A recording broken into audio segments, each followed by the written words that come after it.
This little man rubber breaks on there, right? Hey. Hey. Hey. Hey. Hey. Hey. Hey. Hey. Hey.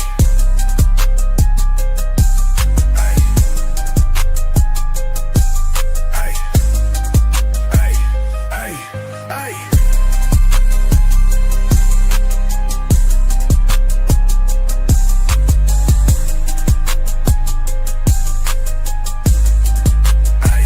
Hey, hey, hey, hey, my neck looks like that. Hey, hey, hey.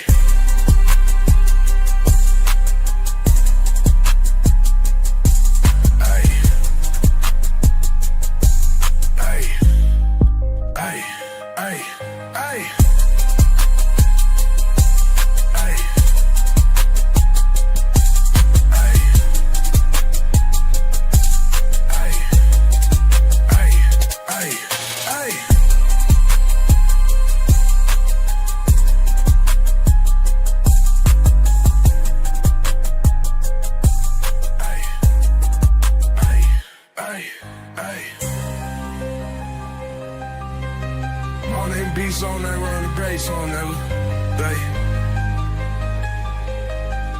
Hey, hey, hey, hey, hey. Hold on, up in my brain. Hold on, be in my place in the brain. Hold on, be in my place in the brain. Hop out the beats on level I play. Hop out the beats on level. I said, no.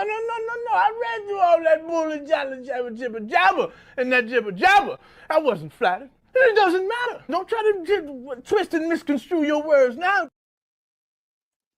Hey, what's cracking, everybody, man? Welcome to Friday Fuckery, man. Got your boy OG Do Dirty, man. We got a special guest in this thing starting off with us today. Hey. Stackbot is in the building. CEO style, baby. Get your money right, nigga. Hit the cash app. You know what I'm saying? If you want to support the show, hit the super chats. We do also have super stickers. If you want to support the show, please do hit the cash app. Make sure you hit the like button. I'm over eating French fries and shit. Make sure you hit the like button. Make sure you share it out to all your friends and so forth. Let's have a little fun tonight. Y'all know how we do it on the Friday Fuckery. And we drop the link for those who want to come up and join the show. Today we got a good one on hand for y'all. We got Dame Dash. Got his teeth fixed. He cutting up on these niggas. I think he cooked them niggas on the Breakfast Club, but I can't wait to hear what he said about Cameron crazy ass. But if you want to join the show and come up here with me and Stackbot, let me drop that for y'all, and then I'm gonna pin it over there on my channel so you guys can just hit the link and come on up. Give me a second, I'll be over there. But in between meantime, wipe your feet off as you come in, tell everybody what's up and all that good stuff. How your day been going, my good stuff? Yeah, man. Another day, another headache. Can't call it. That's what's up. Yeah, Dame suing everybody. God bless him. Dame what they care. Listen, Dame an interesting character. You got to give it to him. Broke or rich, he's still gonna entertain you. He's one of a kind. Yeah, I agree with you on that. He said some smart shit though. I mean, niggas, I don't know if people was listening to what he was saying, bro, because some of that shit I heard him say on the Breakfast Club, bro, was some real live shit. I mean, I'm gonna give you an example. So before we even see it, the question going to come up. If you are a person who has a loan or in debt, or are you richer than a person who don't have a loan or debt? If you have a loan or a debt, are you richer than a person who don't have nothing? Yes. Yeah. Because bad credit is still better than no credit. Okay. Well, that's a good point, but you know, that's the type of shit Dame was asking them motherfuckers, and them niggas couldn't even answer this shit. But no, he definitely broke. But I know how he living. Like I know like what he did, like he probably got nonprofits and like houses in his personal escrow and shit like that. Like you know his company names and everything. So he living off his assets, but the nigga definitely broke on paper. Like he he he broke on paper, but he asset probably rich, which is keeping him afloat, which is good for him. But he's still funny as hell. Like that interview, like I dropped it in the back. That shit he did on Cam had me dying. Matter of fact, when Cam was talking about that shit, it had me dying. Man, let me see if we can find that one. Cause that was the funny one we did with Tim and Mace. They was talking about which one you want to check out first, the one with Cam was talking about it first, or the one with the one with Cam was talking about it, since we got a little bit. Let me see if I can find it. Cause that shit was hilarious. He was calling them all types of liars and shit. He's like he never knew his man could lie like that. Well, Cam be diabolical, bro. I ain't even gonna lie to you. Cam ain't no slouch, bro. That nigga good at what he do when he come to trolling. Oh, bro, Cam like me, bro. He'll make you want to punch him in his face. He petty, nigga. That nigga Cam off the chain. I rock with that nigga crazy ass. No, that nigga there, hell on water. Yeah. Let's see. Good with your E-Dub. Salute to your tip, being the first one in here, brother. Salute. Look like we got some people leaving over there on X. I see y'all over there on the X side of the game. You know what I'm talking about? Tell a friend, tell a family member, come over here, man. Tell them Do Dirty Nations in the building. Don't forget, man, make sure y'all be putting in y'all hashtag Do Dirty Nations, man. Y'all hashtag DPSs.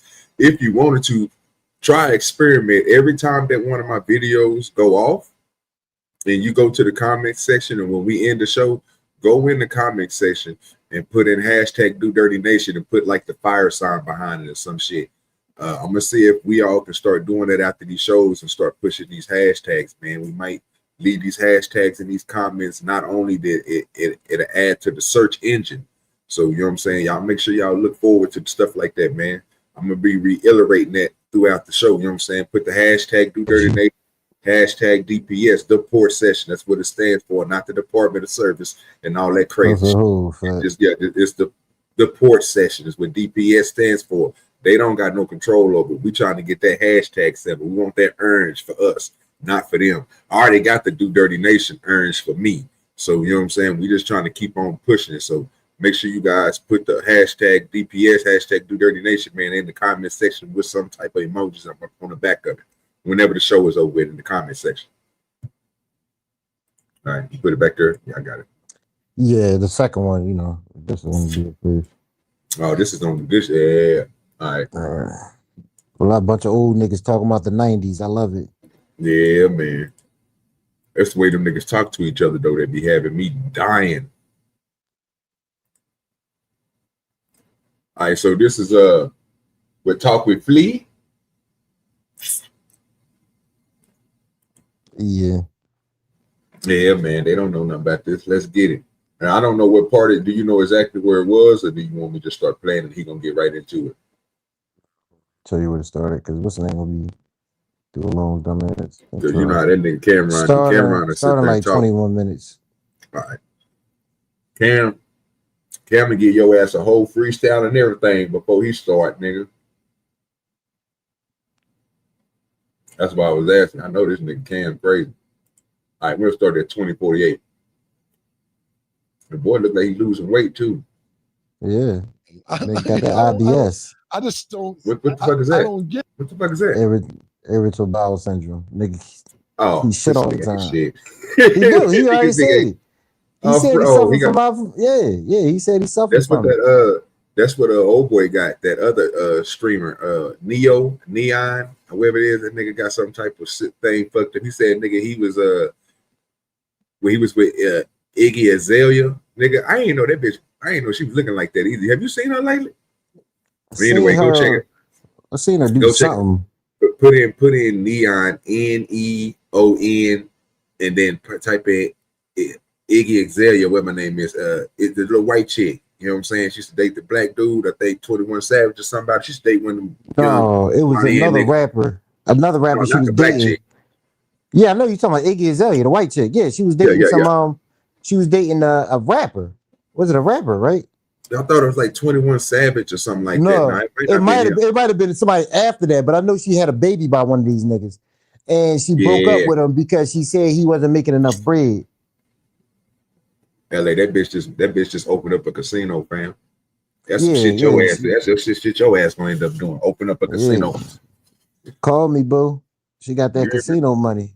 Yeah, but now that nigga Neon said that on that thing, if you ever watch it, bro, he told her, bro, that before they went out to eat, nigga, that he had to wear a pamper to the age 13 because he had some type of but he used to shit on himself. It was crazy as shit. I died laughing, but who said all right, that? y'all. That nigga Neon, that little YouTuber dude, bro, the one that was Nigga said he was wearing a diaper till he bro, was 16. I fuck around, pull that shit up for you after we get through with this Cam and Dame shit. I'm telling you, bro, that nigga said he used to shit on himself until he was 13. He used to wear a pamper. I say, what? Because she was like, she don't like going to the bathroom or something when she on the yacht or something. So she take medicine to make sure she don't have no problem with the, you know what I'm saying? I was like, oh yeah, I'll let you see it, bro. But anyway, let's get to the Cameron and this nigga Dame. Yeah, that's what I was saying. I'm like, what is this about?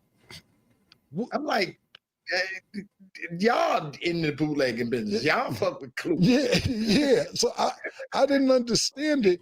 And I seen your interview on Art of Dialogue, and you a bunch of different things. But you brought up the time when Dame walked in the studio and we were saying, fuck you to Dame. Yeah, I remember it clearly. And we were saying, fuck you to Dame, fuck you, Dame, fuck you. But not to Dame. The song was on, but we kind of was, the energy was towards him. And I remember he pulling me outside like, Cam, don't ever do that from them Brooklyn niggas, man. he said, don't ever think. I felt like shit after I smoked today. I ain't gonna lie. Because he made me feel like shit. And I'm like, why did we even do that? But whatever it is, I remember that day, and I see your interview on Art of Dialogue, and you was alluded to, you said a bunch of different things, but you were saying that may be one of the reasons. What was the reason, in your opinion? And like you said, it could have been 100 different things, but not the stabbing or what happened, just to you guys' friendship as a whole. Where do you think it went know the wrong? story, right? With a bull somebody got stabbed. No, what happened? I don't know a lot about it. I just know the song. They said in the ether, nigga stab under me, you take the blame.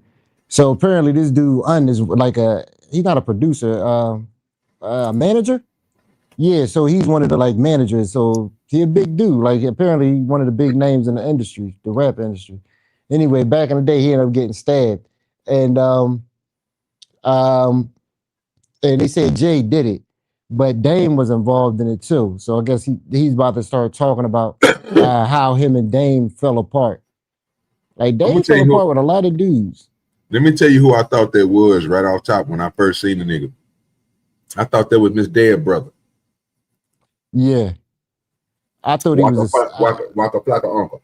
Yeah, he looked like one of them slick talking niggas. Like when you see him with the little mustache, his hair probably slicked back. I can't really see it, and you know he got gold watch and jewelry on like a motherfucker. That's a fact. Look at everything. All his accents is gold. Look at his glasses. He ain't playing. Yeah, that nigga got a money clip. You know he walking around with a money clip. He ain't got no. And they got Michael Jackson off the wall, on the wall. That's a fact. And I guarantee you, he got some crisp Air Force Ones on right now, white as shit. Can't say nothing about him. Look like he probably got just open up the box. He got some type of platinum album behind him back there. LA, what it look like to me? What that is back there? That ain't gold, ain't it? That's what I'm saying. He a big name in the business. Okay. Like apparently everybody know him. Like this the first time I was the last when I watched the show. That was the first time I ever seen him. I never saw the name before in my life until then. Yeah, name Un.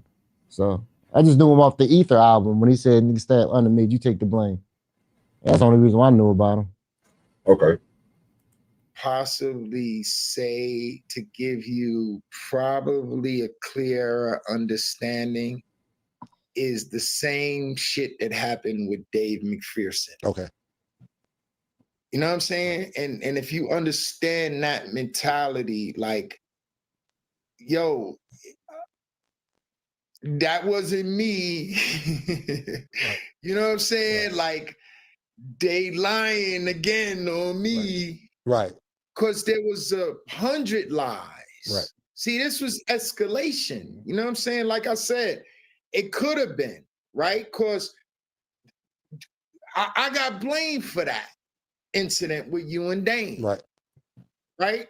And if people say, oh, well, how you get blamed? If I didn't get blamed, they wouldn't have came to see me. Yeah, that's the part you talked about. So that incident happened. Who came? I didn't know about this part till you said it. Who came to see you, and was it because of that? Dane came back when he left mad from that night. He came back with Jay-Z, Biggs, and Tata. Okay, I didn't know that. This was after we were gone? Or where were we? It had to. Right. If y'all didn't know, y'all might have left. Okay, got you. And when they came back, they were upset. Dame went and got Dame came on some aggressive shit. right. You know what I'm saying? Because you know when Dame used to get in the shit, he go get them niggas. Right. You know what I'm saying? Yeah. And I know it's serious if damn you brought the whole rock with you. Right. Damn. Got you. And I ain't consider everybody else the rock. Right. Dame, Jay, Biggs, Tata, and Jay-Z. Right. That was Rockefeller. Right. Right. And I'm saying that could have been. I'm Yeah. like, but I wasn't in there saying fuck you, Dame. Right. Right. Why am I getting blamed for Got you. Yeah, because when you said they came back, I'm like, when them niggas came back, but we might have left. You're right. It's 100 incidents like that. Right. You know what I'm saying? Like, nah, bro, I ain't got nothing. People, but you know, going back to Jacob, he's the person in my head. Yeah, but you were the leader. Nigga dumb. Oh my God. I love that nigga. 'Cause you know why? Because Jacob a street nigga, but he's corporate at the same time, and he tries, and it's a balance. It's more corporate than street.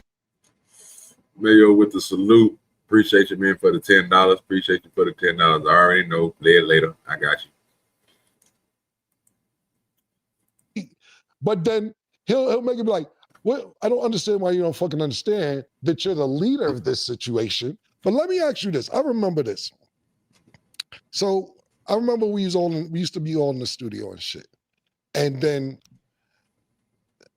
this is, like I said, my album came out, I was working on Charlie album too. Shout out to, I remember a lot of people don't know that first time I ever heard Dutch and Spade was because of you. Them niggas was nasty. Yeah, they I from don't even know where Philly. you found them niggas at, but them niggas was nasty. It's sad that they didn't get opportunity to work with Yeah, you. Duchess and But Spade was as far from as- Philly.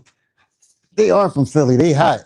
They were some good rappers. They just never got a chance. They was from Major Figures. It was with Gilly and all of them.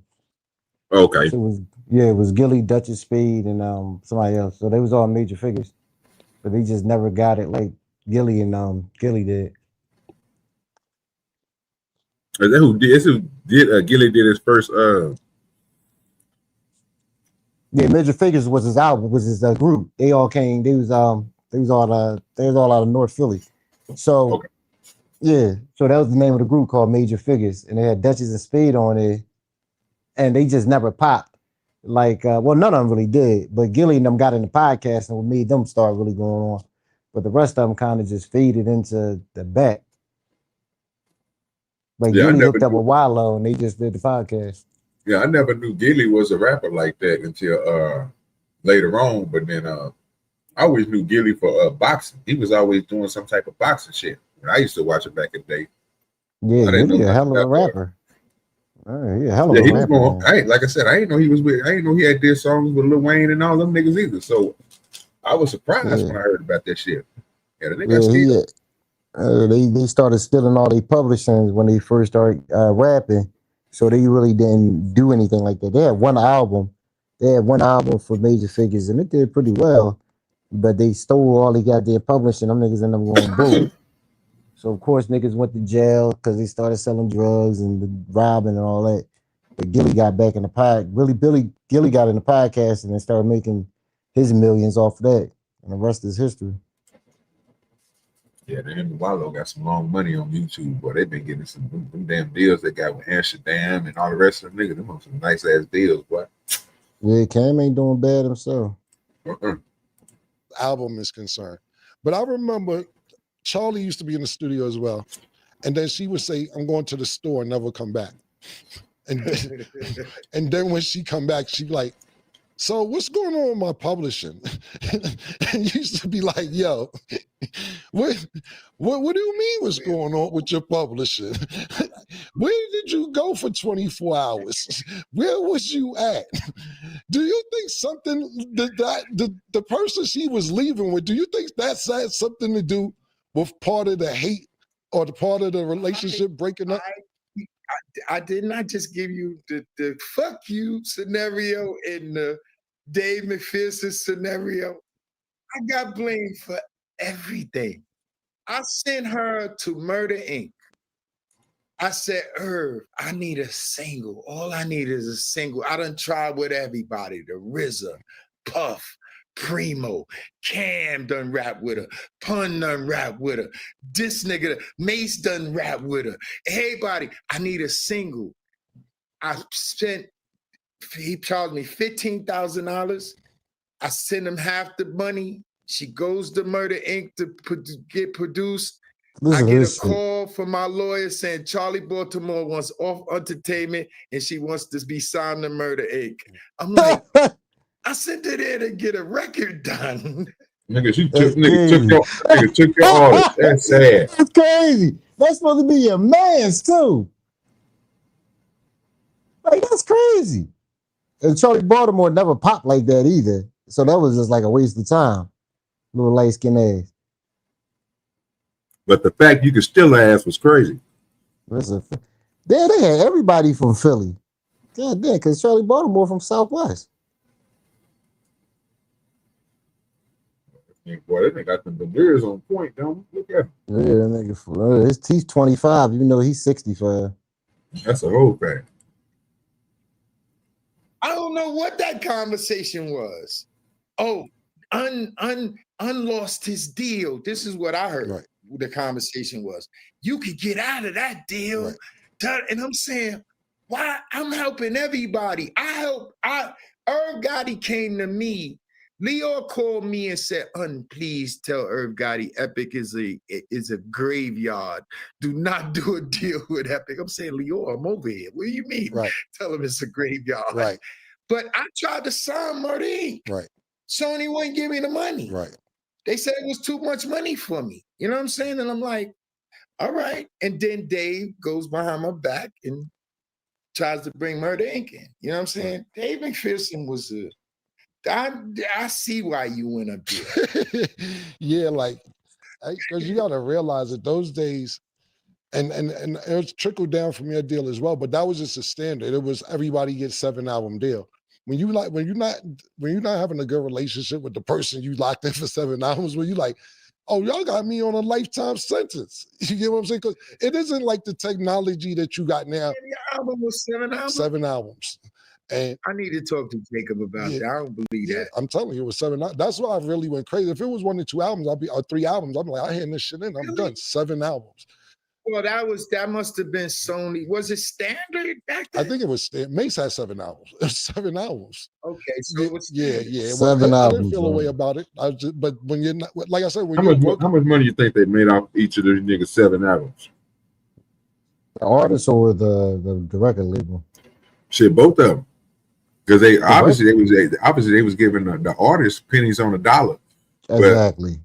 But what was them niggas making off of? Just imagine, LA, if your second album hit, nigga, you niggas gonna make some money up off of you, bro. Yeah.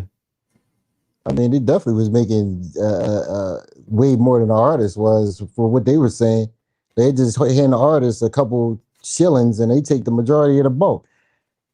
Yeah, a couple dollars per album. And I don't know how they do it now with streaming. Yeah, that's a whole different other way, brother. These niggas on here doing some extra shit. I think it's more about licensing. If you really want to get down with the shit they doing now, because I've been looking at that nigga Big Extra Plug. I've been looking at how he been moving, and it seems like everything he been doing though is licensing.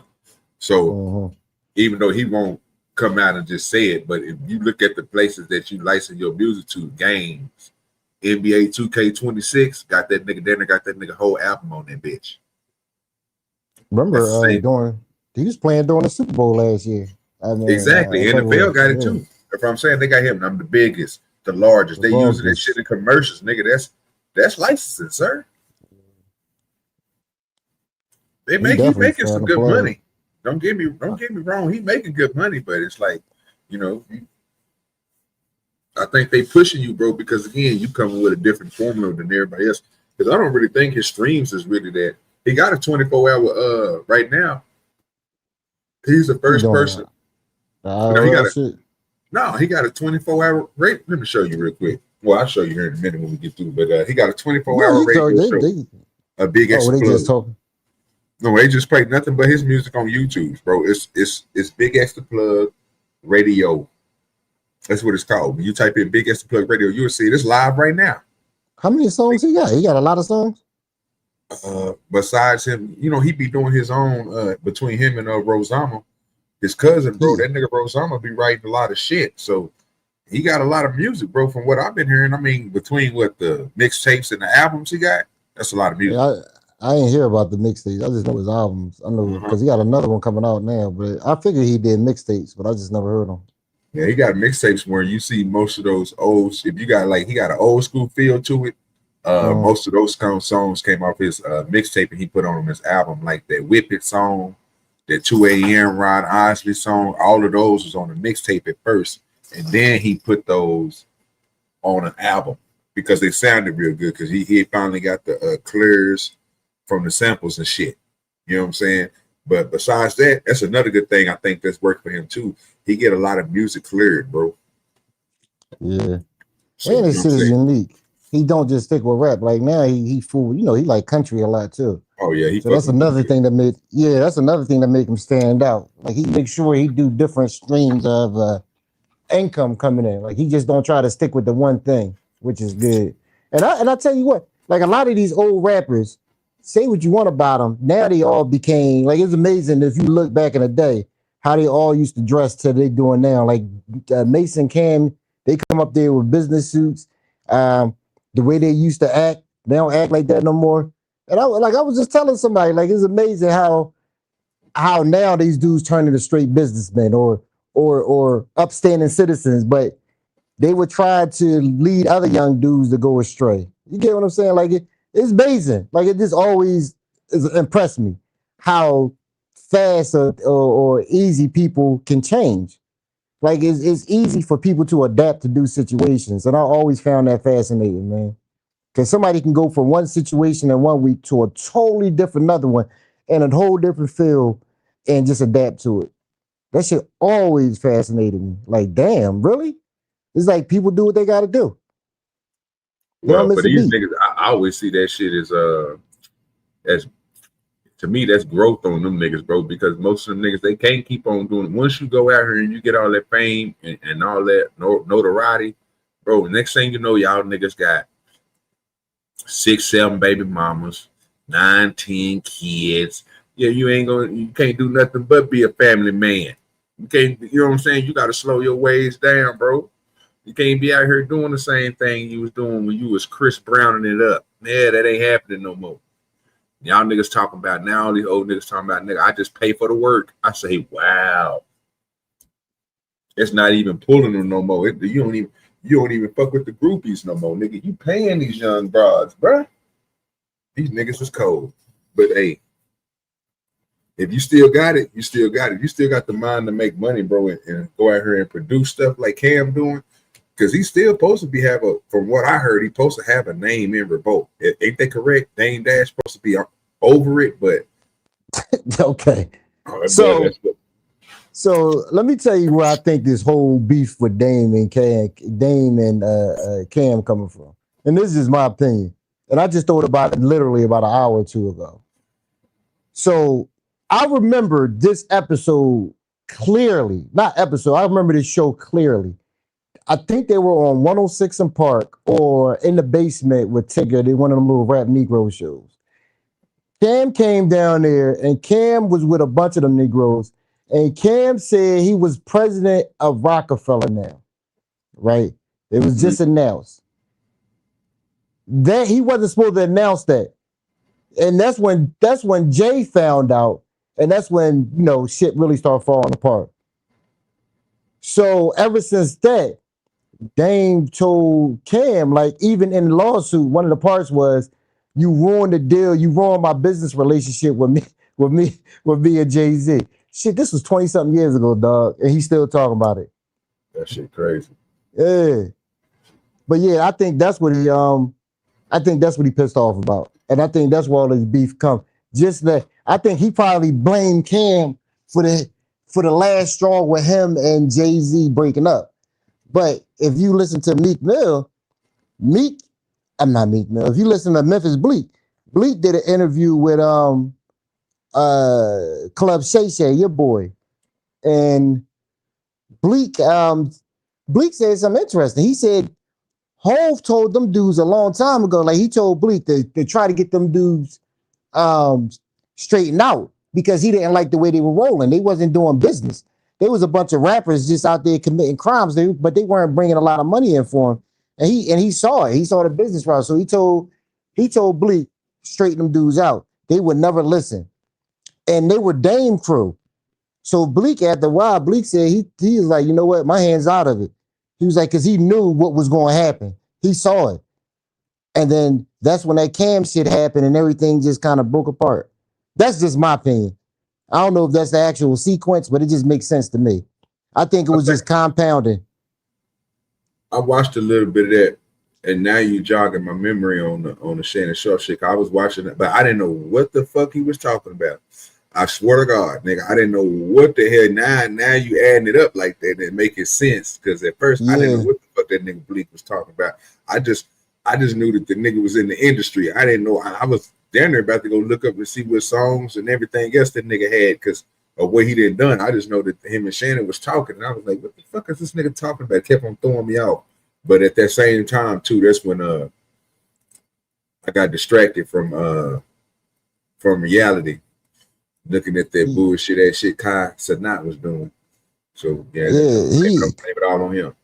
He was Jay-Z right hand man. So like I said, he was the type. He was anything Jay needed. He wasn't really a rapper. Of course, he was a rapper, but he wasn't a rapper. He was the type that just knew how to be in the right situation and to be around the right people. So he went out there telling people like, "Yo, Jay getting tired of it. Like, y'all got to straighten this crap out. Y'all gotta be more businesslike." And they ain't want to listen. And during this time, Dame was just signing people off the shelves. Like he was bringing people in. Like he was bringing everybody to fucking like the Roots. He signed the Roots to Rockefeller. Anybody he saw off the street, he was just bringing them in at that point. Like he was trying to sign all the artists. And I think Jay-Z just got tired of the nigga. Like, all right, man, it's time to go. And with the Cam shit, I think that was just the last straw.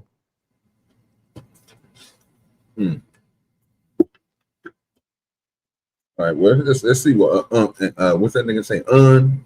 That's just that nigga name. I'm trying to make sure I get it. Like, DJ or just a producer? I think he's a manager. Okay. A manager and a scouting agent or something. I don't know. With people that you enjoy working with, it's not a big deal. When it's not going right, you like, yo, these niggas got my whole life in their hand. You know what you probably don't know, and what a lot of people don't know. I'm listening. We shipped 500,000 albums on you, a gold album. You know how big that is back then? Right. Shipping 500,000 albums. Right. You sold a third of those albums the first week, which meant they undershipped. Right. They didn't believe in what we were doing. They didn't really believe in you, but they were like, holy shit. Right. So now they playing catch up. Right? But what people don't know, they fired the whole staff at Epic. Right. From the president on down to the marketing, radio, everybody. We were doing everything. We got that 118,000 units the first week. Right. Epic didn't even have a staff, my nigga. Right.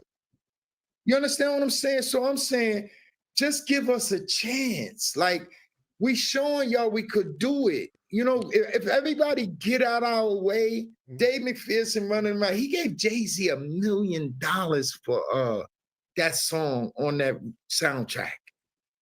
Which one? The diamonds, Oh, yeah, the I know diamonds, what the you- Martin Lawrence yeah. shit. I'm like, what's wrong with you niggas? Right. I'd have gave that nigga $100,000. Right. Y'all come in here and y'all trying to outdo us because y'all saying we don't need them no more. Why? Because Cam said he'll do an album without them. Right. Now, it ain't got nothing to do with Cam. No, right? listen, I understand. I Cam totally had understand. said, I'm not going nowhere. Right. But if unleave, I'm leaving. Right. It would have been like, Kim and them would have said, if unleave, I'm leaving. Right. Have a seat, on. Right. I'm 22 and I didn't get it, but that was it. What my lawyer told me, look, you gave me a great opportunity and I never could knock it. But back to what I was saying, Charlie Baltimore was leaving with somebody. And then she was coming back trying to learn the business after she was leaving with somebody. And I think that at the end of the day, whether I know you won't say it or whatever, I think that's the strain between you and Jay, to my opinion, is because you were trying to run a business and it got personal because you said that in the interview too. It may have been over chicks. And I'm sitting there saying that I believe it got personal over that situation, not for you, for maybe him. And you took it more personal, and you could correct me if I'm wrong, to where you saying, I'm not saying I always don't want women. niggas to learn the game, talking about me, myself, Charlie, whoever's young, and like you just You say what? Always women, boy. Always women coming up between niggas. So was they dealing with Charlie Baltimore or what? What was going on with that? I don't know That's what the this part that's point. throwing me off. I hope it ain't over the managing part and the motherfuckers move, bro. They come and go. I tell you, boy, they ain't talking about everybody being a worker, right? He a boss. He a boss. It seems like there's a whole lot of Negroes working to me because they got to get permission to sell this and do this and ship this and begging people, you don't believe in me. I'm sitting there thinking, like, I thought black people claim that we can do everything on our own. Like, I don't know, this is just wild to me, man, listening to this conversation. I Once understand them it's niggas, gatekeepers, but no.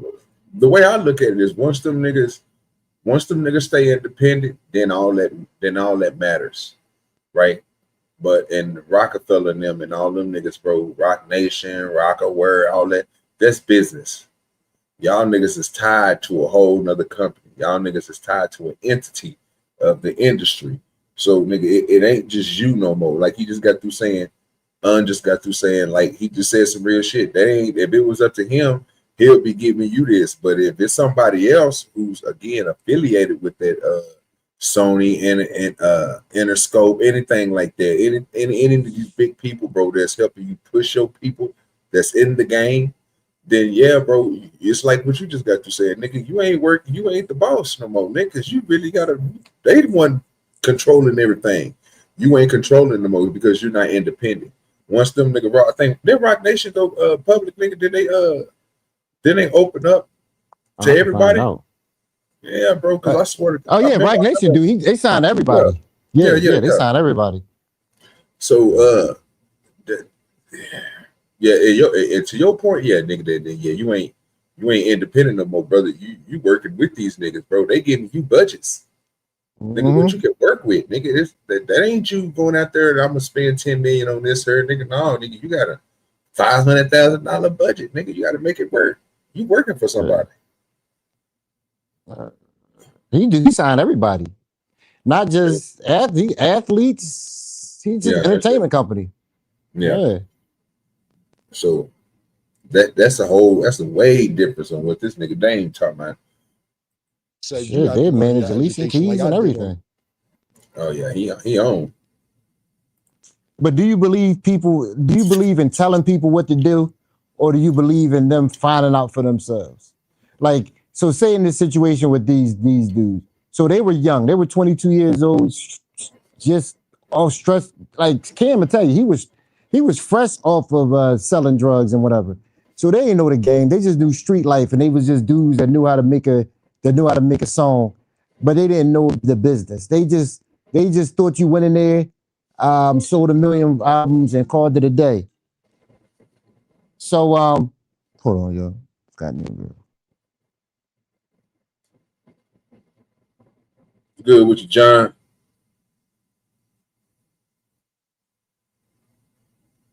We can't hear you, John, if you're saying something. Think you're on mute, my good brother. Yeah, my Bluetooth didn't connect. Hold on, I'm gonna drop down back up. All right, I got you. Yeah, but even I'm gonna say this before LA come back. If I'm correctly hearing what he's saying or what he meant by that, he can tell me if I'm correct or not. We can expound on it. But it's harder, bro, for me to I'd rather show people, bro, than to tell them, because some people, bro, they don't, that listening part and taking it and applying it, it doesn't work for them. Like I had this conversation with my cousin a long time ago, like nigga, about giving the game to people. Why people don't reciprocate the game that you give them and apply it to what they're going to do. For some reason, they just don't do it. It's kind of hard for them to do it. It's easy because some people, and especially people who are not vested on doing things themselves, they used to handouts. So they're used to somebody walking them through it. And that's how most of, I think, society works, bro, because you can ask and then you can go. It's never the learning point is not there no more. So most people, I think, will agree to just get something given to them and work on it. Then I don't think they'll go out and try to work on it themselves or fall down and have to get back up and keep on doing the same thing. Some of us can, but not a lot of us can do that.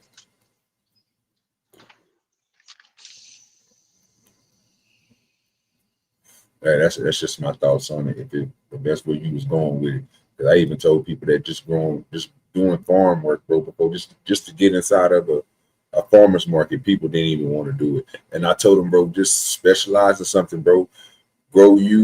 Start off with watermelons, bro. Do like everybody else do.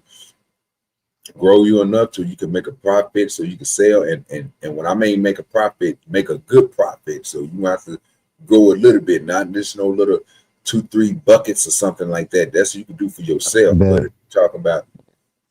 if you talk about growing something for a lot of people, then you grow a big amount and then you upgrade from that. You go to each year you should be adding at least 2 to 3 vegetables. You know what I'm saying? If you is doing the right thing, but most people won't look at it like that. They want the gratification right then and there. So yeah, I'm definitely would say I think people will rather take the advice. Well, I'd rather put it like that. For me, I would rather show them than just to tell them the advice. Go ahead, LA. Yeah, because in these situations right here, and I guess it depends on the job. I'm literally just doing it in my head. All right, so you got something like this. So these dudes can sign a bad deal and that can mess up their life. So something like this, I don't think you should be letting these dudes fail on their own. Like maybe something simple, you know what I mean, to get them to learn a lesson, to be careful, make sure you hire the right lawyers, and even then, like make sure you do your due diligence. But then you're also thinking about these dudes, a lot of them low IQ cats too. I mean, no offense, they're not stupid, but they think on a whole different wavelength than this. And I'm learning that lesson myself in business.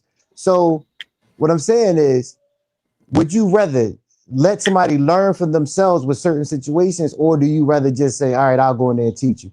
Because to me, some situations, letting somebody fail is better than just you trying to tell them what to do. And that's just me. I rather teach him, bro. Okay. Yeah, I'm gonna be honest with you. I'd rather just teach him. And the only caveat I would have to that is, I don't know if the motherfuckers is going to take my. That's why I said, well, to this point, I would rather teach them. But then in the meantime of teaching them, I would like them to see the business, bro, and watch me run the business before they get into it.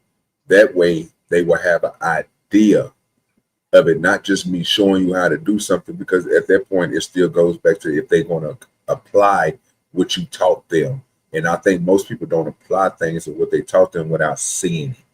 Like they literally got, like I had to literally show certain people, bro, like, nigga, this is how you get out of the drug game, family. You good at selling drugs, nigga. So that means you a salesman.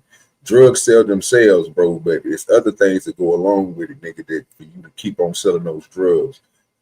For people not going to, if you're not going to go to jail, if you're going to be a successful drug, that ain't really a successful drug dealer, but a maintaining drug dealer. But if you want to get out of that and get to a point to where you can start doing stuff your own and do it the right way, then yeah, it's going to take guidance. It's going to take you showing the motherfuckers, because they ain't going to believe everything that you say off back. It's been a lot of people that sit there and talk about, oh man, I got this, I got that, I did this. And then you get other people that try that shit and they be like, well, I didn't know the game. Well, no, nigga, you wasn't listening. You didn't apply.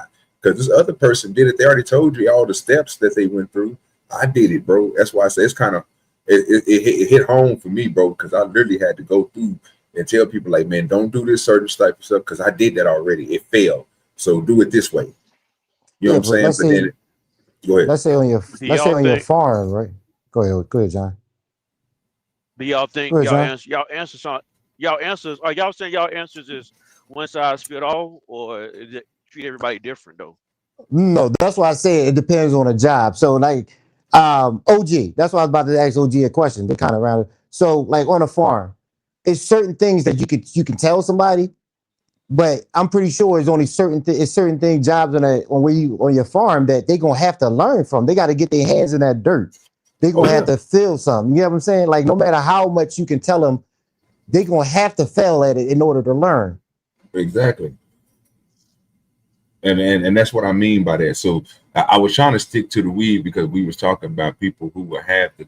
I was sticking one sided to the weed, John, because it was a mentality thing, right? But it can be the same for farming, unless now I talked about vegetables. Let's just talk about livestock, right?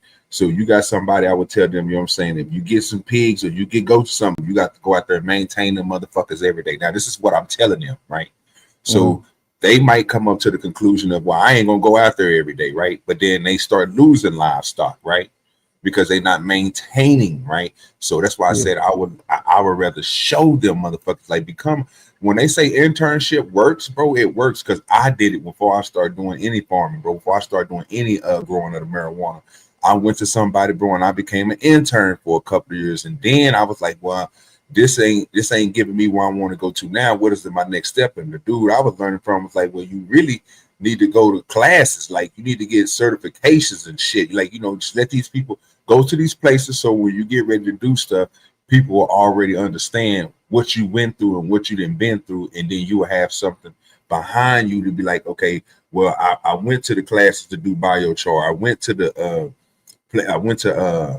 the solutions place, bro, to learn soils. You know what I'm saying? Because I know when I start talking about certain stuff, or I'm doing certain stuff, I can implement the lessons that I was taught into my business.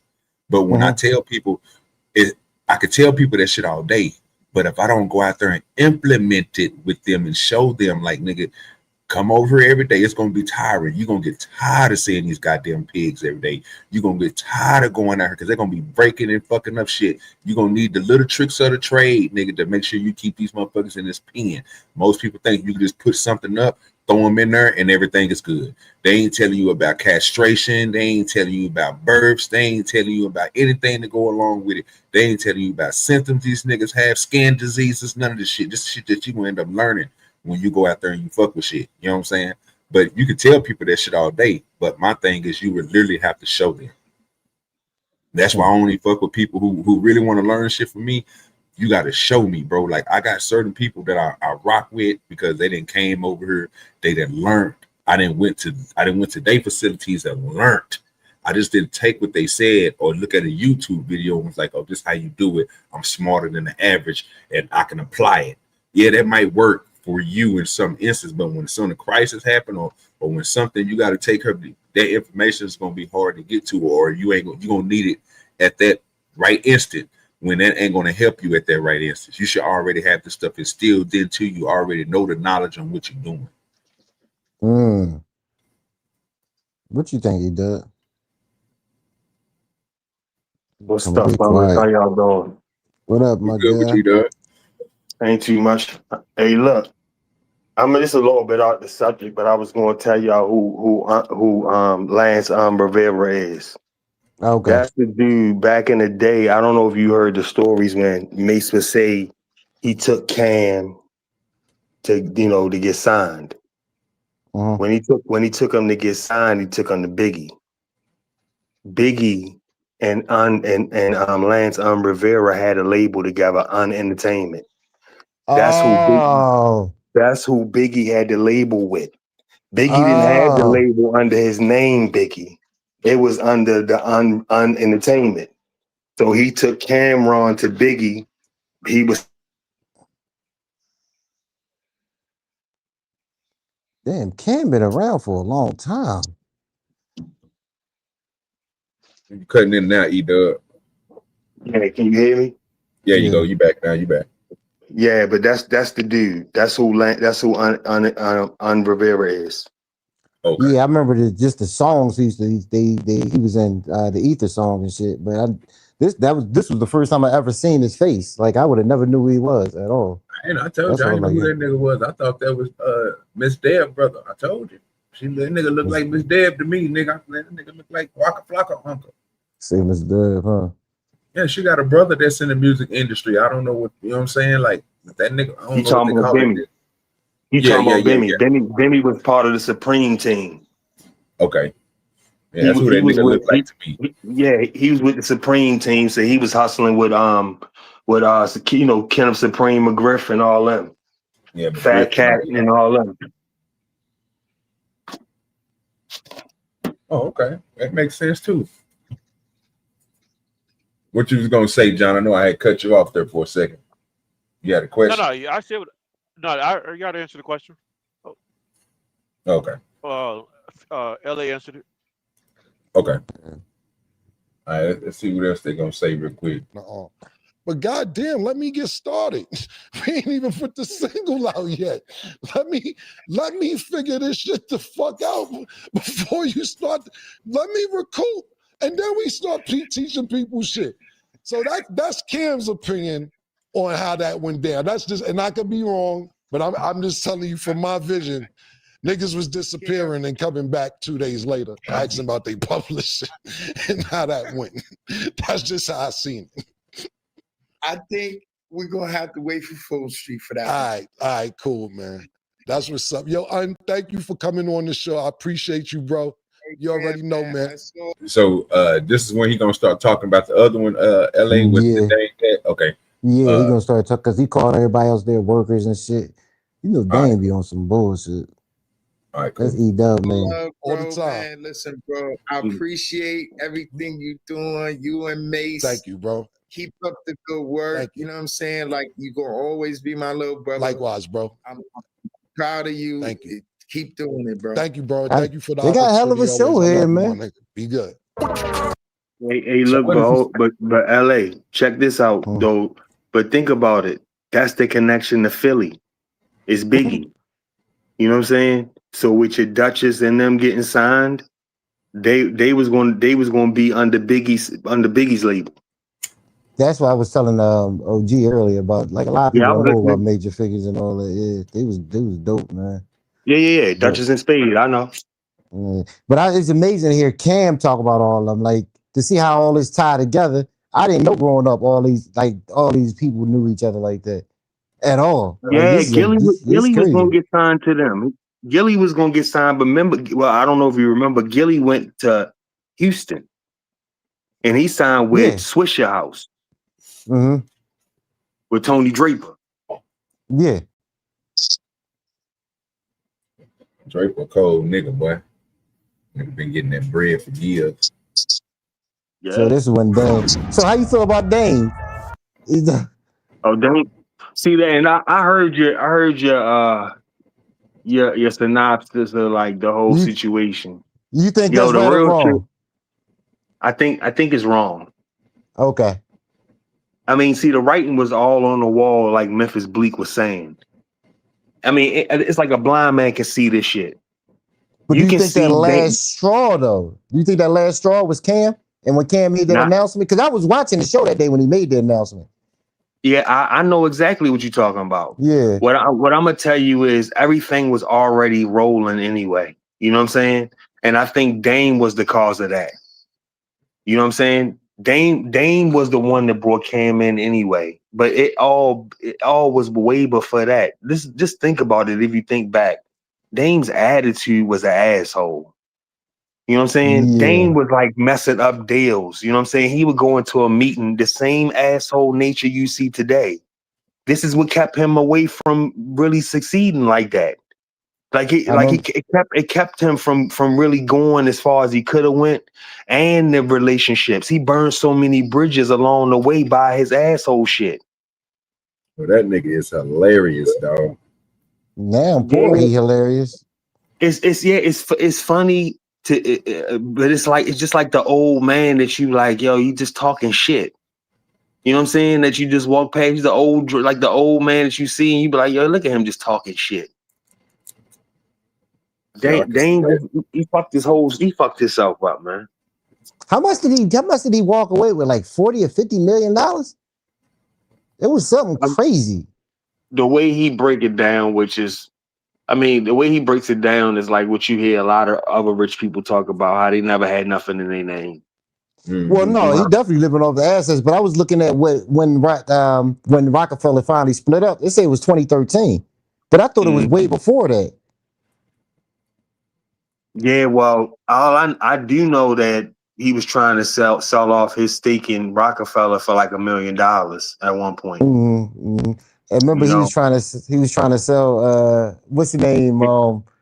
The album. No, Jay-Z. He was trying to sell Jay-Z part of Reasonable Doubt. yeah, which was still part of the Rockefeller stake. Yeah. All that shit was tied into it. So he was going to sell it to Cam and Mace for $1 million at one point. And then NBA Youngboy was going to buy it for $2 million. And then it was like everything just fell through. And now the state of New York owns it. The state owns it. The state owns it. So that share, that little small piece of Rockefeller that Dame owned, the state owns now. He lost it. That's what he was talking about. That's what he was talking about on the Breakfast Club. He lost this shit. Yeah. How So the fuck he do that? Because look at it. Fuck. He's an asshole. He's fucking up the money.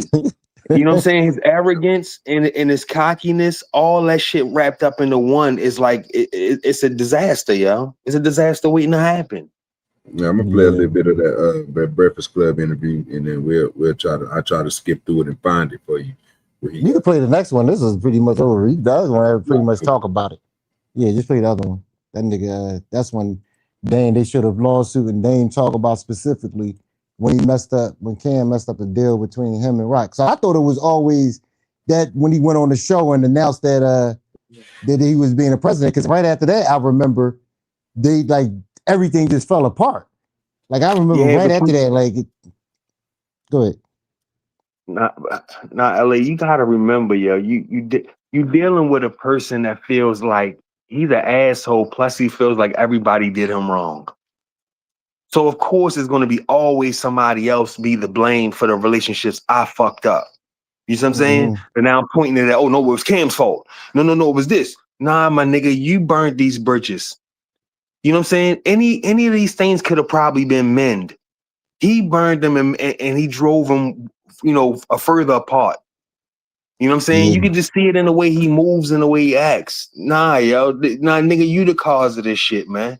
You caused all this shit on yourself. Don't you try to blame nobody else. So why everybody else doing good and you still not?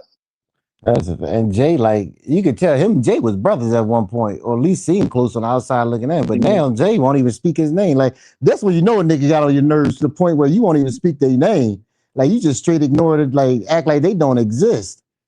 Yo, he tried to fuck up Jay bag though, bro. When Jay was trying to do that shit with the sports and everything like that. Now, and I think that was because that nigga Dame, that nigga Jay didn't involve that nigga Dame into it.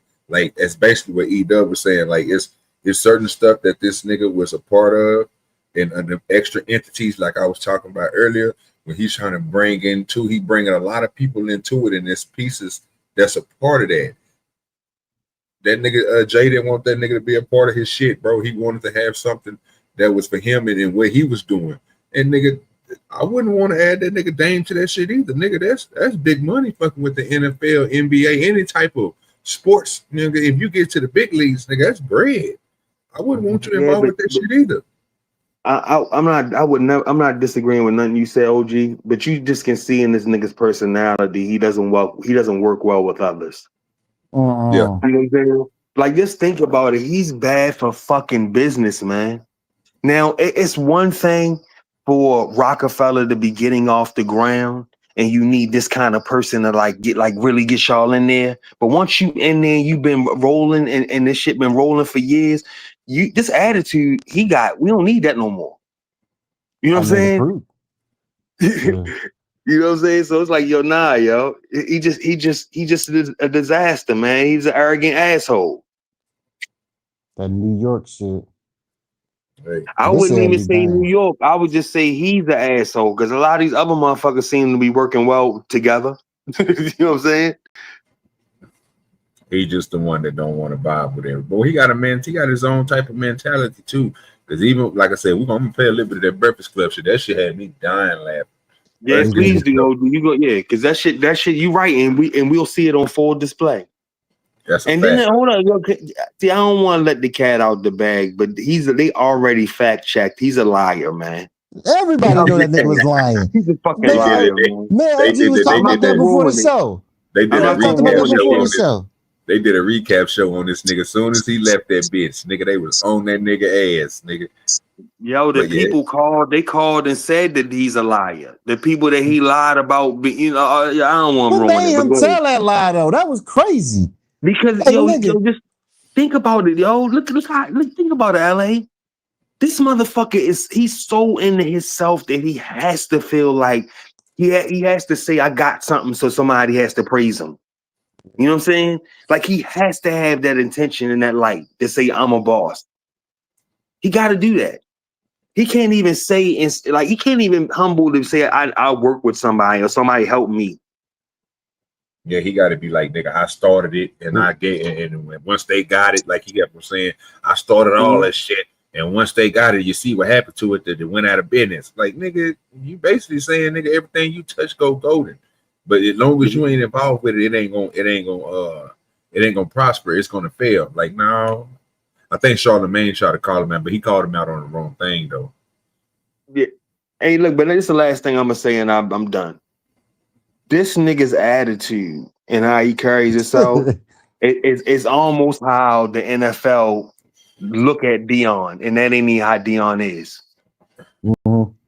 You know what I'm saying? Oh, this is how they're treating Dion's family and all that shit, like as if this is how Dion cocky. Like this is cocky times 10. This is retarded. I'm telling you. That's what I think it is. Like, the nigga crazy. I was looking at the interview he did with the mask and the cowboy hat and shit. I was like, this dude is he is something else. Mm-hmm.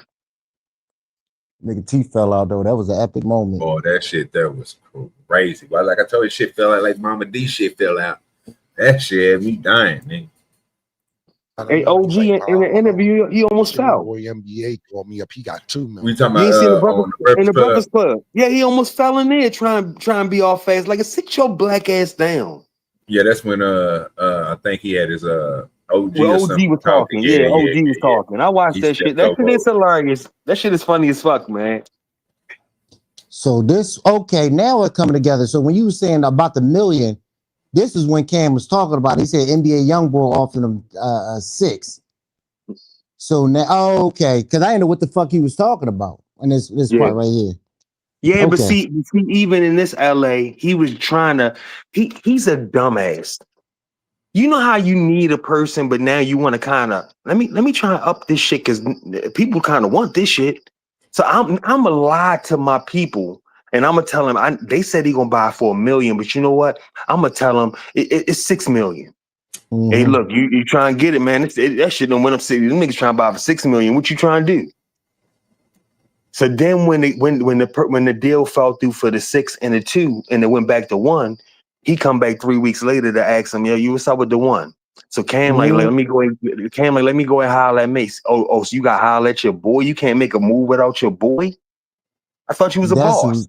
That's See that what I'm dumb shit saying? he did. Like that's that playing you shit. It's like, yo, I need you to get it, but now I can't help but be me. Like, yo, sit the fuck down, man. That's why you're gonna always lose. I was about to say that. I was literally about to say that. That dumb shit. Like, you can't get out your own fucking way. Yep. That's Jay Prince. I'm sorry, my fault. That's my correct. That's the crazy. You're right though. Be like, no, all right, 100% cool. Right like there. we just want to get you out the news for looking bad. So I guess the young boy NBA thing fell out. So Mace called back the next day. Yo, see what he want to do. He like, yo, just wait on it. Wait on it. I might got another deal. So Mace like, yo, bro, he said, you got $1 million today in your account today. Today. Hold on, I might got a deal for $6 million. Like it. And I told him why I didn't support the A-Track album. Boom. That's what he wanted. He explodes. He goes crazy after this. I put Cam on. Niggas snuff Cam. He ain't do this. I'm the one who took care of Cam. Send you a yes man. Larry, you a yes man. PT, you won't be telling them the right thing to do.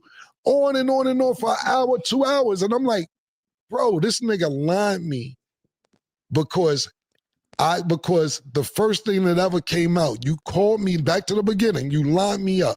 You called to diss 50, but diss me. And because I ignored you, you kept going until I did not ignore you. And then when I said something purely about not liking Honor Up and how we filmed the movie Honor Up, you exploded. So you lied me. That's how I take it, my nigga. I was ignoring you even though you dissed me 2-3 times. Finally, when I say something, you've been wanting to get all this off your chest. And that's how many people y'all know like that? Go ahead. My bad. Oh, no. Go ahead and get yours off. I got mine. So I'm ass shocked because I really want to know this. But go ahead. What's yours? All right. So when I was a teenager, right? You ever meet somebody and when you meet them, you get a bad energy about them? Like right from the rip. Like this person keeps saying shit to you like they want you to do something. Like they want a problem. And they try to act like, and it's like it's compounding over time to the point where you say that one thing and that gives them the excuse to try to line you up and get you the fuck up out of there. Cause you know they done had a problem with you for all these years. Y'all ever been through some shit like that? Cause something like that happened to me when I was a teenager. And me and this boy ended up getting into it. Cause for a while, this nigga just kept saying dumb shit. And finally something happened. And we kind of got into it. And then after that, that's when all the bullshit come. I'm like, damn, where the fuck all this come from? It was just a little ass situation. I didn't know it was that deep.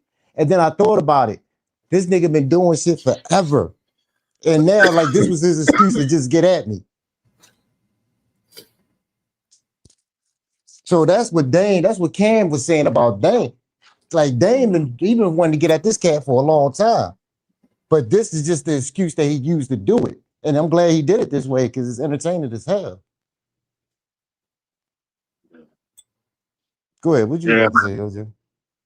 Oh, I was about to say, I'm to answer your question, bro. Them people, yeah, we've been around them. We call them shit starters because every time you get around them, they want to start something with you. They always have a problem with you. You never knew what the problem was. And then after you niggas have your conflict or whatever, the truth come out that this motherfucker been saying shit and doing shit just to get you to do shit to them. So it's really been a one-sided thing. Yeah, I dealt with a lot of motherfuckers like that. But, you know, that's when you get different vibes from people. Bro, you know, them motherfuckers just flaky. You just don't want to be around them. Yeah, well, I look at it just a little bit different. Okay. And maybe y'all grow up. I mean, I'm pretty sure y'all had this situation. I mean, all of us probably did or seen it. Where you'll have that like kind of OG kind of guy in the area. And y'all grew up and y'all all know him, he know you. You know what I'm saying? He might be in a position to put you on, whether that be whatever way. You know what I'm saying? Whether that be looking out for you, whether that be just cool, whether that be, you know, people afraid of him in the area. But it's like once y'all grow up, people still kind of view you in this little, like as if I'ma still son you kind of shit. And it's like, yo, we adults now. I respect you, but you ain't gotta keep talking to me like I'm the little boy to you now. You know what I'm saying? Yeah. And I think Dame still be viewing people as like to say I put you on or I helped you, and you need to respect me forever. You know what I'm saying? Or you need to, be my son forever. You know what I mean? Or do You what I 100%. want type of shit. And it's like I just like people like him. It's like they the ones you don't want to do. Want them to do you no favor because it's like they'll never let you forget it. You know what I'm But saying? you're 100% right. Like, OG, you remember? I hate to bring this shit. You remember when a while ago when Daryl when Daryl was doing a show, he kept playing when Anton said he was a shooter. Y'all remember this Yeah, shit? I remember that And shit. the look that Daryl had on his face when he kept playing it, like it was this excitement for Mm-hmm. another person to acknowledge. That's what Dame Dash remind me of. Like when he talked, like, yeah, like somebody was like Memphis Bleak was telling the story about how Dame quote unquote saved him from getting his publishing stole. And when Dame was telling that story, now at this point, you could tell that's where he was like, well, I helped you out. Now I'm going through a situation and you can't get your man Hove or Jay to help me out. But Mm-hmm. Meek already told him, Hove ain't gonna help nobody the fuck it ain't. He was like, that's my man, and he won't even help me out. Like you gotta get it you gotta get it yourself. Like he Yeah, not gonna just give it away. You gotta get it. Work at it. yeah, yeah. These And niggas that's what I crazy. think he be doing. Like he's up here now. He's he what you call it, keeping track of, like he keeping record, he keeping Receipts. score. Yeah, he Yeah, there keeping you go. receipts. Yeah, Yeah. Yeah, he keeping receipts. Like, oh, I did this for you. Now it's your turn to pay me back. And yeah, like you said, that's the worst type of nigga to do, like even do shit with. You like, yeah. this shit is annoying. Mm-hmm. Nigga, too You far know, falling out. and it's like if you in that position, you supposed to give. Like how they would say, they'll say like even if you're in a position to give somebody some money, they'll say like you supposed to give money that you don't expect to get back. You know what I'm saying? Like you But this supposed to the be giving from that space, even though you want it back. You know what I'm saying? But you looking at it not like that, but not to hold over that person. Hey, you remember that time I gave you $20? You be like, yo, I gave you this shit back, yo. Why you like, 20 you know what I'm times. saying? And it's like you gonna keep bringing that up. And that's what he seemed like he do it, but just on a grander scale, you know? Mm. And my thing is, if the nigga listen, like Cam was telling him, well, this is what Cam was saying. He was telling him, I don't know. But he was like, Dame, like, he said he was always good at making money. He was just terrible at keeping it and budgeting right. And he said he used to go out, and I remember this. Dame would never wear the same clothes twice, never the same socks, never the same shirt. He would have apartments down the street from each other, 2 apartments just down the street, just to have them. And he like, he was, yeah, dumb shit. So I wonder how many people he put on. It was, and they told Dame like when he was still getting it, like, all right, this is where you should invest your money at. This is what you should do for your future. And Dame probably was like, oh, fuck you. You get what I'm saying? Like hard headed. Because But I'm pretty sure. the crazy But part about that, LA, don't mean to cut you off. See, that right there is what I was talking about earlier, right? Is when you have somebody, bro, that's instituted into something, that's something that the average person wouldn't understand. Like he didn't understand what not wearing the same thing was every day, always buying something new, right? Because again, I can even say, nigga, at a point in time in my life, bro, when I was doing certain type of dumb shit, when me and this nigga Dame Dash was doing the same goddamn shit, we had the same type of mentality. And every day I woke up, nigga, that's the first thing I did, nigga, went to the shop. I got a pair of socks because I didn't wear shoes. I wear flip-flops all the time. I always kept a brand new pair of shoes. If I threw some shoes on, I didn't wear them. If I wore them that day, I wasn't trying to wear them another day, bro. Like it was just is what it is. I always went and bought me a white crispy tee every goddamn day, bro. Like just to have one, because that's just something that I had, just something I had to do. You know what I'm saying? But I really didn't have to do it. It was just the lifestyle, bro, where I was at, bro, that made me do that dumbass shit. But again, when this nigga is a grown, he wasn't listening to nobody, bro, at that time. He thought that shit was the shit. Like, you know, when Yeah. it really wasn't the shit. OG, you partly right though. You know what I'm saying? And this is why I'm saying the partly part is that you can have that attitude, but you didn't have that attitude to tell LA, nigga, why you ain't living like me? You know what I'm saying? Yo, you supposed to be having the white fresh sheet like me. Like, why your shit ain't fresh like my shit? No, yo, why you got the bump? Like, yo, we all like you ain't holding everybody else to your same shit. No, it's only You know those what I'm saying? that that's That's only the those that's in difference the with game, him though. to me.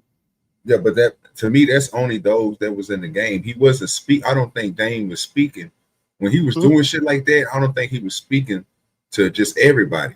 I think he was Nah. literally. I think he was literally speaking to the folks, bro, that was around. It goes back to your point, though, E-Dub. Well, the way I'm saying this is he is going to belittle the next nigga who's not doing the same thing as he doing. So the people he see that's out there riding the same shit, got the nice little car he see on the corner, around the corner, 7 blocks from where he doing his shit from. These the niggas he a big brothering. He is talking down on, right? He did the same thing. That's why I said it wouldn't change for me with the nigga, because I think he did the same thing when it got to the industry. Once he got up there, when he started fucking with the big players, he had this same fucking mentality, which draws people away from you because it makes you think that you're better than everybody else. What you is the creme de la creme, and ain't nobody on your level. If these niggas ain't getting the new Maybach, they don't have 3-4 houses on next to water. Guess what? They ain't chewing. Right. They ain't shit. And that's the reason. That's the way I'm saying it. You know what I'm saying? OG. Well, I'm gonna just tell you this, because my proof is in the video. You can play the Breakfast Club or the whatever you got that show that shit, because it's right in the interview. Them niggas ain't where he at. Them niggas wasn't where he was at. He straight went up there and told them niggas they ain't shit because they punch in 2 o'clock. Yeah, but that's what I'm saying. He straight was on the show. He straight was on the show with them talking about, nigga, I bet you my house bigger than yours. That was crazy. Yeah, but that goes. I'm like, what are you, 12? But look, that goes back to my point. When that nigga sitting here talking to some people he know that's been working, got millions of dollars just like him. When that nigga Charlemagne said what he said, he was like, nigga, well, nigga, you ain't got more money than me. I might be saying that I'm broke, but you still ain't got enough money. You still ain't got more money than me. You ain't got the stuff. And again, it goes back to what LA was talking about, his assets. He gonna start telling them niggas that these niggas was broke because they can't wake up and do what they want to do. They broke because they going to work every day and they still trying to get somewhere with their family, right? But then he was also talking that crazy shit because he was talking what rich people talk about. Well, I don't have nothing in my name. Everything is in this right here. And so therefore I don't really got money, but I got money type shit. You know what I'm saying? Or longevity type shit. This is for my kids and shit. He want to talk about the accomplishments that he know that these niggas ain't really facing, or about the face that they already know that they probably ain't going to do the same thing that he did. All my kids went to college and they paid fuck and all this other shit. You know what I'm saying? That he was saying. That's the type of nigga he is. So when you talking to a nigga like Charlemagne or DJ Envy, who is, again, who I don't think is the creme de la creme either, but these dudes here, bro, I mean, shit, this is what he gonna do. He gonna big brother them because they see him as somebody and he know this. You think people respect this nigga now, or do you think now, right? Not before. Y'all think they respect him, or you think people laugh at him? Like the majority of people when he walking around. Do you think Dame walking around and people like, all right, that's Dame, that's the OG, give him, let's roll out the red carpet, or, listen, bust it up with him? Or do you think people like, look at this nut ass old head now, like, still think he got it, but he out here broke, trying to pretend he better than people? How y'all think people look at him, like business people? The second one, the nut ass nigga. Yeah, but see, I ain't gonna front, man, and you know it too, OG. This motherfucker been selling this shit for years, man. And he's a great, he is good at selling the fuck out of this. But now we got a lot of people that can fact check shit. We got motherfuckers that just happen. We got motherfuckers that happen to be tuning in. We got people that just happen to be interning or working there. We just happen to get this information like they just want to tell that you wrong and you've been lying. Isn't a Breakfast Club get this information? Isn't a Breakfast Club on Revolt too? Am I making that up? I swear they on Revolt. They are on Revolt. So why would this nigga tell And that crazy ass lie? no. Let me, and I'm gonna tell you this, LA. See, this is when keeping it real goes wrong. He is the definition of that shit. This motherfucker, I don't even think I don't know if y'all remember or if I think he said it in the interview. And he said, he said, I'm Cam's boss now. Because Cam's on Revolt. Yeah. I think he did all that shit, and I'm telling you, it's digging that Cam. But it's like I don't even know. Like you, it's like nigga, you know we can see you, right? Yeah. You know all of us can see you. Like you ain't just talking to them just by yourself. This Mm. motherfucker's a fool, and I'm telling you, this is in cockiness and arrogance meets, and it's like he does the wrong shit at the he's a fuck up. That's why his teeth falls out online. That shit was hilarious. That's why shit like that happened, because he's a fuck up. And it's like now you're gonna be exposed. And it's like nobody has to even expose. He exposed himself. But You know don't what I you mean? think this is good for his don't. brand though? You don't think this is good for his brand? Like with Dame, this Is is he all selling good for teeth? him. Not just teeth, but think about it. Like Oh, he went viral for this shit again. Like, and he got Dame Dash Enterprises, and he got his YouTube channel, like another streaming platform. So this might no. get more attention on him. Nah, see, this is different. This ain't Drewski, okay? Mhm. This ain't good for his brand. This is not Drewski. He ain't did the shit on purpose. You know what I'm I know saying? he ain't. Yeah, I know he ain't doing it on purpose. So it don't count the same when you're a cocky nigga talking about the shit that you don't wear twice and then your teeth fall out. That ain't that that's like the universe like showing, like, you know what I'm saying? You know how you be like, yo, why this shit gonna happen to me? Like I've been keeping it together all these years, and now all of a sudden my teeth falling out online and this happened. Like, come on, yo. Man, he be cutting up, bro. Like I said, that Breakfast Club shit is crazy, y'all. We only got what 6 minutes or something on this. We gonna get through this. We got You got the that shit is fucking hilarious. That's it, yo. I'm telling you, the Breakfast Club shit is fucking hilarious. That shit was entertaining, bro. Feel good that you was. got all this off your chest. Pause. This is what you've been wanting to say. You talk about bleak your ops. You using the word ops, B. Like, yo, it's crazy. What are you talking about, man? The thing about yo, it's Big Ant, the spokesman, man. We back, another edition. I appreciate you, Big Ant. We're gonna get back to the conversation. UTPTV. Where he addressed the whole situation with him and Dame, how I got to where it's at now. And I as thought I was already skipped. I thought I had already. That people we listened to what Cam said. This nigga took a both here, and she's no, gone. Cam, You know, Cam. this is real personal and painful to bring that to the internet, no matter what y'all been saying behind the scenes. But that's the part that now this is the lawsuit. Like this is part of the lawsuit. This is the beginning of it. Now read what that shit say. I was dying. I said, who the fuck wrote this up? Formerly demanded for $300 million in damages. What is that? Torturous interference business. That's go popping. Yeah. What? Yeah, this nigga is always on some bullshit. Wait. You got him. Disparaging, harassment, conspiracy, and unjust enrichments. Mm-hmm. Oh, okay. Wait till you see the next one, the next page, when he say Cam fucked up his businesses with Rockefeller and Jay-Z. He named Jay-Z specifically. I gotta make that shit bigger. I'm looking at that shit on the wrong screen. Give me a second. I don't know if they'll let me make a YouTube screen bigger. Give me a second. Nope, hold up. Nope, they won't. You cannot make a YouTube screen bigger, people, like that. All right. For him to go there and just push, and I'm not from Harlem, obviously, but just to push this, we don't do this in Harlem. We don't do that in Harlem. We don't do this and do that. But you go file a lawsuit on this, man. It's not just the fact you're filing the lawsuit. It's the two things you got in New this York lawsuit. niggas love telling me from New York. Mr. Dash is a co-owner of Dipset Clothing Company. What? 5150 ownership structure.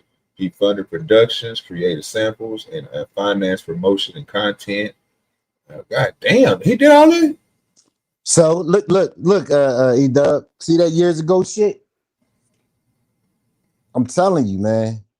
That nigga felt some type of way about that shit. Yeah, he's like a scorn baby mother, y'all. Yeah, he felt some type of way, but that shit had to be like 20 years ago. That nigga still feels some type of way. The only reason why I remember is when I looked at this, I was like, damn, this nigga still remember that? Like that shit really must have made him mad.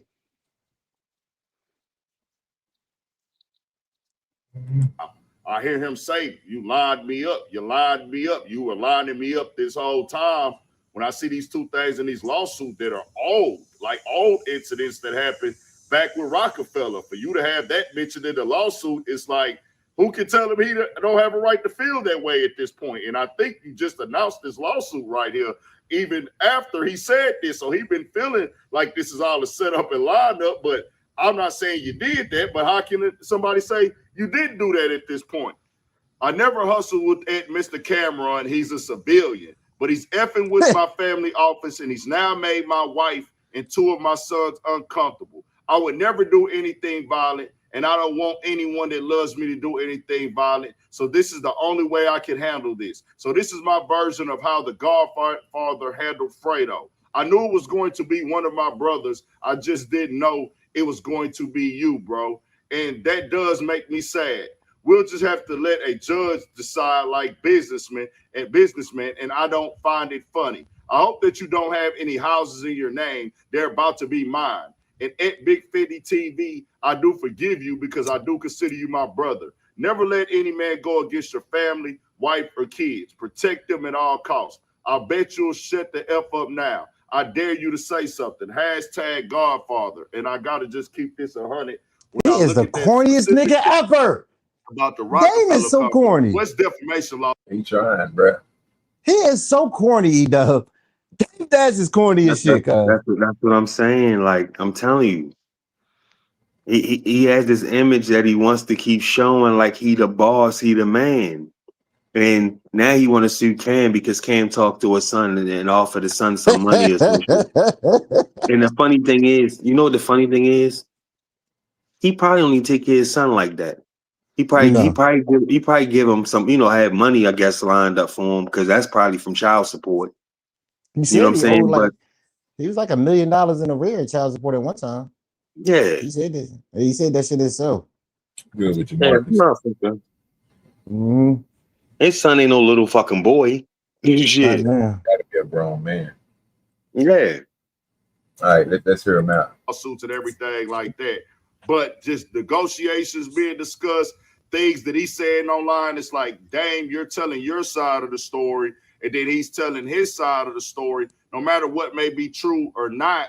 But just to sit up here and put this lawsuit together and publish this, bro, that ain't solid to me at all because of what you push and what you claim you stand for. But when I hear the sabotage stuff being brought up into it and saying that he sabotaged the Rockefeller situation with the Jay-Z conversation and the president thing, I'm like, really, Dave? This is what we doing now, bro? Like, I just can't respect that. I can't look at that as solid. I can't look at that as 100. I can't do it, bro. Like, it just is what it is. Like, I didn't want nobody family to be spoke on. I didn't agree with that at all. I don't agree with people's family being contacted, brought into it in no form, shape, or fashion, bro. I don't. And you could tell, I know people say that's pretty much can't it, tell though. nobody how to respond. You want to skip past his ass. All right. Shit. Let me grab this up real quick. Going down the line, goddamn it. Now I know how these niggas is over on the Breakfast Club. They don't play no games, so I might have to throw this one away. Make sure you hit the Cash App, because this one probably gonna get thrown away after I play this here Breakfast Club. They ain't gonna let me keep it. But if you want to watch the rerun, you can always go on X, Do Dirty Nation, on Twitter. It's on there. You can always see it there. But we are gonna watch this Breakfast Club clip, so you know how they get down over there. They get you up out of here. They're gonna hit you with a monetary strike review or whatever the fuck that shit is. But it don't hurt your page, but it hurts your page. It won't let me go green. I don't really care about going green. I'd rather get the green, hit the Cash App, and we'll make it work. But let's go ahead and have a little fun with Dame Dash over on Breakfast Club. It started off hot, so what y'all think about that? They got to tell the story. It could have been his birthday. He was buying him some sneakers. What kind of half-ass story is this? Like, nigga, when, why, how, what did he do? Like damn. So what about you, Edel? What you think about it? What you think about somebody doing that? See, this is the part where that shit be bullshit for me, you know, because he's acting as if him and Cam have real beef. Mm-hmm. These motherfuckers is just having they don't, you know, they disagreement. This ain't no fucking beef. Dame is what, almost 60. Mm-hmm. You know what I'm saying? I mean, this nigga's in the mid to late 50s. What are we talking about? This ain't, yeah, his son got to be like every bit of 20, 30. This ain't no Talk like little your boy. titties. Talk Yeah, like he like can your speak for his titties. own self. And he's carrying it as if this nigga's the godfather.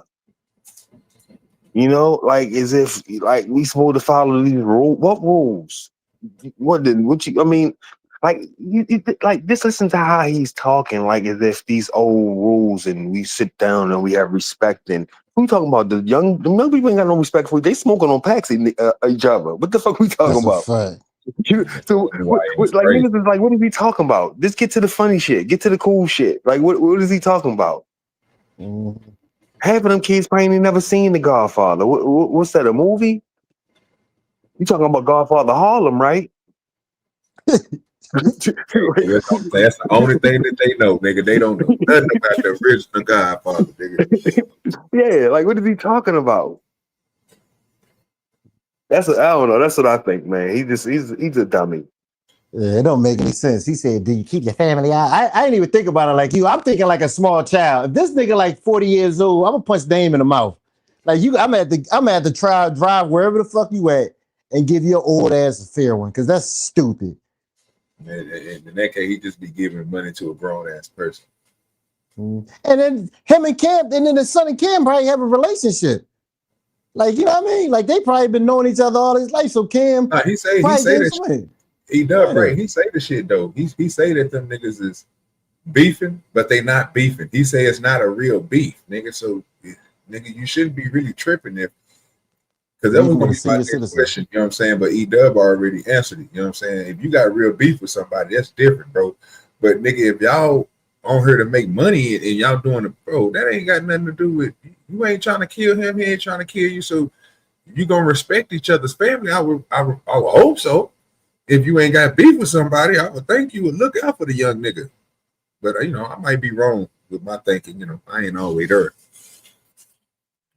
Some people might see it differently. But if I ain't got no reason to pull that thing out on you, then I ain't gonna do nothing to your kids, bro. I mean, I wouldn't do nothing to your kids anyway. But still, I mean, but my beef ain't the same as everybody else's beef. Everybody else's beef, they might take it to the whole what you call it.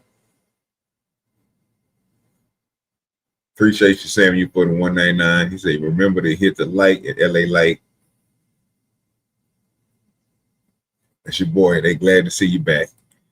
Appreciate you, Samuel. Go ahead and get Mayos in here with that one too. Then we're gonna do the hood nigga shit. I bet you can't do it like me. Stretch for ways like that, Right. Appreciate y'all for the 10 Mayo and 199 for Samuel. Appreciate you. Hit the cash app. Hey, look, this is what I just thought about too. You know, what be crazy? It's like when people see your shit. Like, let me just use LA for example, right? LA got this thing that he doing, right? And from the ground stages of it, people might not see the vision, right?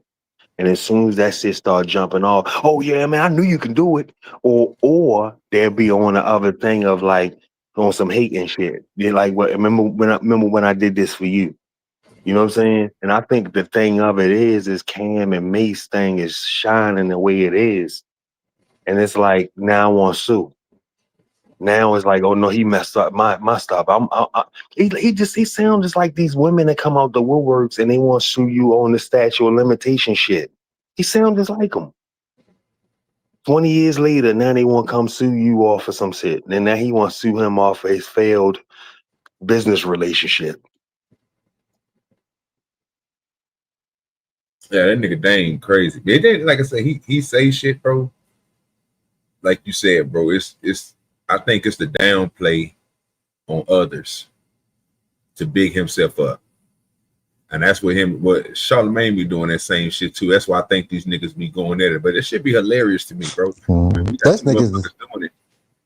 He the definition of Dame, the definition of pride. Like if you look up pride, you will see that nigga face. Like I've never seen nothing like this.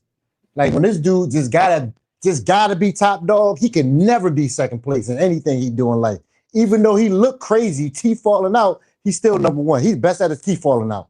Like this nigga is just crazy. He is something special. From a job, I don't know. I heard you. What's good with your spoon?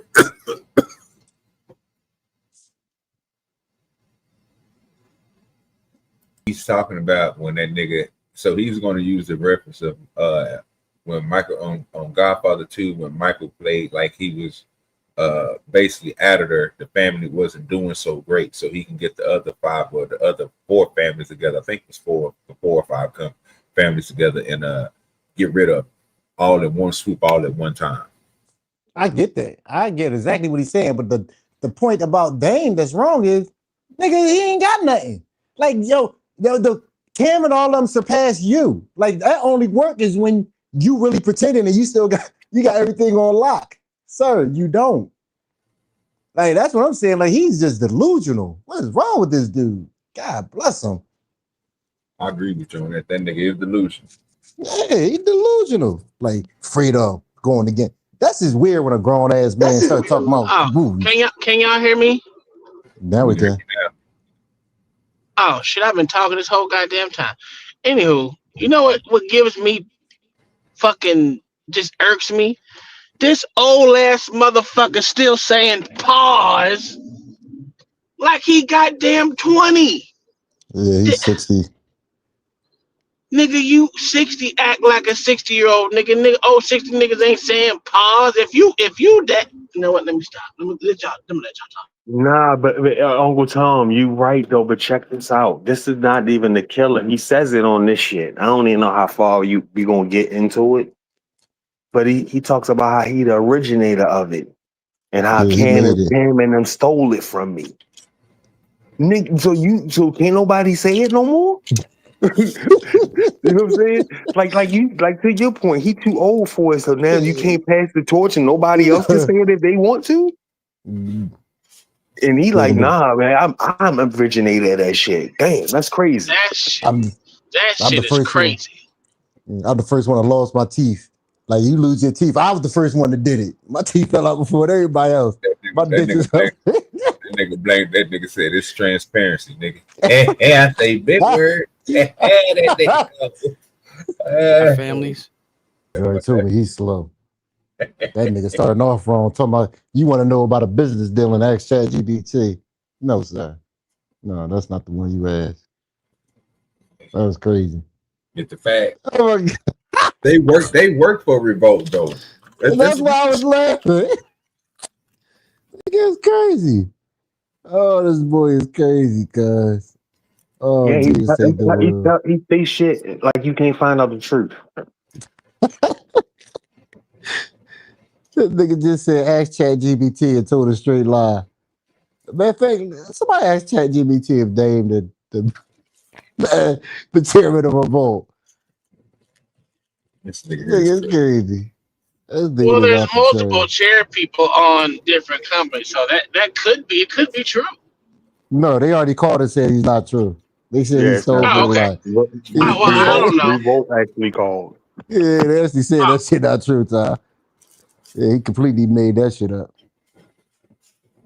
That's why that motherfucker had so many goddamn views, nigga. How many views this bitch got now? That's probably a lot of them hoes. I gotta come up out of the screen and see the views. Yeah, Tom, he forgot they're on Revolt and Revolt is watching.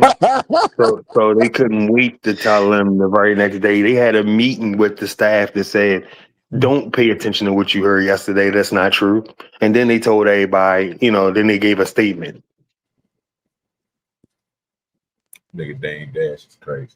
Oh, okay. Well, we always say when niggas open their mouth, they know they lying. That's Dame for you. And Dame was change, bro. How did you time something like that? He don't. He just made all that shit up. You don't. This nigga just making everything up. Did he respond to this after this yet? When they called him out on a lie? I wonder if he did a response. I don't know. I've heard. I think there's a response. What are you gonna say? They lying? He probably gonna say they lost the job right after that. Yeah, I don't think it'd be nothing to save him. That don't make no damn sense. E-Dub, that's what you was calling out right there. Yo, he's a dumbass, man. Yo, but what I like that Charlemagne did, the motherfucker said, well, shit, I mean, like, am I supposed to know? Like, shit, that's not honorable. Like, that's not a good profession and shit. He tried to play him like, look at this dumbass. He don't know. I mean, I shouldn't know. Dame asked a nigga, was he a drug dealer? Like, golly. Like everybody was supposed to. He Yeah, fucking that's dumbass. exactly. Yeah, that's the quickest thing you can go to, huh, player? Nigga went straight to selling drugs. Got that coat. I hear me. That doozy pack on deck, nigga. This nigga's retarded. So do y'all feel that Dame is teaching right now? No, he's for being a clown. He's been a stone cold clown. Dame is giving them good content. That's a whole fact, and that's why they letting them do it. Keep that monkey talking. That's a keep him dancing. Keep that nigga dancing. Get that monkey in symbols. That tambourine. Yeah, that nigga tambourine. Let him go in that corner. Yeah. Nigga said he about to go smoke a joint on the corner because y'all stressing me. I swore this nigga said y'all being a bully, but I don't want to believe a nigga from New York said that. Oh, bro, he just told that nigga. I don't want to believe the OJ. I looked at the pack of edibles. I said, oh, these bitches got me hearing shit. You hearing everything too good. Look, I didn't took it back and listen to this nigga again because I'm smoking. I heard. I knew I wasn't going crazy. I said, oh my Lord, this is a nigga from Harlem. He's being a bully. He said you got to stop because you're being a bully. Oh my God. I heard bullying nigga. Breakfast Club's gonna get me up out of here. I thought I was about to ask you, did you check on it? Nah, hell no. The motherfucker got me up out of here quick. How long ago was that? I don't know. I was like, damn, they let you rock. Yeah, I was about to say the same thing. Let me get up off the screen. They don't want to have me show. Let me see if it's gonna come back. Tell everybody to wait. We might be in some trouble. Or what you could do is just play the shit, but we just don't see it. Yeah, that too. I mean, cause we still can get the same, you know what I mean? Fuck it. I mean, it just ain't gonna be able to see the shit though.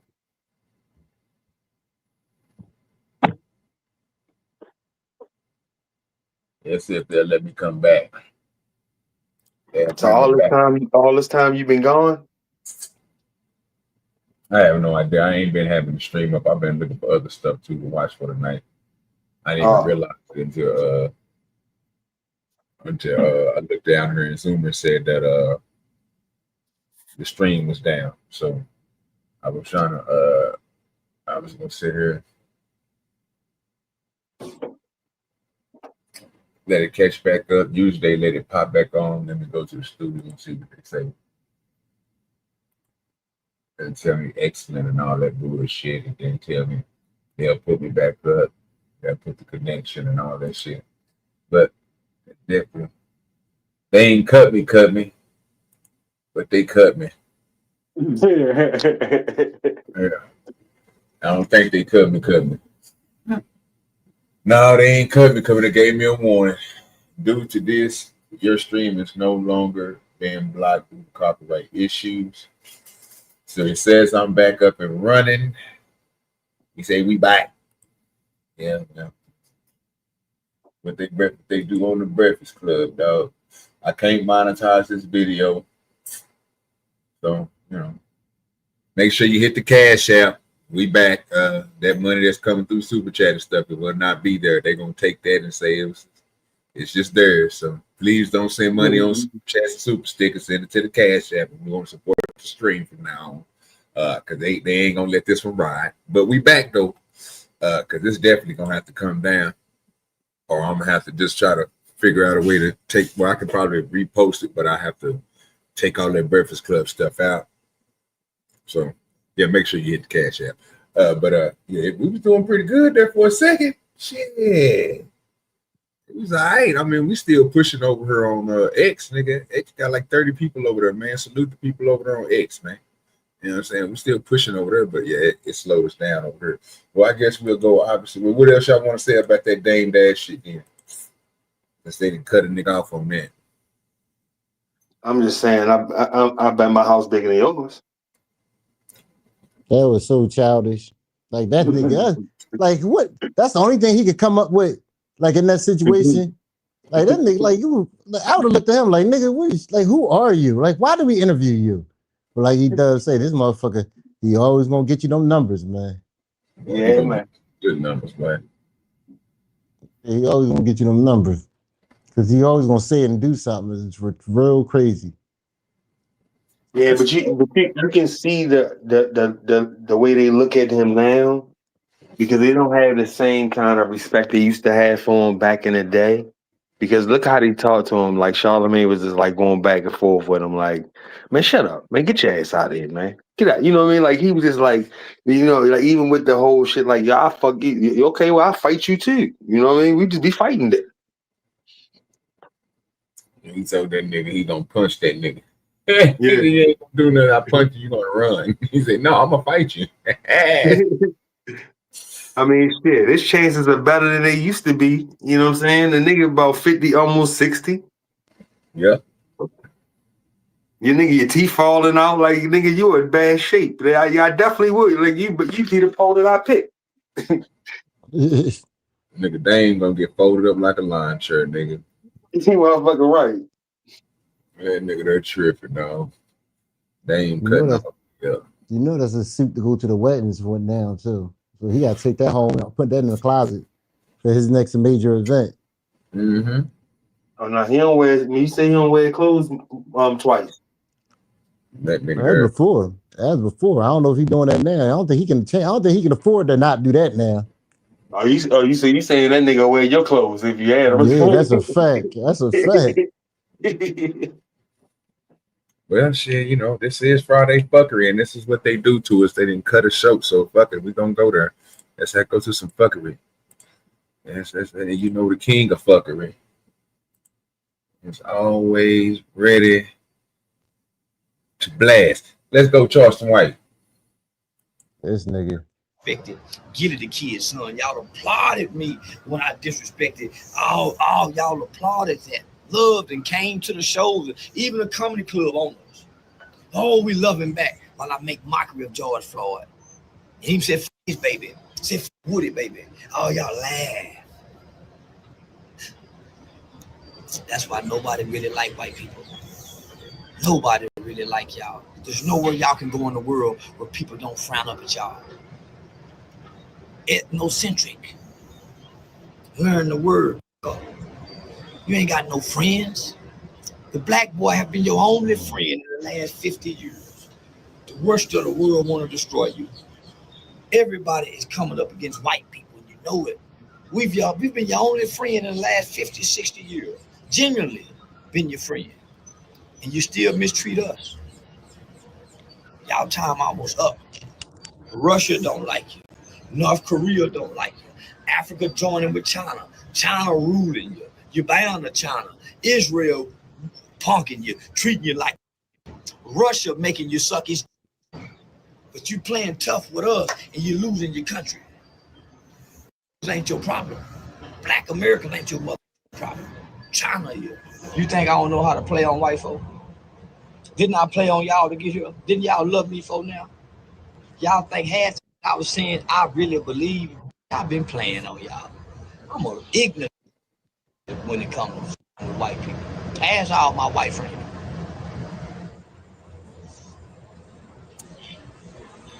Smooth. I telling y'all, that's why I love Trump. Me and Trump is one of the same because we can play on both sides of the field. This nigga just did a video talking about he don't like Trump. Came over. Nigga just did a video talking about he don't fuck with Trump. He just did that. He said he fuck with him, but he don't fuck with him. But he said he just did that just to play on white folks. They know if he was saying he rock with Trump, they put him on. I listen. Some parts of this shit with Charleston White, I think he on, and I think some parts I think he just being stupid and drunk or high. Cause like the part where when he was talking about when something happens to our black leaders, you know, it's still okay to criticize them during that time. But doing with other leaders, when something happened, you can't criticize. So that's what he's about to go on to. Which I don't think there's anything wrong with what he said. But it's kind of interesting how he put it all together. This nigga be cutting up, dog. He'll say one thing and then come right back the same day or the next day, nigga, flip everything that he just got to saying upside down, nigga. But he get views, so I can't tell you if but he always say something about being a shock jock. So I mean, like, if this would this be shocking material that he's doing, or would it just be talking without, you know what I'm saying, just talking basically? I wouldn't know. You know what he's doing. So you think most of the stuff that he doing is calculated, like this right here is calculated for him to have another play on it and something already installed for another video ready to go? Yeah, I mean, I don't know if he got another one ready to go, but I mean, if you're a natural shit talker, you're a natural shit talker. You know what I'm saying? But I mean, I don't think he dumb. I think he know what he doing and it's calculated. Yeah, he don't never do shit by accident. Yeah, it's calculated. I mean, just think about this. That video is in response to the backlash from Charlie Kirk. You know, this is why he's saying this now. And it's almost to say like, oh, now y'all want, oh, that was too far. That's what he's doing. You know what I'm saying? So, you know, but the video before that, it was fuck this person to fuck that person. You know? And it's like now, like I guess, like it's like I said, the response back, people trying to cancel the shows. You know what I'm saying? So it's kind of fucking with the money. And now this is the real Charleston. You know what I'm saying? Like, look, hey, oh, now that was too far. This is that, and this is, you know what I mean? Yeah, I see what you're saying. I just don't think it's gonna help him to do it, shit. But it might might get him through some doors, but nigga, the other doors are still gonna be closed. Nah, I mean, I think he cool with being on a chilling circuit. You know what I'm saying? I don't think he want to go no further than that. You know, I mean, he making out just fine. I mean, just think about it. If you had no expectations to get big and then you finally become big on that local, you know, like on a chitlin circuit, then it's like your expectations are already exceeded. You know what I'm saying? Yeah. So it's like I mean, it's only up from here. You know what I'm saying? So it's like shit. I done made money off of this shit. Like, think about it, yo. This is the equivalent of somebody getting paid to play basketball or getting paid to play football, something they love. I'm getting paid to talk shit. I didn't even know it was a lane for this shit. Of course, you know what I'm saying? He definitely take advantage of everything that comes, nigga. That nigga be, you know, he be everywhere, boy, talking about this shit, bro. That's the team. See what that crazy ass Charleston got to say. We're gonna play dumb Republican. So you got to be clever to play Democrat. You ain't got to be too smart to play Republican. You just got to remember history and know which side to play for. Dumb. So yeah, that's Republican, Democrat, dumb, and you got to know how to play both sides. If you're stuck on one side, you're stupid. It's what make Trump so clever. He know how to play on both sides. That's why I salute the commander-in-chief. That's where I got my game from. I read his book. White boy can't beat me, and I done read Donald Trump's book, but I know how to play on both sides. I know how to play on the liberal and the conservative, and the independent too, nigga, because I know history. I can talk history, and I can talk law, I can talk politics, and I can talk world events. Tell you, listen, white people. Do y'all remember that they had the school shooting, the Uvalde, when all the Mexican babies got killed? Uh, I made fun of the Mexican babies. Y'all didn't cancel me. I made fun of a whole school of Mexican children getting killed. Uvalde, look it up. Y'all didn't have nothing to say to it. So who give a f about Charlie? I can't stand Charlie. And you know what I'm realizing? The youth don't like Charlie neither. That's why they killed him. Only the old folks like it because that's the old way. The new day ain't the old way, so Charlie had to get out the way. The young people, this was a young people's call. They hate Charlie. You know who love me? The young people. Because of Aiden Ross, Neon, all the young streamers. You know who hate me? The old people. See the difference? The old people love Charlie. The young people didn't. They said, Charlie. Ask DJ Academics. I'm going to do some 6ix9ine tonight. The young people will be listening. So, Charlie, old people, that's the old day, not the new day. I think somewhere in y'all Bible it says you can't put the old wineskin, or you can't put new wine in old wineskin. Charlie was old wineskin trying to be new wine. So the youth voted to kill him because he was picking on them. I pick on the adult bullies who mislead the kids. See the difference? So you're gonna get by a pack of wild tonight because I'm exercising free speech. No one can take it from me. And me and Charlie would be both supporters of this. Charlie said we need to bring back public execution, and guess what? Charlie got public executed. Charlie, you're almost like a Tupac. This is going to be a question that I know people are going to say. Is this nigga Charleston taking this shit a little too far?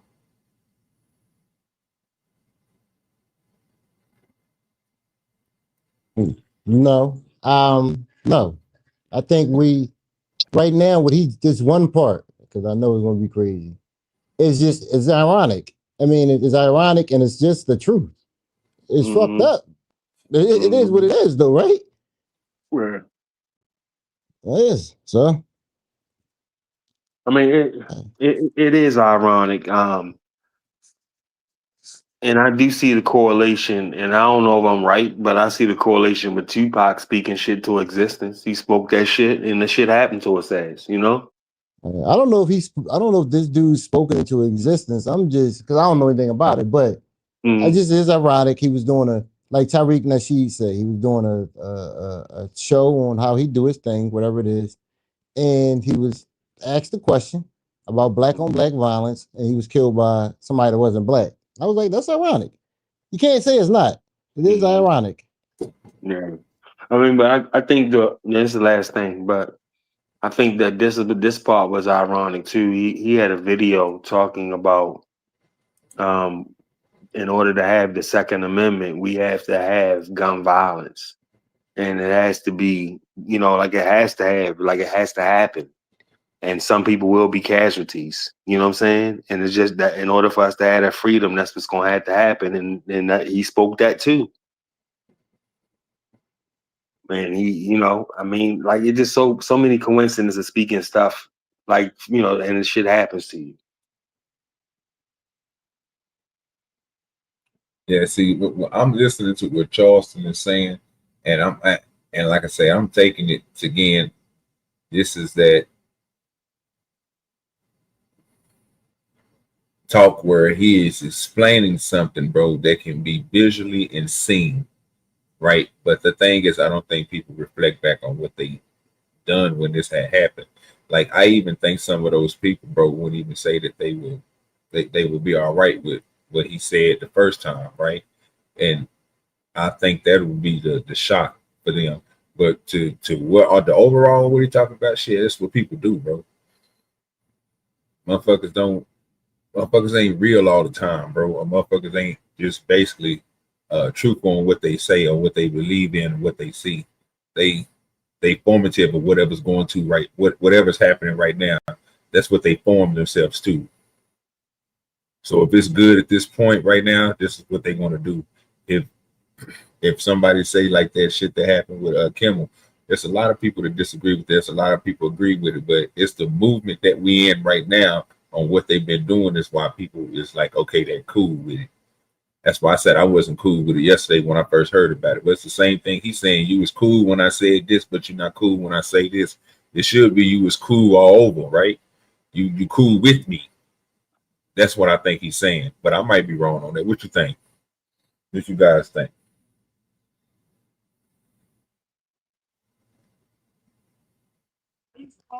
Hold on. Shit about to die. Hold on, let me find the cord. Y'all talk. What you think, E-Dub? What you think about what I just got to saying?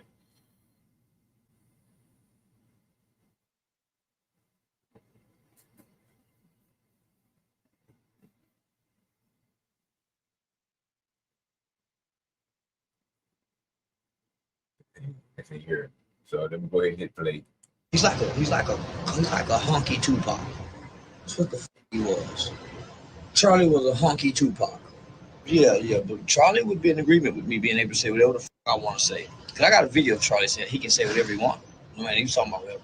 I can say whatever the f I want to. I'm an American, and I'm not a convicted felon. Who's gonna be mad at an American exercising his right to freedom of speech? And so you got the president and white people saying any American talk bad about Charlie, they're coming after us. So you mean to tell me they're gonna silence us by speaking against white people again? They're trying to take us back to those times where people would be punished for speaking against white people they love. Charlie, you got people saying Jesus. You're not punishing them for saying Jesus. So Charlie and his loving daughters, little white.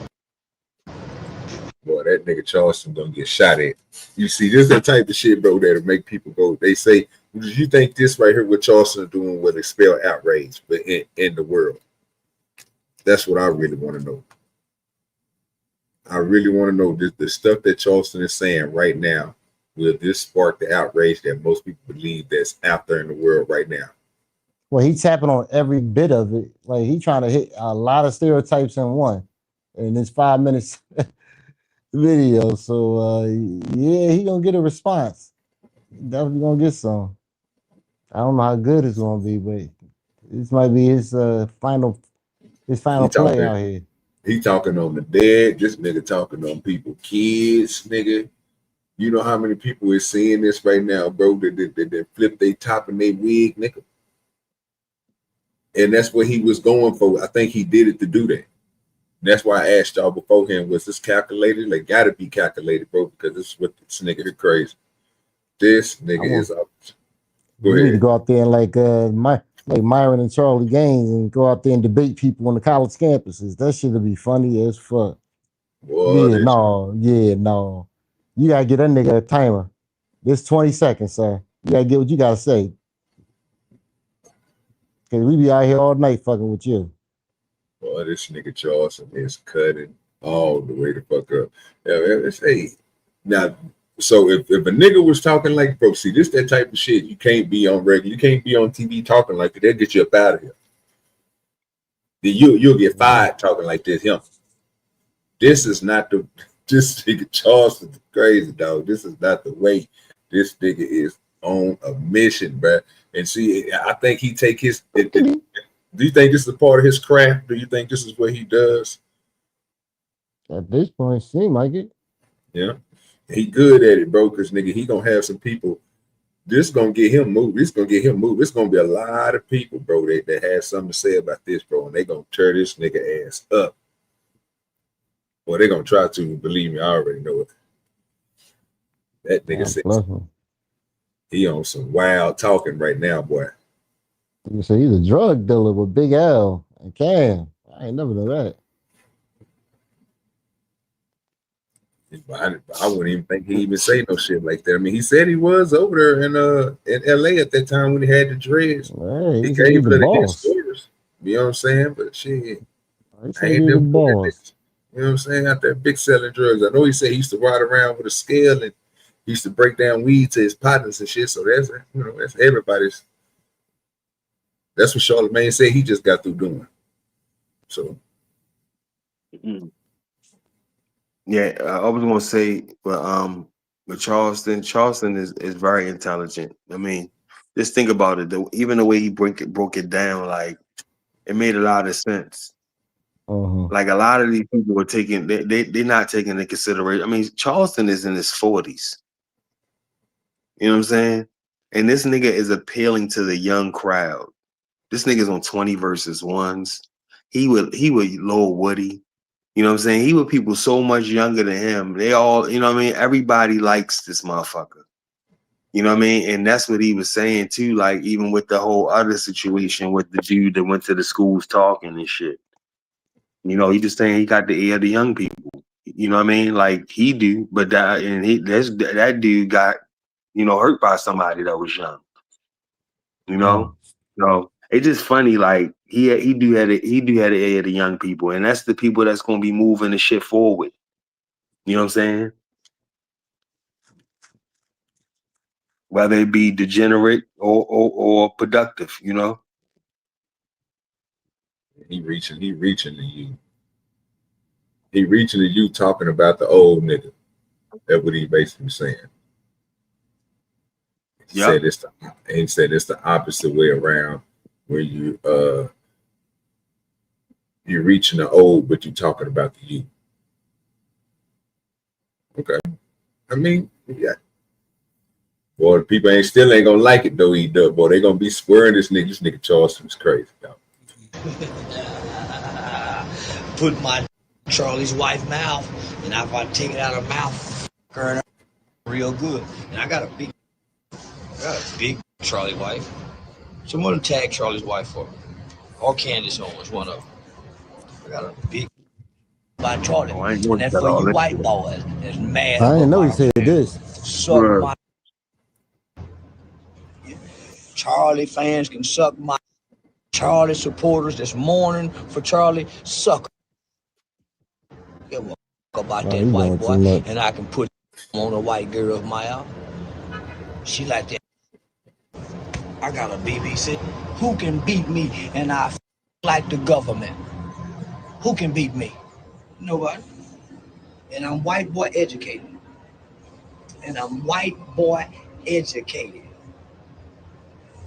From elementary school to law school, pre-law student, Texas Wesleyan University. You better check the records, white folks. Oh, I'm gonna check him, motherfucker, because your ass lying. Never been. Because your ass is lying. Yeah, I'm gonna check him, nigga. You lying. You already, bro. You think how many people you think that have that ain't? How many people you think ain't checked that already?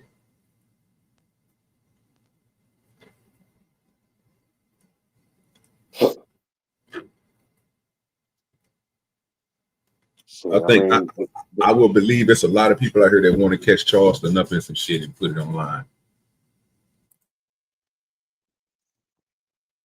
I don't know if they really want to catch him up in some shit more than fuck with him. You know what I'm saying? Like people want to get physical with this nigga. They don't really want to catch him in no shit. Catching him in no shit when the nigga slick talk his way out that shit don't do nothing. You know what I'm saying? I don't think that's the thing. Like he talks so much shit, he just get under the nigga's skin. Like a lot of them, it's like a lot of young people fuck with him. Then you got a lot of them that don't fuck with him. You know what I'm saying? So he's split down.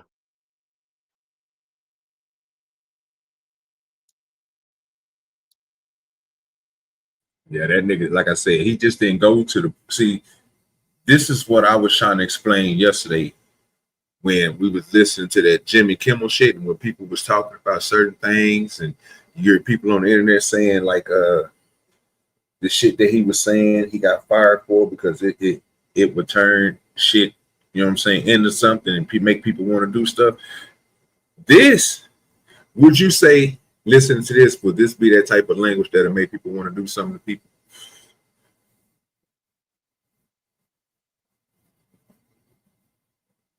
No. You don't think so? No. So you still believe in just it's still controlled by how people perceive things, how people take things? Nah, because people are not looking at him as no leader. You know what I'm saying? That's what make the shit different. He's just a shit talking nigga, man. And nobody look at him as no leader and look at him to be like, oh, let's follow Charleston White. It's like look at the little man over there talking shit. That's what it's more like. You know, let me get a couple laughs. But he ain't nobody's leader. Okay. This wouldn't move the needle, basically. Not either. Okay. Nah. I mean, think you got so much other shit people would try to blame shit too. You know, they would say the music, they would say the drugs, they say a whole bunch of other shit, but not this nigga. I would think some people would take this, bro, and run with it. Just on the fact that he was highly disrespectful. You know what I'm saying? But like I say, he consistent though. Oh yeah, hell yeah. I mean, I'm not saying I agree with him, but he consistent because this fuck everybody. You know? Yeah, that nigga, I'm trying to tell you, that nigga Charleston gonna be cutting up to a whole nother level. We good with you, Sammy. He said, what the hell is this? Yeah, it's a whole fat, bro. It's a nigga Charleston cutting up, sir. Taught in a black school. I can't even remember having a black school teacher. I'm white boy educated. I've been going to school with white folks since the first grade. You think it's easy to play on the white boy that's into politics and history, especially if he in the race? It's easy to play on him with his ethnocentric ideologies and belief system. He's stuck on one side, and he think he right all the time. So it's easy to play on who think they right all the time. White people. It's easy to play. That's why everybody playing on the. And I just want to remind white people, your only friend in this entire universe on earth is your. Nobody else likes you. The Canadians, the Mexicans, nobody likes you. Even the English don't like you no more. And let me just tell you something, white America, your only ally are you don't have enough guns to win whatever race war you think you can win. Because while you mad at China mad at y'all, how you think fentanyl getting into your country? How you think China have bought up almost 60% of real estate in the United States of America next to government buildings and main structures and entities? China then came in and bought up almost 80% of your beef and chicken, pork processing plants in your country. Everything is made in China, and President Trump is kissing China. China is putting lead in the toys. China poisoning y'all every which way. And then not only that, China is teaming up with all your enemies, helping Russia. And China said y'all better not with Russia. And China said they're gonna take Taiwan from y'all. Why is Kirk focused on y'all who don't hurt nobody but? They're not even into these that America up. And now Russia owns most of your beef processing plants too. Russia been coming in here spying on y'all. Y'all was just hollering Russia was meddling into the elections. And Russia is defying everything President Trump said. Everybody got their weapons pointed at the United States of America. You don't have no more friends, America. You think Israel your friend? They over you too. They the one did the 9/11 tax on you to bully your government. So what the fuck is Kirk running around acting like is the problem? The ain't affecting nobody but and the problem makes plenty of money for Wall Street. Isn't the prison industrial complex on the stock market? So what the fuck is you complaining about your for? And they bring in so much money with all this free prison labor. Because you're talking about Kirk. And white people, he ain't your problem. All right, bro. Appreciate you coming white people no more call don't target white girls like we used to. When I was a kid, we target y'all. I went to jail for killing a white man. We used to target white people before gangbanging showed up. And you have allowed 99 tongues into America, and all of them don't go with your laws and your customs and your culture. When you close on Christmas, them Chinese, them Arab, them Palestinian stores be open. And I just want to say this, white America, if y'all feel so up about Charlie Kirk dying in front of his family, how can y'all still turn your ear and your nose away from Israel and they blowing up hospitals with children in it? And we seeing that on TV. We seeing the agony of the Palestinians in Gaza, and now this one white man get. What about all them people over there? So don't come with us with that white privilege, the sympathy y'all got, and y'all ain't got no white guilt about nothing. Never. You remember? I remember Mike Brown died. I remember white people made mockery of well, not Eric Brown, the big fat guy that couldn't breathe. Y'all made jokes about that. That man died in front of his kids. Y'all made jokes about that. Y'all made jokes about Trayvon Martin.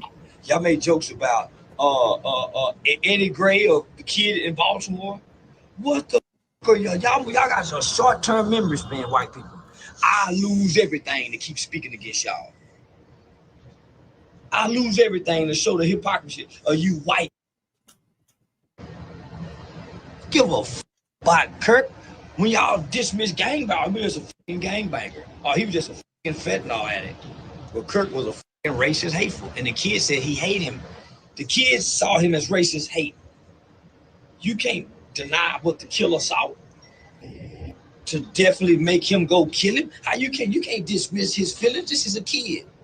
This is a 22-year-old kid. And you guys want to make him a liberal? No, he's not a liberal. He was sick of that shit. His conservative parents was trying to preach to him that he reject. Just like the 60s children rejected their parents' racist.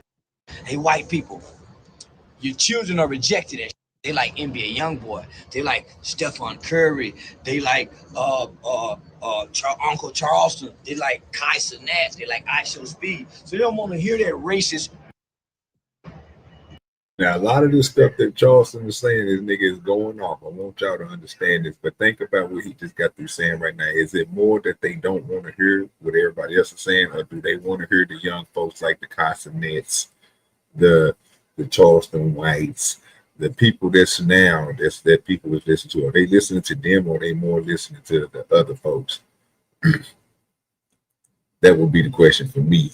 You know what I'm saying? And I believe that they are listening to the Casanets and what's that one dude, man? They just got through naming Neon and the Aidens and the people that's online. They listen to a lot of these people that's online. A lot of these people is influence them to talk, move, and do things a certain way. So he ain't all the way wrong on what he's saying about that. The other stuff, boy, they gonna tear you up, boy. They gonna cut you deep. They gonna cut you deep, boy. But see, it's because you, and that's a good point, Samuel. But that's only because you're not in a bracket, right? You ain't come up on the well, the way that we came up on it. We used to Fight Club and these other things. We used to a certain format, like I was trying to explain. It's a visual thing that we locked on to. We ain't really locked into a whole production. Production is TV. People don't put that on YouTube. Right, and when they do put it on YouTube, people gravitate to it. You get a whole different audience. That's why everybody that you see, Mr. Beast and all these big names on you, they got some of the best production that's out here, and they take these kids being with them. I think Castanet is already almost at his goal. He's supposed to be getting his hair cut off or something like that. When he reached like 1 million or something for the new page or whatever else he's doing, whatever, I don't know what he's doing. He need 1 million for. He already got 5 million people already over with him anyway, so he really don't need an extra million, but he going for that. So yeah, I get it. Because like I said, you ain't even paying. I ain't paying attention to this dude. I don't think nobody paying attention to Charleston right now. But again, it's the people that is listening, you know what I'm saying, and he is directing these messages to. So That's who is going to catch everything that he's putting out. The other people, what they're going to do is they're going to take. I said, you ain't going to want to have people want to take this and they're going to run with it. People ain't going to want to have a conversation though. It's too detailed and too locked in for some people to look at this and see something out of it. They're going to think that it's hateful. They ain't going to take the certain stuff. The stuff that he say personally, what his opinions is, they going that's the hard part. Oh, bro, you can bring yourself up. You got the power. They gonna take that and they gonna kill it. They gonna kill his talking point. They gonna turn against him. And there's gonna be a lot of people that's gonna rock with him too, which is gonna be crazy. But that last part, he just got to spitting on. Like I say, he'll throw something in there that'll mess you up, but then the rest of it'll be nothing but fluff and crazy shit that'll just piss people off. What's cracking with your spoon? Oh man, just getting back in the house and shit. So what's up? Where'd everybody else go? Shit. E-Dub got to get up in the morning. LA, I think his phone and shit. He was on his phone talking on her with me, so he was trying to make this shit charge up, or he gonna go to his computer, one or the other. I don't know what happened to John. He was up here for a minute. He asked a couple of questions, then he dipped. That nigga old. That's what happened. Old motherfucker. I kind of figured he got into a spot where, you know what I'm saying, he didn't have no reception. And shit, he had to, you know what I'm saying, wait till we get up out of this spot and then he'll be able to pop back up. That's what I was just thinking about. I was just sitting there listening to this nigga Charleston White cut the fuck up. What was you talking about? Truth bombs on white hypocrisy. Okay. Well, he probably ain't lying about that. Nah, he been saying some outlandish shit. He said some shit. He said some shit, bro. That some people would have been got cussed. When we at 13, since she went. Our universe on Earth is your. Nobody else likes you. The Canadians, the Mexicans, nobody likes you. Even the English don't like you no more. And let me just tell you something, white America, your only ally are you don't have enough guns to win whatever race war you think you can win. You a goddamn lie. Why you mad at you? You a goddamn lie. That nigga's come on. Nice. Here we go. The dumb nigga shit. This is that character he play. It's like when he was I ain't gonna do it. Nigga retarded. He said Uncle Tom always wrong is in the building. This nigga is retarded. This nigga Samuel been cutting up, bro. You gotta get that nigga to Samuel gotta be stopped. Why that nigga Samuel be cutting up in that chat? Shit, I ain't never wrong. China mad at y'all. How you think fentanyl getting into your country? How you think China have bought up almost 60% of real estate in the United States of America next to government buildings and main structures and entities? China then came in and bought up almost 80% of your beef and chicken, pork processing plants in your country. Everything is made in China, and President Trump is kissing China. China is putting lead in the toys. China poisoning y'all every which way. And then not only that, China is teaming up with all your enemies, helping Russia. And China said, y'all better not f Russia. They've been and China said, go take Taiwan. Shut up, nigga. This nigga's stupid. China and Russia have been in cahoots with each other. There's nothing new. He right about one thing. We got too much shit from being made in China. That's one thing he right about. I give him that. But other than the rest of the shit is garbage. But go ahead. Yeah, he gonna say some shit that ain't even gonna miss him. Why is Kirk focused on y'all who don't hurt nobody, but they're not even into these shit that's America up. And now Russia own most of your beef processing plants too. Russia been coming in here spying on y'all. Y'all was just hollering Russia was meddling into the elections. And Russia is defying everything President Trump said. Everybody got their weapons pointed at the United States of America. You don't have no more friends, America. You think Israel your friend? They over you too. They the one did the 9/11 tax on you to bully your government. So what the fuck is Kirk running around acting like the is the problem? The ain't affecting nobody but, and the problem makes plenty of money for Wall Street. Isn't the prison industrial complex on the stock market? So what the fuck is you complaining about your for? And they bring in so much money with all this free prison labor. Because you're talking about Kirk. And white people, oh, he ain't your problem. Don't even interact with white people no more. Call problems.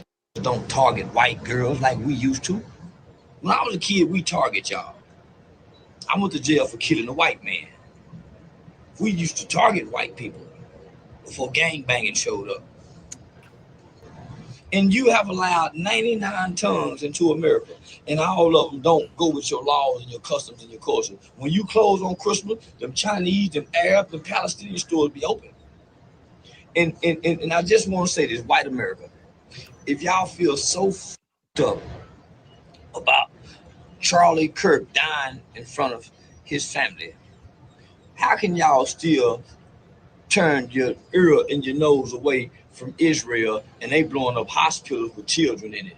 And we seeing that on TV.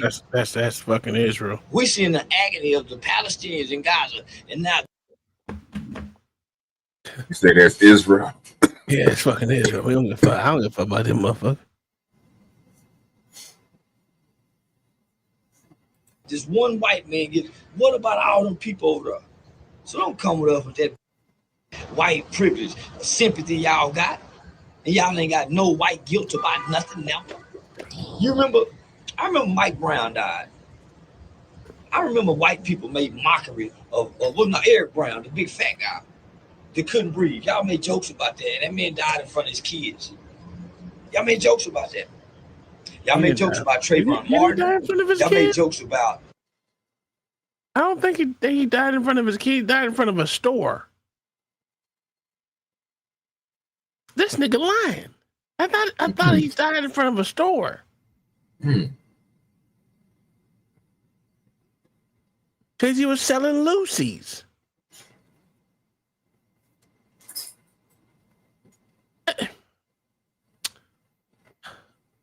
I'm trying to remember. Because it was in New York. He was selling Lucy's. Yeah. And the store owner told him to go away. Yeah, he didn't die in front of his kid. And the cops told him to get moving, and he refused. Yes, nigga. And his kids wasn't there. I didn't think so. It's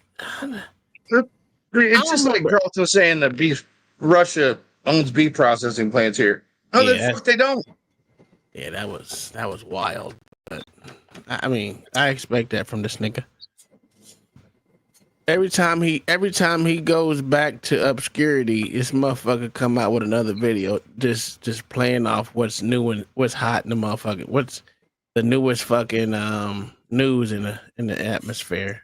Uh-huh. He's a YouTube shock jock, man. Yeah. You know, calling those people out at the HBCU. Yeah. One week he says one thing, the next week he turns it over and says another. He did the same thing with the little boy that got killed. One day he was with the father and he was hating white folks, and then the next day he apologizing to the white folks and hating the daddy. It's just crazy.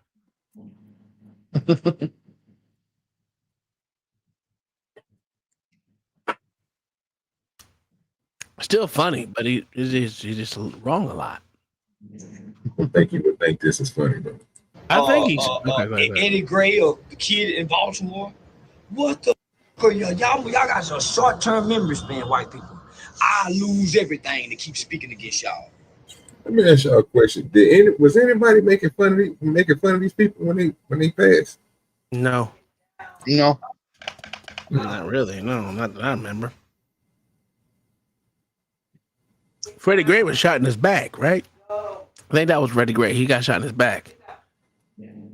If I can remember, I don't remember. I got 3 no's. Was he the one everybody else in the chat?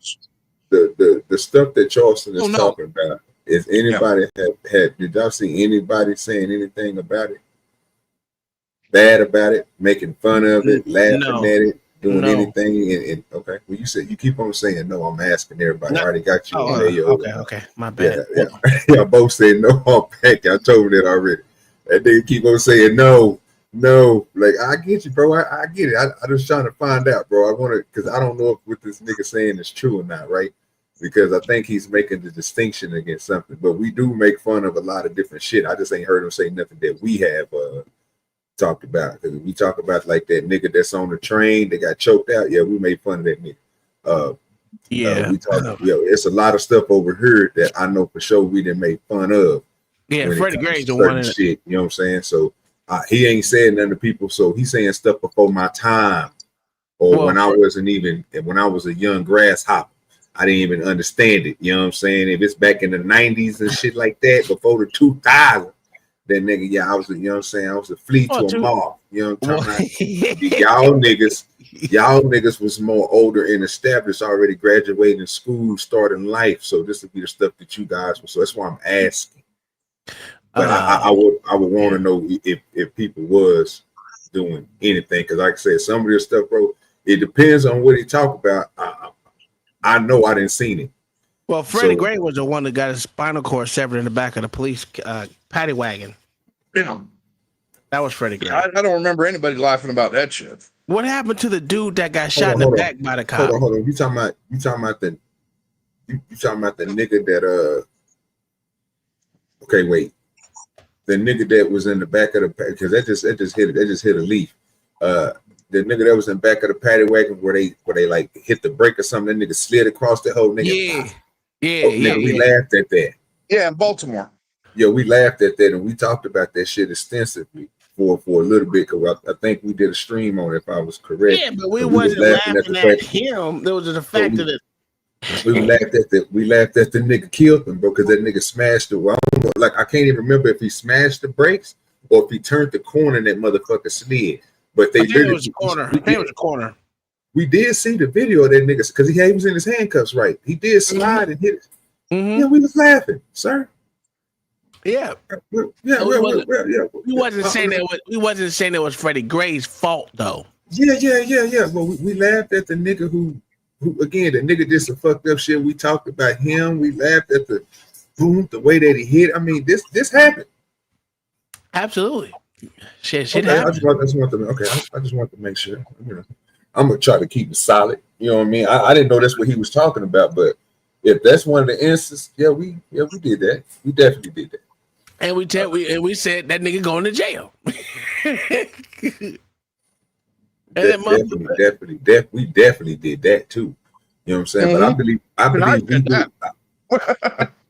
But one thing I always remember is if we like that type of stuff right there is going to be a common when we see somebody. But the question is, do we have the same graces for everything? Because I believe that we do. Like I haven't seen that one time, bro. Even if we find stuff to look at and we make fun of it, but some things it just can't make fun of, right? Yeah. We can make fun of the person that we will do that. Like, you know what I'm saying? Somebody doing something to a little kid, we would tear your ass up. It was going to be sad that you done it to them, and we're going to tell you be underneath the jail, but we're going to light your motherfucking ass up. That's what we do, right? So that would be in that same realm of talking and all that shit, right? Mm-hmm. Okay, I just want to make sure. I'm just trying to make it. No, you good. You said everything right. I lose everything to show the hypocrisy of you white. Give a f about Kirk. When y'all dismiss gangbanger, he was a fucking gangbanger. Or he was just a fucking fentanyl addict. But Kirk was a fucking racist, hateful. And the kids said he hated him. The kids saw him as racist hate. You can't deny what the killer saw. No, the kid just saw him as hate. To definitely make him go kill him. How you can't dismiss his feelings. This is a kid. Yeah. This is a kid. What'd you say? The kid said he saw him as hate, not racist hate. There's that. He was likely referring to the situation he was personally in. Hate.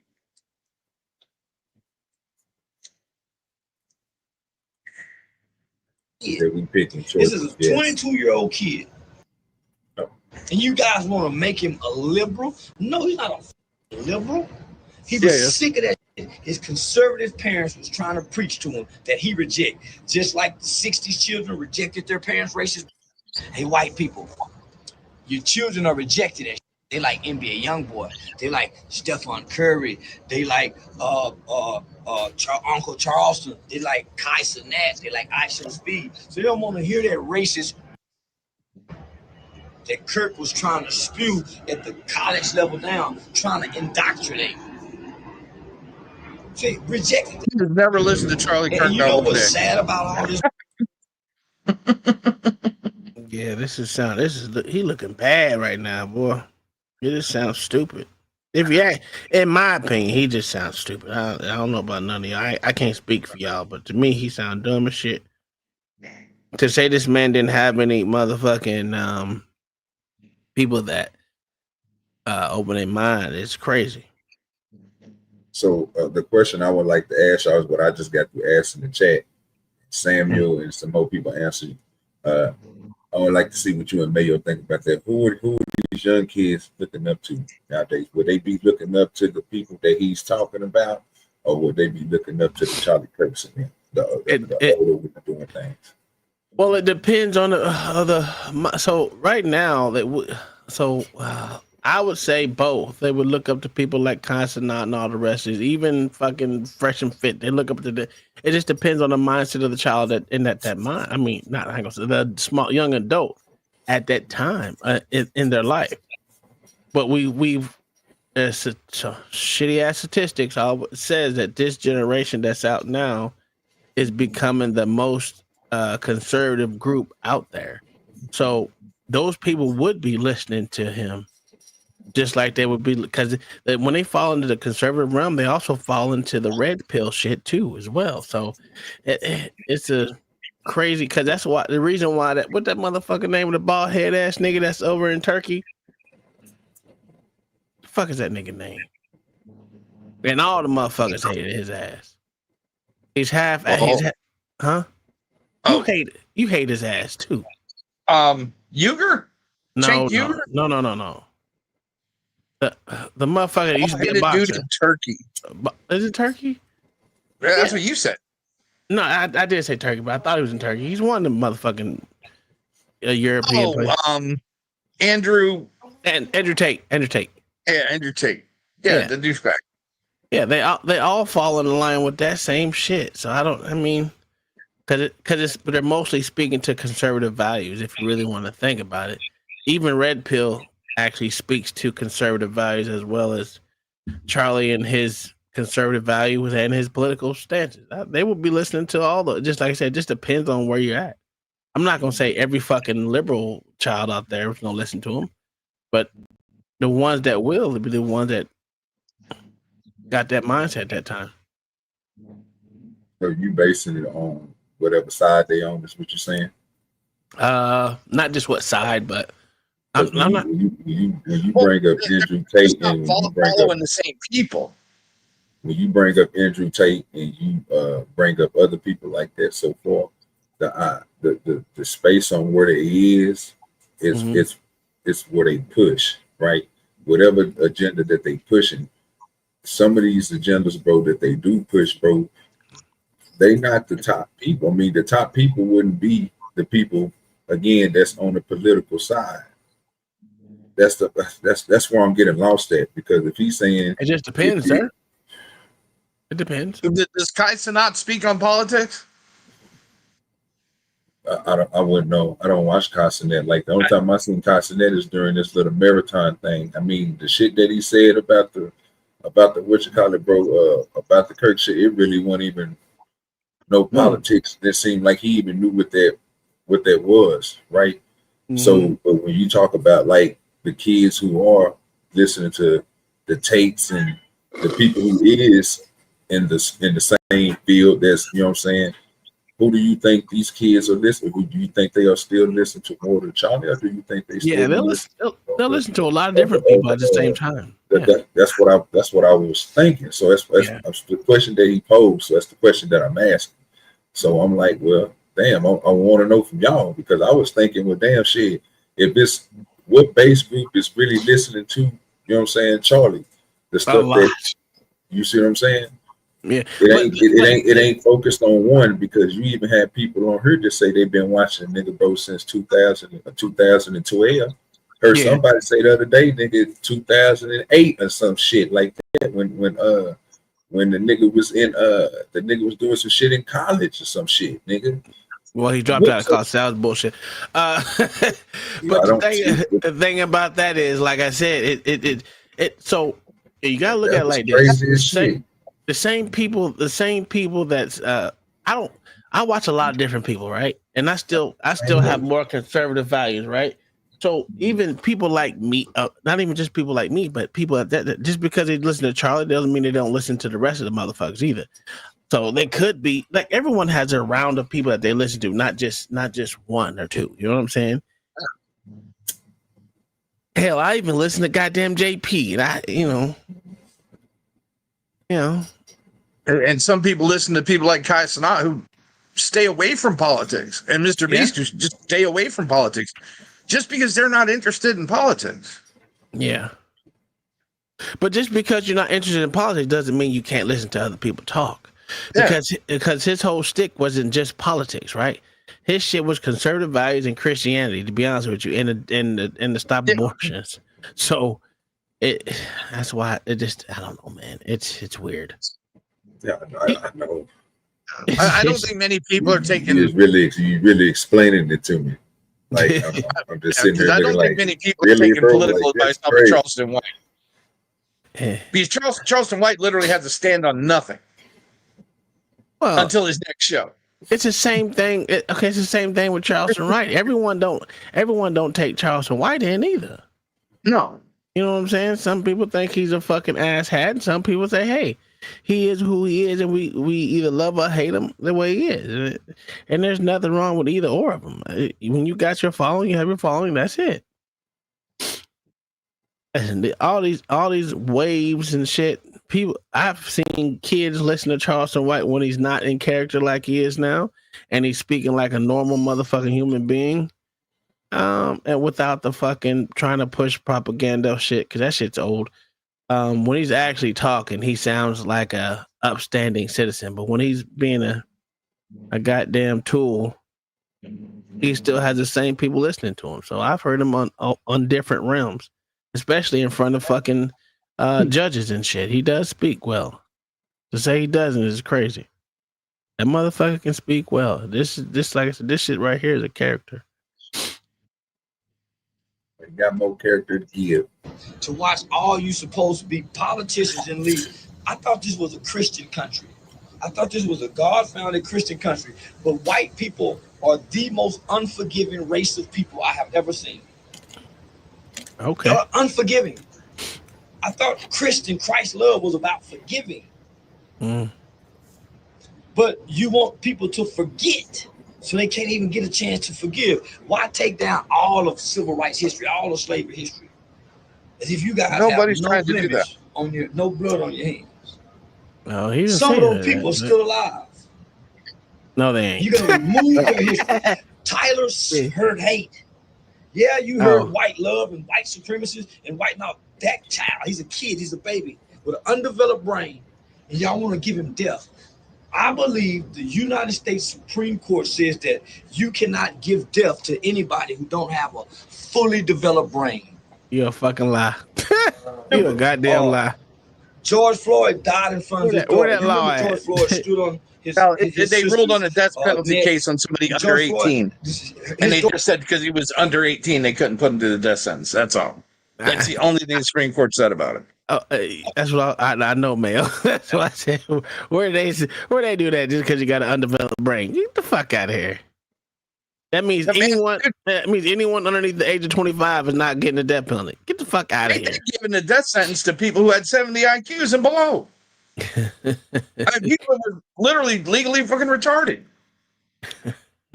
Yeah, if you can't answer the phone, you're legally retarded too. Don't forget it. I want y'all to know that. If you don't know how to use a rotary phone, they literally consider you retarded.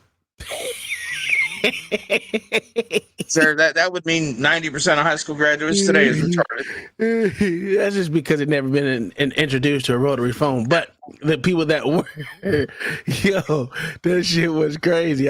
When I read that shit, I was like, what was that? Like, shit, 19 when I read that shit? I said, get the fuck out of here. That's crazy. But they haven't took that law off the books either, OG. I mean, Mayo. No, I wouldn't doubt it. I can tell you weren't talking to me, brother. Ain't what y'all niggas was talking about. No, okay, so if you know what a rotary phone is, right? Yeah, I know what that means. I wasn't talking about that. Oh, okay. Oh, literally, y'all, you know it's a thing where you can say, hey, pause the video real quick. I couldn't understand shit y'all niggas was talking. Y'all talking to Charleston like this nigga is standing right here next to y'all. Y'all know y'all was here with me, right? It's crazy as shit, bro. I was like, y'all niggas is off the chain, bro. I don't know if this shit is triggering or what, bro, but that shit was crazy. I was like, what the fuck are they talking about? Nobody can understand y'all. Only thing we heard was George Floyd. And I paused the video because y'all niggas was already going in. And I was like, what the hell did we got to it? I know you wasn't, bro. That's the whole God. It's shit crazy, dog. If I said y'all know I'm here with y'all, y'all can literally tell me, hey, OG, stop the video so we can hear what you guys are saying. Yes, sir. You literally start going off on the nigga, and the nigga not here. Yeah, I know. You know, it's triggering. I ain't gonna lie. I be getting triggered quick, dog. When I just hear shit, it just triggers the shit out of me. But you can start the show again. What?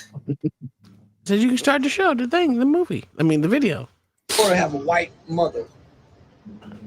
But George Floyd's daughter stood on the neck, and I think CNN or somebody, and she said, "My daddy changed the world." She saw her dad die.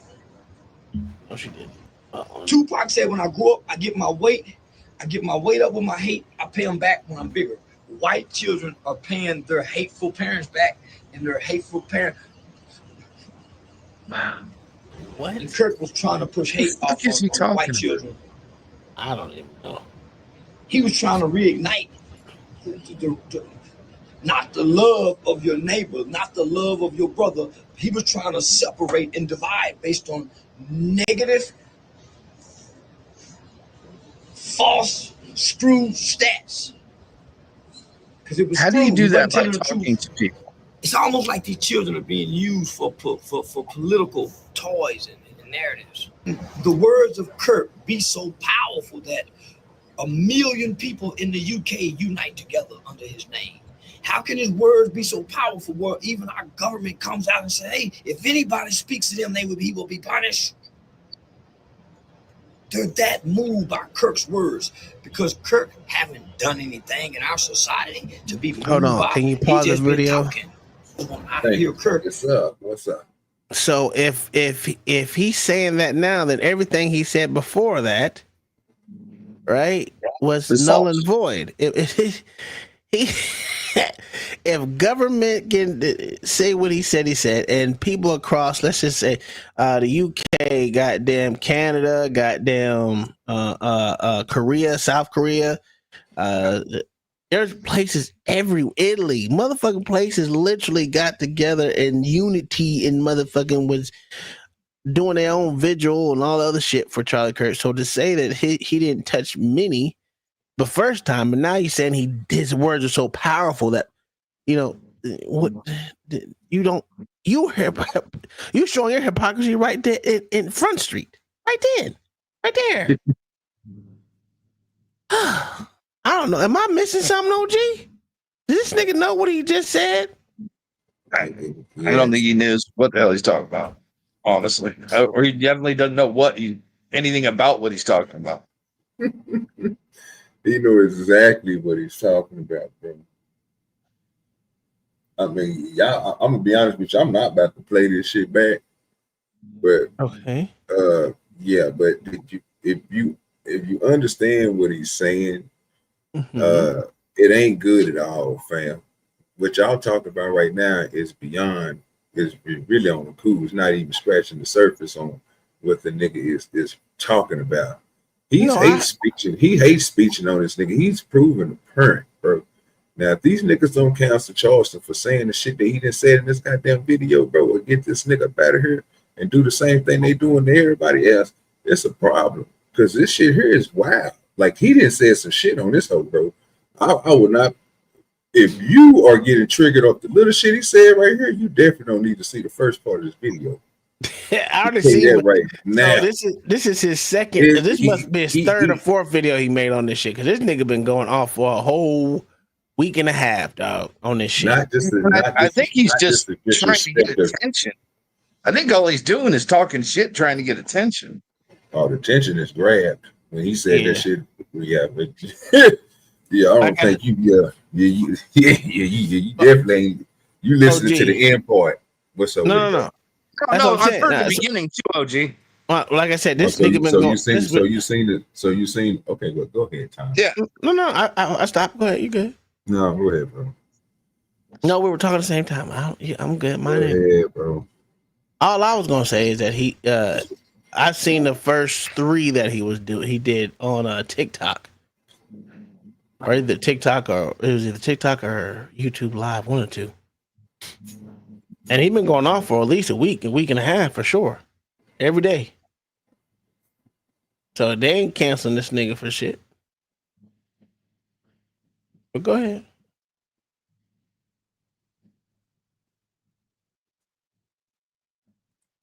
I hear hate. When I hear Kirk, I hear hate. And he and I say some things that's similar, but there's no hate in my heart. I'm not talking to white people about white stuff. So why is Kirk talking to black people about black issues if black issues are the problem in America? Fentanyl is killing white children, not black people. Black people didn't bring fentanyl in. Black people don't sit the guns in our communities. So I hear hate when I hear him. So does that kid who killed him. He heard hate. So do a lot of other people who heard hate. That kid acted on what he heard. And he believed Kirk is a threat to their future. I believe it too. I don't believe he should be killed. Don't wish death upon nobody. But you can't take my right away. And even Kirk agreed with that. You have a right to how you feel. But how you feel don't make you right. So how you feel. That go to the president too. Well, how you feel. I watched y'all and study y'all. And as a conservative, y'all say some of the most hateful things during police times of shootings. We watched a lady by the name of, was it Sonia Macy, get executed in her home, screaming, "I rebuke you in the name of Jesus." Not one Christian white person surrounded any support or any rage around a woman who was killed in her home with hot water. And not only that, we heard the cop make mockery of her death.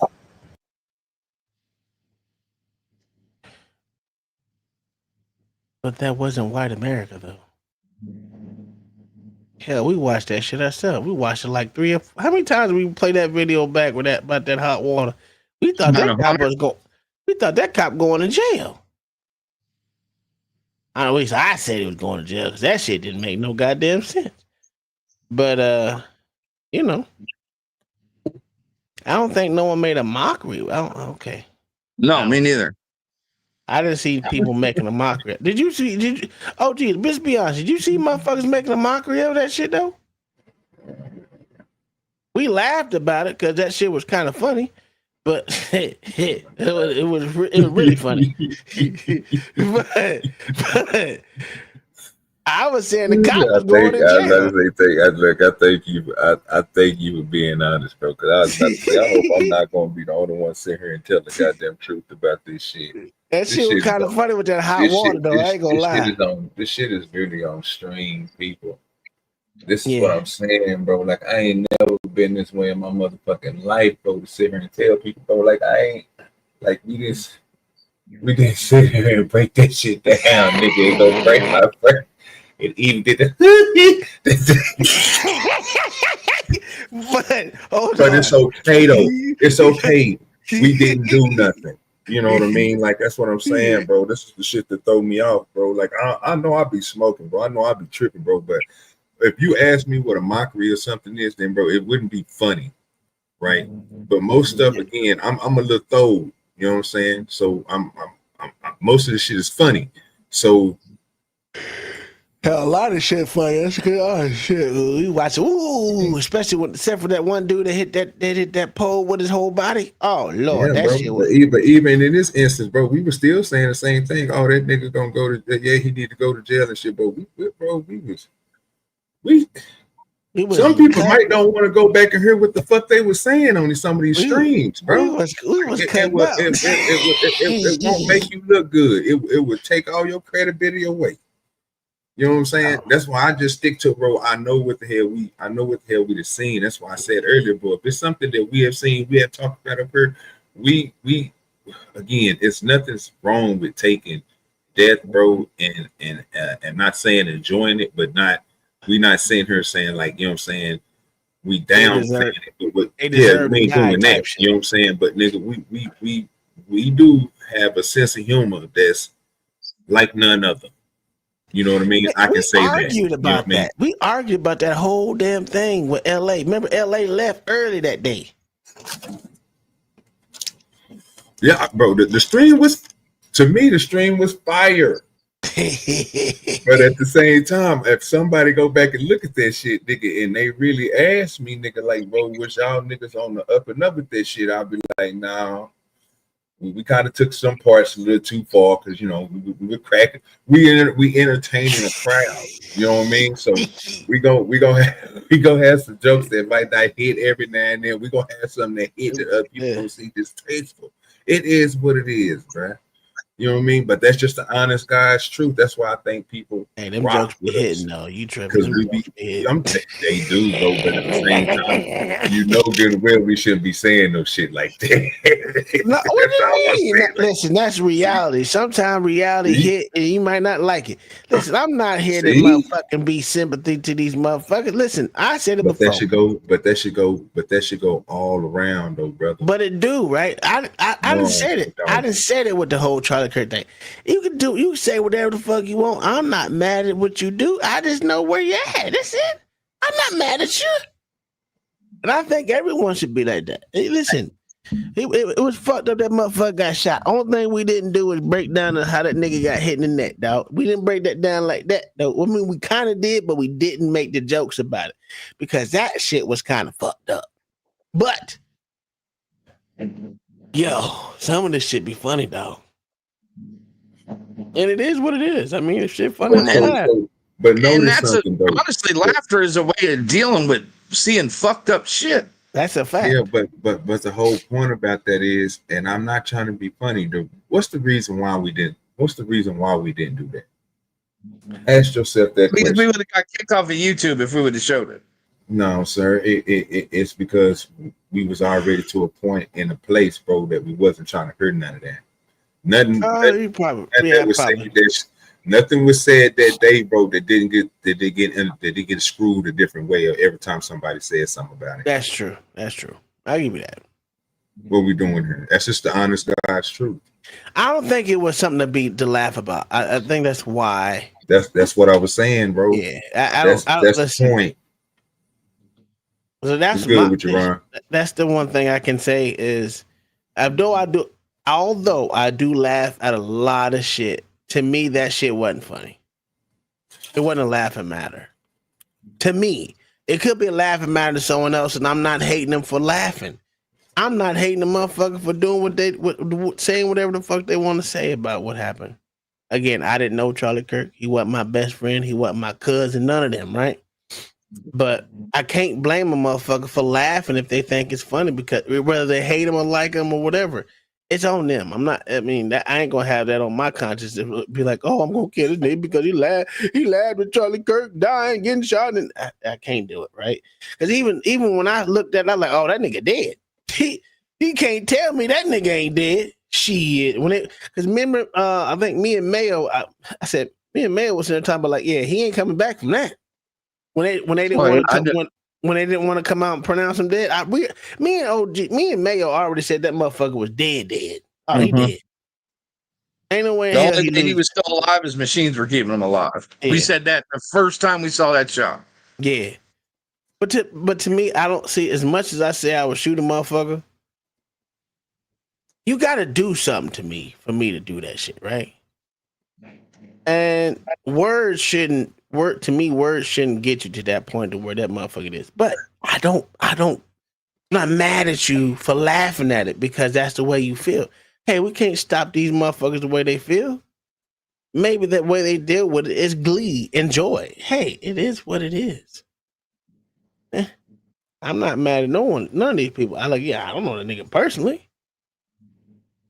So it didn't affect me. I didn't shed not one tear. None of that shit. I just said it was fucked up. And it was. That's it. Does that sound wrong? You say what? I said, did that sound wrong? About what? About nothing. You talking about what you just got through saying, bro? I mean, you said everything that you said, right? Yeah, I meant it too. Yeah. So I mean, and basically you were saying you guys didn't say anything about it, right? No, we didn't. Not really. Besides saying it was fucked up, right? That's about it. It's pretty much as far as we went, except for when we dissected that. I said, I'm gonna play this bitch a little slow-mo. You know what I'm saying? You know what I'm saying? You might, if you don't like seeing this, you might want to turn away. You know what I'm saying? I played it twice and then I stopped playing it. Matter of fact, I took the show down too, because I knew that shit would have been instantly gone. So yeah.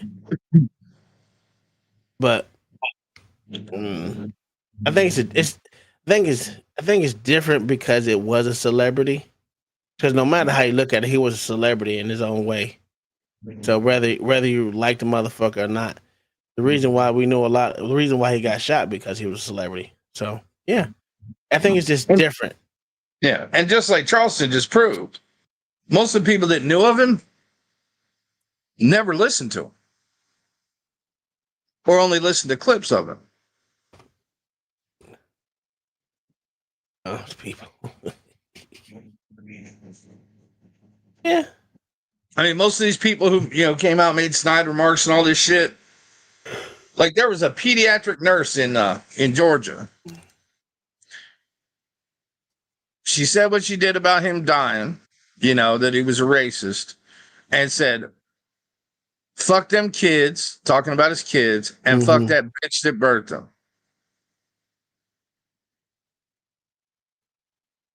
That's a pediatric nurse. That's fucked up. She fired?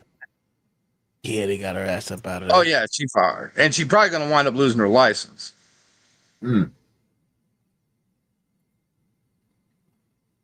Because you're supposed to take care of kids, no matter what you think about their parents.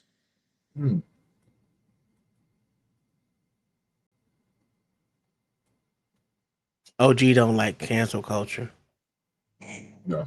That's not cancel culture. That's canceling yourself out. You a fucking pediatric nurse.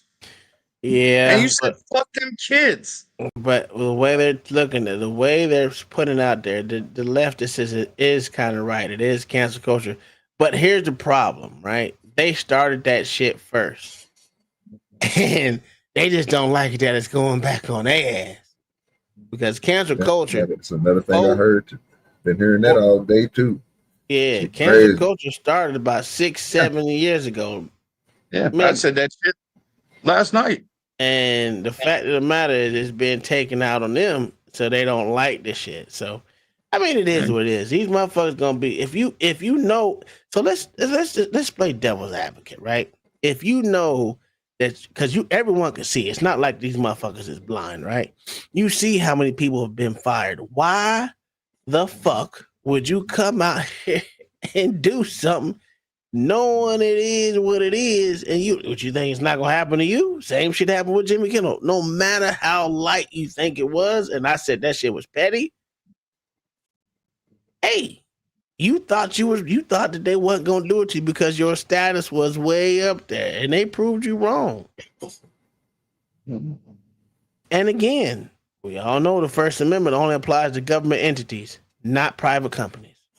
That was said at least 100 times between the motherfucking years of 2016 and 2023.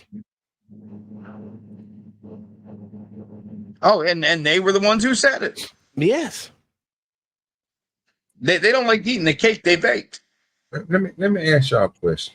Let me ask you that. Was that speaking to me, or was you trying to be a devil? What were you trying to be a devil advocate to? Let me ask you that question first. I was being devil advocate when it came around the fucking way about goddamn conservative was getting canceled first, and they didn't like it. I mean, and the conservatives didn't like it. So I guess I wasn't being devil's advocate. I was just speaking for the other side. I was trying to figure. That's why I'll be listening, dog. And one more thing. It just makes sure I'm precise with this. Would you be only talking to Mayo about that, brother? If you was trying to do something like that, because I think he's the person that believes in it. I don't care too much for it. So even I'm just speaking into the ethos. I know, but check me out. Even if the one side had to do something with it, I wouldn't agree with them doing it either. I don't agree in it at all. Oh, I don't agree with it either. So OG, it don't matter who started it. Yeah, but it doesn't matter to me who started it. It shouldn't be a part of nothing. That's what I'm saying. So you couldn't. I couldn't even answer the question that he was even going to pose, even if he posed it as if the other side started it, and now they got to go through it because, you know what I'm saying, it is what it is because the power was on the other foot. Well, that would only be so it'd be a question for somebody else. That's why I was like, well, that'd be so if you was asking that question, it wouldn't be posed towards me. It would be something Mayo could answer, because I wouldn't have nothing to say on it, because I couldn't take up for either side on it, because I think both of them shouldn't be doing it at all. Yeah. And I said last night, I don't agree with it, but it is karma for Jimmy Kimmel. Well, it's not just karma for Jimmy Kimmel. It's karma for all these motherfuckers that happened to. But I'm with OG. I specifically mentioned when Kimmel laughed about Tucker Carlson getting taken off Fox. Yeah. The pendulum always swings back. That's what motherfuckers get. I know I heard conservatives say that shit at least 1,000 times. The pendulum's gonna swing back. Mm-hmm. The pendulum's always gonna swing back, and they ain't gonna like it. And I'm gonna be honest with you. I said the same shit, especially with the motherfucker. Like I said, hey, that motherfuckers doing all this unprecedented shit. You don't think when these motherfuckers take control, they ain't gonna do the same goddamn thing? Which is, the conservatives are not really doing the same thing the motherfucking other motherfuckers was doing, the Democrats, but because they stupid, I will be doing a lot more and be like, fuck it, let's go ahead, let's run the motherfucking tables on these motherfuckers. But these motherfuckers is too nice. Yep. So it is what it is. The pendulum always swings back. So if the motherfucking Republicans and conservatives, it's always gonna swing back to the other side. So they better be careful what they motherfucking do too. It's just gonna be going back and forth. But it is what it is. Bro, you and Samuel, y'all two niggas, bro, gonna have to we're gonna have to do something for y'all niggas, bro. We need somebody to monitor y'all niggas, bro, because y'all niggas be cutting up. I like it though. I ain't gonna lie to you. He said, you got them hoes. That nigga stupid. That nigga crazy, dog. These two niggas right here, boy. But yeah, that shit's just crazy, bro. Like I say, I'm not. I'm gonna be looking to see how many people say something about that. That nigga was highly disrespectful in that goddamn clip. Oh, they ain't gonna say shit about Charleston. They already know he does. I don't think people take this nigga serious anymore. To be honest, no, I don't think anybody on either side does. Yeah, that's what I'm saying. I don't think, because he does what it takes to get clicks and views for that time. Like I said, he went off on the motherfucker. What the motherfuckers in Texas? The little black boy that stabbed the other motherfucker. Whatever their name are. He went so hard against the dad, and then went back and apologized. Oh, you talking about to the dad. Carmelo? Yeah. Come on. And then once he went so hard over on the white motherfuckers, right? He went back to them and cried and said, "I'm sorry about them motherfuckers too." I just don't get this nigga, man. I don't understand him. He's bipolar on everything. I think he's doing it just to get attention. Yeah, I think that nigga calculated. He literally just says explosive shit to get attention. I think he's calculated with it because he knows exactly how to come out and say it, and he know what buttons to push, and then he waits, and then he comes right back and switches his talking point up, and then he does something else, and then he does something else, and then he does something else. He keeps everybody who watches him on their tiptoes because you either waiting for him to come back and trash it or double down, and he even does the play like Tom said. He'll double down on the shit that he said just to come back and lie to your ass and tell you something different. There's plenty of times he done it. It's a way, like I said, it's smart, bro. That nigga eat. Yeah, and it's crazy. That nigga eating off bullshit. And like I said, I seen him speak in front of motherfuckers. He don't sound as stupid as he sound right there.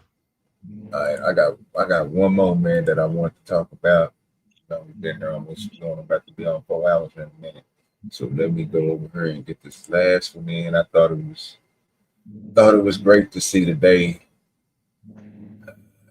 This motherfucker wasn't a word, nigga, so he might not even have it up. Oh my God, this nigga, no, what? He left it up, but it looked like he cut that hole or something. I don't know, but let's see.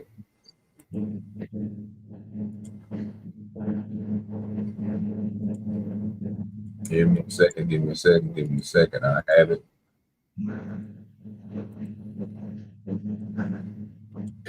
Don't you speak bad about them Jew boys. No, we ain't doing that. No, I ain't even doing that. Your boy came up here today. Dude, you the fuck off. Who did? I thought you could see him in a minute. I'm definitely gonna show his ass.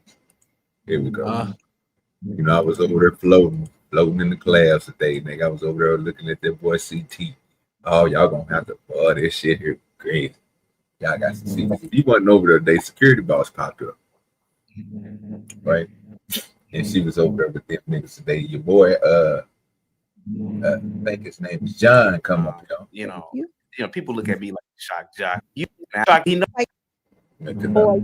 done that, or you're still working abroad, or say you're still getting your money from the United States.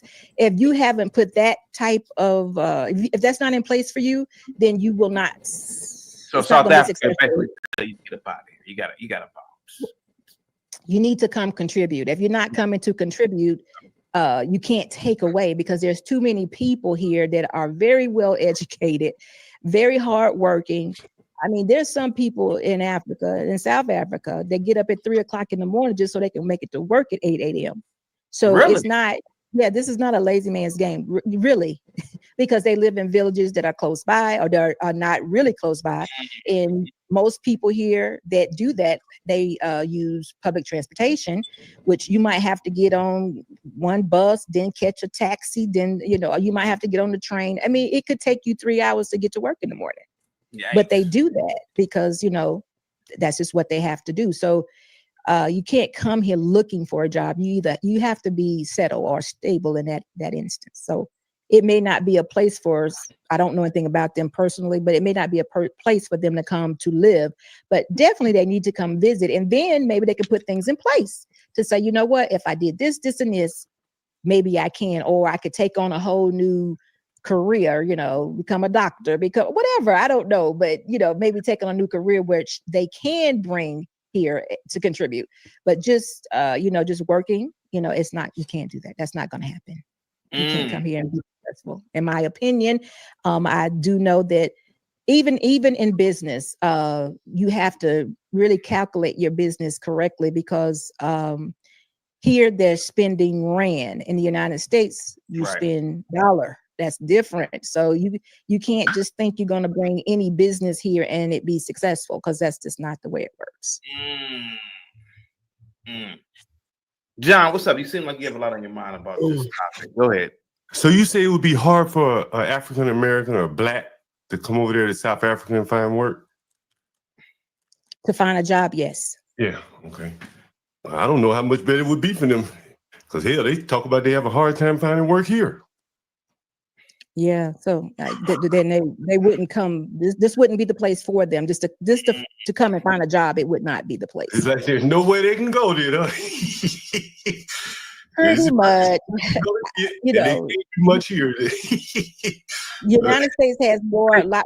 Hold on a second, man. In South Africa, as far as Go ahead. Most foreign countries that you're not a citizen of, it's very hard to go there and find a job unless you have a work visa and a sponsor from that country, which would mean you already had a job before you went. Makes sense. So I don't get it. Like you ain't gonna go over on a visitor's visa and start working. And if you are, you're breaking the law. Well, Tom, do you get it? I mean, she ain't lying. It's not a place for you to go up and get a job. So I mean, I've been to Africa, South Africa, and it wasn't good then. I wouldn't go back. I wouldn't advise it. I'm American. Fuck them other countries. South Africa ain't good for South Africans. Yeah, I ain't got time. It'll be good for Americans. I mean, unless you know something better than me, I mean, I get what she's saying. She ain't lying. No, I was going to point out something. Y'all didn't notice. Y'all noticed something, bro. Even when I stopped the video and Mayo said what he said, it all stems from what this nigga John just tried to do. You know, most people who talk on the internet looks just like what this nigga just got through saying, and how he just laughed about some shit that didn't make no sense. But he took it as something, and other people, we just looked straight over it like it was nothing. She just told this nigga, bro, there's no reason for you to come over there unless you bringing something to there. You can't take nothing away from them. So he's still thinking the average nigger should go over there and try to work. Emphasis on nigger. This nigga sounds delusional, fam. To even ask this question to a lady who just got through explaining to him what to do and what not to do. Don't come over here looking for a job. You coming over here to either bring a job to over here to start something, and she's going to talk to this dumbass nigga about it. But I thought it was crazy that we overlooked that little bitty point, because I know this is how most people sound to me when they talk about certain stuff. That type of over talking, and I'll be like, damn. And I've been over there rocking with John. He didn't came over to the drive-by discussions. He say some crazy stuff, but I'm like, bro, I don't think you listening. I think you trying to get the nigga point in there so much that it's making you look past what they're talking about right now. Do y'all see the same thing? Or we just I'm just looking too much into it. Well, what I heard him say is, so they ain't got no place they can go to find work. Here or there. That's what I heard him say. What about you, Tom? He did say that, but I think he's just, I don't know. I'm not a John Goat fan. I'm sorry. I've never really been. So don't worry about it. Don't worry about it. I mean, what was I supposed to think? I mean, I think unemployment is about 40%. I was just asking, bro. What you say you're not a fan of John Gold. I don't think nobody really is a fan. Like I said, I didn't been over to the nigga page because the nigga came over to the drop by discussion. I go and show love to those who show love to me, but I'm just saying, I'm not saying I'm a fan of the nigga. I just thought you was listening to the same thing I was listening to. Oh yeah, I did. I mean, I listened to it. I heard everything Security Boss was saying, but what he was, if I said, I'm just gonna let you hear more because they have a back and forth and it's crazy. So I'm gonna let you hear the back and forth and you tell me what you think. When you hear that, you said unemployment is 40% there, and then you hear the blacks over here talking about they can't find work. You must be really confused. Well, listen, my husband and I. Specific when you say black. Well, Yeah, the blacks that's what I was just about to say, Republic. The blacks have very high unemployment over here, and they complain about white men won't get them a job and things. That's not true, John. They do. They've been complaining for all my life. Their racism. No, blacks don't complain. Let's hear John out. Go ahead. Oh, CT, come on, man. Y'all, let me ask you this question: how is the BEE worked out in South Africa for the blacks? Okay, well, BEE is something that's put in place to, let's say, add equality to South Africa. What happens is if someone wants to open a business here, they have to basically give 30% of it to an African here, where a shareholder or a CEO or someone CFO, somebody has to be on the board, or several people have to be a part of that business in order for it to be. They have to give some of the business to the black. Yeah, I'm going to say, that's basically. And now, how is that working out over there? Has that equalized things for the blacks? In several cases. I mean, not with Starlink, but in several cases, there are a lot of companies that are formed in the United States that are here. A lot of them. So they worked out the business part of it, and they brought the business here. You think the BEE solved all the racial, financial inequalities between the blacks, the Boers, the Guptas, and all those people? Absolutely not. No way. You can't. That's not going to happen. Hey guys, I got a question. A job is not going to take care of all that. That's going to take some time. It's only about 30 years outside of apartheid. So it's going to take some time for all that. That's a lot of healing that has to happen, and some trust and some building of Africans here. They got to build. It's a lot that has to be done. You think about it. You have Jim Crow in the United States. It's just we're 400 years in. We're 400 years in, and we're kind of still at the bottom. We've had affirmative action like y'all have had. PE. Ain't no we. SPU. The major. Let me just say this, and then the major difference is here blacks actually run everything. Everything is run by blacks, so it's a bit different. Is that good or bad? I think that could be very good. Now, they say that they have some corruption and things that are going on, but I mean, I'm not in that arena, so I can't speak on that, but I think it could be a very good thing. But the rolling blackouts, y'all have rolling blackouts still, right? I forget what the name of it. What they call a rolling blackout? John, why you keep calling it black in charge? We want to hear how it looks. They call it low. He's done for South Africa, and it's selling at a massive rate. That's why John's saying what he is.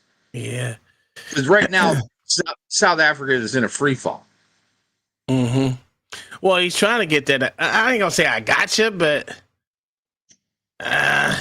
she keeps walking around it. Yeah. She don't want to speak on it. She's living over Mother Africa. There's nothing wrong with loving Mother Africa. You know what I mean? Hey, go to some place that's not failing. It's a big place. Why would you do that? Continue. Nigga, we got a black woman in a black country in charge, nigga. Oh, John, hang tight. John. Hey, all right, I'm about to get him. All right. Security boss is one of those exceptions. Let's just, let's just come on, John. Come on. I get what you're saying, but let's watch the inbound. Ignorant. Don't you want to know how it? Hold on, John. To me, security boss is like one of them church ladies in the 90s. Right. Yeah. Ignorant. But let's just watch the inbounds or all that. Yeah, my bad, CT. Like one of those church ladies from back in the day. Don't you think it's fair, CT, that the blacks in charge, and we need to let them know about the load shedding. So when y'all blacks go over there, bring you a generator or something, or be ready for the lights to go out. I told CT, remember I used to tell you about Doomsa CT? But John, I've never been to South Africa. John, you hit the liquor store up yet? You hit the liquor store up yet? Okay. Guys, seriously. Okay. John. So let's. Oh, I'm sorry. I've never been to South Africa. It's a new country, John. It's literally a new country. The blacks took over about 30-something years ago. It's no different than the frontier days of America. Everything is not going to work right at first. I mean, slavery slavery existed for 100 years country? Because the government relied on slavery in America. We look at that as like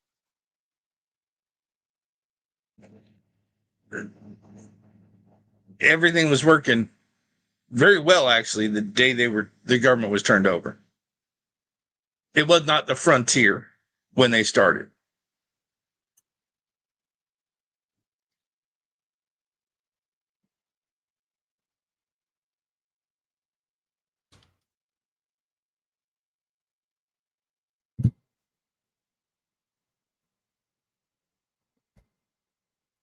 corrupt or immoral now. Load shedding, I'm pretty sure in 30, 40 years, you're not going to have load shedding. You probably won't even have it in 10 years, to be honest with you. Shit happens, bro. That's the way I look at it. It's a developing nation, bro. And it's not even a third world nation. So it's like a second or maybe, what is it like, SB? Is it I'm very unclear on these type things, so I can't really say. It was a first world nation. And it's vastly heading to third world.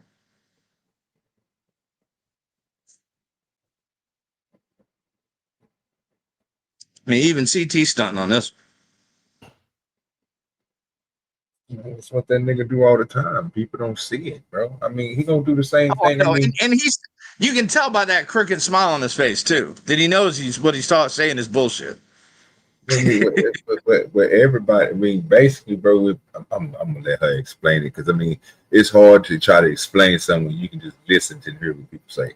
Because I don't see why it wouldn't be a first world country, because New York has blackouts. So I'm not really sure what people think that load shedding is about, so I'm not, I think we have a maintenance issue here that's going to be corrected in time. Is, the democracy is in place now. So things are going to be handled differently going forward. But going back to the question about the rolling blackouts, it's not that way. Let me tell you this. They have apps that will tell you that whatever community you live in or whatever side of town you live on, you're going to experience a blackout or a load shedding between a certain time. If you lived here long enough, and the restaurants and all the retail and all those places, they understand that. So we're either living off of solar panels or generators. So I myself basically live off the grid. So I don't have a rolling blackout. So I don't experience that. And I would think probably most people, I can't say most, a lot of people don't, but it's not anything new or different. It doesn't stop anything. People continue to go on. So nothing shuts down when there's load shedding because it's a planned situation. There is an app that will tell you that is happening from this time to this time, and it keeps going. So it's not, I don't know exactly what the thoughts are.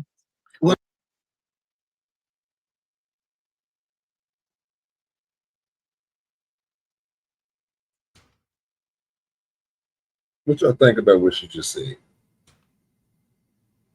Did that change what you want the time to say? Well, literally everything electric would shut down.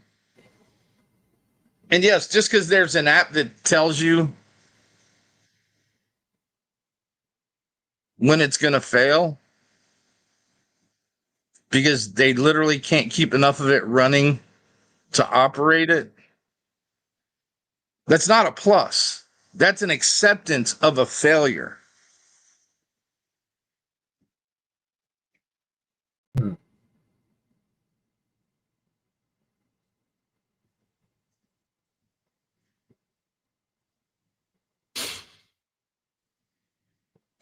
You think, Spoon? To be honest with you,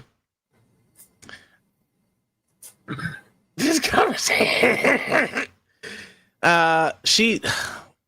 Well, it is a progressing country. Let's put it that way. But it's been that way for a long time, and it's going to continue being the way it is because it's a corrupt country, just like most people, most of them. But theirs is just a little bit more corrupt. To be honest with you, it really is. But who would say? I don't So even like her. so let me ask you something. Before you heard what she just got through saying and saying the things she just got through saying, what was your beliefs of the rollouts? Of the blackouts? At the blackouts and shit. What was your thoughts? I kind of thought it was like India, to be honest with you, because there's some parts of India that had the same thing, with the rolling blackouts or whatever the fuck they want to call it. Or the grid is not that great, and it's been that way for a while. Like there's a lot of places in Africa where there is no electricity still. So, and like she said, she lives off a generator. So, I mean, there's a reason why, because shit is what it is, and it's gonna continue to be that way. But would I live like that? No, sir. No, sir. I mean, I do it now, and it sucks badly. But like she said, she pretty much basically lives off the grid. So, what about you, Mayo? Did it change your perception on what you thought about no, because she's trying to cover up the failure. Because guess what? Even 20 years ago, this wasn't a problem in South Africa. 10 years after the turnover, this wasn't a problem. If you're talking about South Africa, South Africa was an actual resort. That's yes. She's talking about South Africa. Okay, let's continue. I already seen this, y'all, so there's no reason. I just want to get you guys' thoughts and processes on because Did you know that South Africa was an actual resort area? Nope. You know what? I'm just now hearing that from your voice, sir. Oh, you never for real? No. Oh, it was actual. A lot of motherfuckers. From what I understand was, you know what I'm saying, and this is where it gets technical at the coastline and something else, a Sabu or something like that. Yeah, it was a coastline resort area until tourism and everything else came in and built up. Because not only did they got a whole Netflix show on the goddamn whole place that shit, and it's a small New York. Yeah. They can't handle the wattage that it takes in. Made sense to me, but it's if I was asking you guys any questions, because it's the same thing that would happen if they just now fixing certain areas up in certain places. They electric companies do the same thing here until they get everything based. Even so far, they do rollouts like that even on your internet around this motherfucker. How I know is because we had to run through it before. Matter of fact, Tom can explain it to y'all on the internet thing, because when they just now adding fiber in your shit, you run it. Yeah, okay. But it doesn't happen over here. So even when I'm using the logic from over here to put it on them to see let me see. Well, first of all, let me go see what area she's talking about, and let me go see because again, it's stuck to a point to where it's more infrastructure than that can produce power. It'd be basically to say that. So that's something they got to work on. So the rollouts and stuff. But again, once I go through this and show you this, because it blew my mind, because I was like, okay, well, this is basically not what's said. Like I'm hearing people say certain stuff, and I'm like, okay, but this is not what's said. Yeah, it's basically what we look for over here. Everything that we implement over here is basically what she's talking about over there. And I'm like, well, think about go ahead. I was gonna say something on it, but go ahead. No. I was waiting for you to stop. So go ahead. Yeah, so even over here, when we have certain stuff like that, I'm on the same level she on. Most people in the chat and most people on this panel is not. Now Mayo probably, because he probably doing the same thing that we doing here, or have some of the same things that she has, but I'm on a whole different system than what everybody else is on. Man, OG, I'm living like the wild, wild west out in this bitch. I got a shit in a goddamn glorified porta potty. They ain't what I was talking about, bro. I was basically talking about like if something happens, bro. Most people don't have solar panels. Most Yes, people I don't know. have I a figured whole, that out. I was just you know messing what I'm with you. saying, you know what I'm saying, diesel engine, you know what I'm saying, with a line with diesel gas to run their whole electrical system. Some people don't have geothermal, you know what I'm saying, that's hooked in so to make sure your iron shit don't never go off in winter or what you call it. Some people don't have this type of stuff implemented, right? What they have is what they get from the grid. So when everything do cut off, a transformer blow or something like that, guess what they stuck with? Darkness. Now that might have, if I said it might not apply to Mayo, because he might have these stuff, he might have him some batteries put back to hook onto his house to make sure everything up and running, because he don't want to be without, right? Yes, sir. I believe in my comfort, sir. Okay, so that's what it. That's why I said that. That's what, and that's what I would think was. This is what they'll probably do over there too. If something like that happened, and for her to say that, I was thinking, well, damn, it don't look like. Well, again, when we say generators, we doing a down plus on what she's talking about. I'm gonna be honest with you, but because most people don't use solar panels to hook onto a generator. Actually, just let you know that. OG, that's just how. OG, they started. It is a big thing. I didn't think it was as big as it is, OG, but the solar panel generators right now has taken off. Yeah, they that's a combo. But I'm talking about people who got a generator you go get from the pawn shop. Who's connecting that to the solar panel? Oh hell no! Ain't no one doing Most that of shit. the stuff you can get off Amazon. They come in a whole little package. You unfold it. You got the solar panel, and then you already got the box sitting right there that does everything. That's already all the technology inside that little orange box or green box or whatever you want to call it. That's already put inside there to convert everything for you.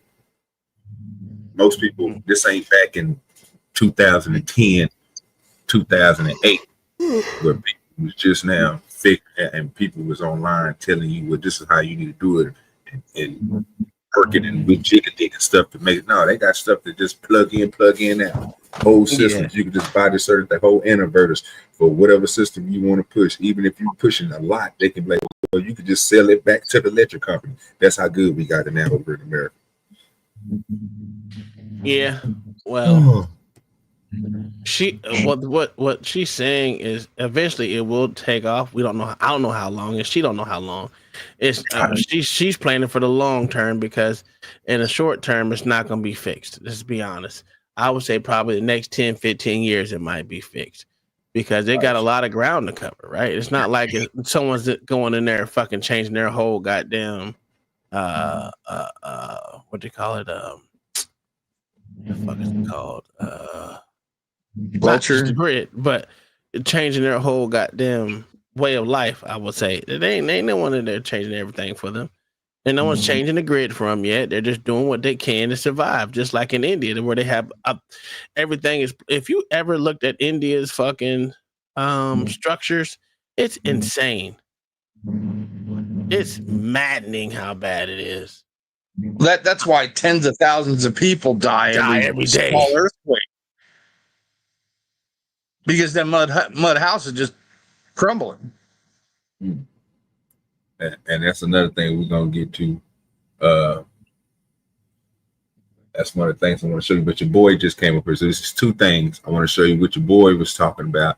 And I'm gonna let y'all talk about that. And then we're gonna get to the last thing on here, which is gonna be that energy thing. And you get to see more stuff, and then you can tell me what you think about that. It's my first time seeing it. I should have went over there and checked it, because I am subscribed to the channel, but I never went over there. So, self-security, boss. I just want to speak. Go ahead. Real quick. Big dog physique. Say it this way, because I don't know about kids. That nigga look gay as shit right there. Kids can come in different because they have to go to school, right? So as far as infrastructure, that's what I was talking you have about. to have Thank you, Mama. at least 37,000 rand. Got you on that too, Mama. Don't worry about it. $2,000 per adult. So I would say about $4,000 US, but it's 37,000 rand per adult. and about $4,000 will be give us the city to live in. Is that like a bare minimum, or is that like a very comfortable life in your opinion? Okay, that will get you approved for your PR, your permanent residency. Yeah, so well, I can pay all Yeah, that. I mean, but I don't know how you want to live. Like me and Mr. Boss live. Like, listen to what I'm here to say. Yeah. Me and Mr. Boss live off of, this is things you have to pay. Now, when I say my budget, this is what we have to pay. We live off of less than $1,500 a month because I don't have a mortgage. I don't have a car payment. I don't have any of that because as a foreign national, you come here, you have to pay for everything. So we chose to pay for our house completely. So I don't have a mortgage. Now, not saying that you can't get a mortgage because they will finance 50% of a home loan for you, up to 50%. So if you come here and you decide you want to get a home loan, then you will be responsible for 50% of that home loan. But the interest rates are crazy here. So who wants to do that? So that didn't make sense to us. So we paid off our house. As far as your car goes, you need to pay cash for your car. So those are not expenses that we have. Our largest expense is food. And that's because we choose to eat out. Why do you have to pay cash for your car? Because you're a foreign national. I mean, you have no tithes here. You have no SA number. In other words, a social security number. You have none. There's no tithes here. Why would I loan you money? Oh, they won't loan you. These people are dumb. It's not an asset. Now, whereas the house is an asset. If something goes wrong, I can just take the house. But a car, Can you borrow money to buy a house? Can you borrow money to buy a house over there? Yeah, they ain't shit. As a foreign national? You can just answer that question. Hey, you caught that shit too, didn't you? Oh yeah. that nigga, that cold. Boy. Sorry, I didn't hear it. She asked about the car. I think I heard about the car. 50%. You can do 50%. The interest rate is about 15%, somewhere between 12 and 15%. It's not 35%, but it's 15 between 12 and 15. I guess because I'm thinking like me being a homeowner in the States, I'm gonna leave with equity after I sell my home. So I can take that equity and just buy a house and car. And it sounds That's what like you would do.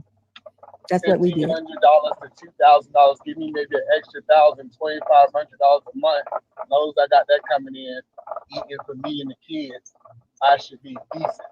I might not be balling out like, walking around with tigers, but I at least eat decent. That's what you said.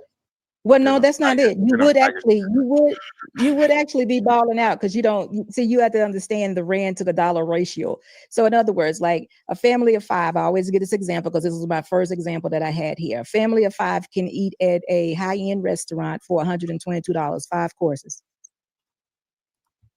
Food is very inexpensive, but just keep in mind here, you pay for everything. There's no such thing that I know of public schools. You pay for the kids to go to school, but it's a minimal cost from what you're used to. Well, my kids are homeschooled. Okay, well, then you wouldn't have to worry about that. But even, you may want to take advantage of the schools. They teach them 11 languages. They're very advanced as far as schools go, but you do pay. Do y'all niggas believe that them niggas is more advanced than us over in the United States? No, not at all. No, surely not. Surely not. they were equal to us 30 years ago, but not now. That country's literally dying. The tigers in Africa. Nigga retarded. For it, but you could be balling because it's the money. The money still. God. I'm from New York City. No, you're not, bro. All right, so did you take? Man, ain't gonna hear all that shit. And see, the one problem with balling in South Africa, though. There we go. For 700.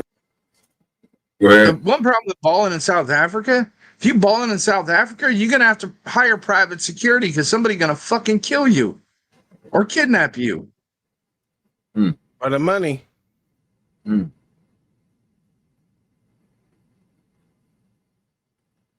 right, that's the king.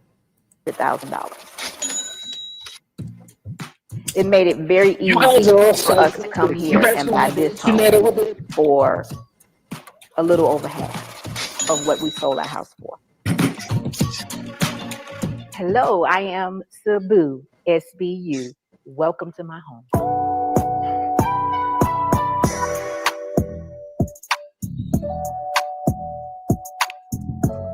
Hello, I am Sabu. SBU for my family in the United States, but they gave me the name of Sabu when I actually came to South Africa.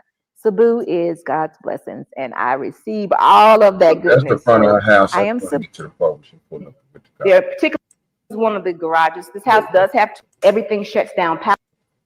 We actually, They system better than mine. It doesn't look like she is off the grid. It looks like she got a grid tie-in and backup batteries that just take over after the power goes out. I could have sworn she said she don't have a car. This looked like an Airbnb. I could have sworn she said she don't have a car.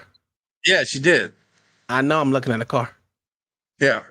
So either someone lying or someone lying. When the last time she said she didn't have a car? She literally said it on there. Literally just said she didn't have a car.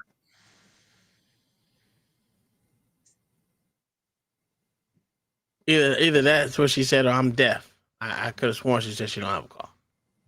No, I ain't never heard her say she didn't have a car. She said, me and my husband don't have a car or a car note. Okay. They don't have I may be wrong. I may be wrong. Okay, first of all, she said she did. Lord, I can't believe both of y'all didn't hear that. She said they don't have a mortgage and they don't have a car note. Okay. All right. She said the first thing you should do is when you go over there is just to pay for your shit outright. Make sure you buy you a car like they did out.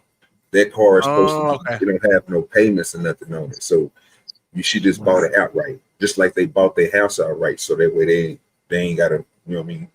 Well, they say they rebuilt it or whatever else they did to it, but she goes into that too, though. Okay. I heard wrong. That's why I was tripping off on, nigga. Like, you living off of $1,500 a month because you don't have a car payment or a mortgage. Only thing they basically saying, I don't know, she didn't say nothing about the electricity because she basically saying that they use their solar panels. And yes, they still tied in. So when I guess they pay electric too.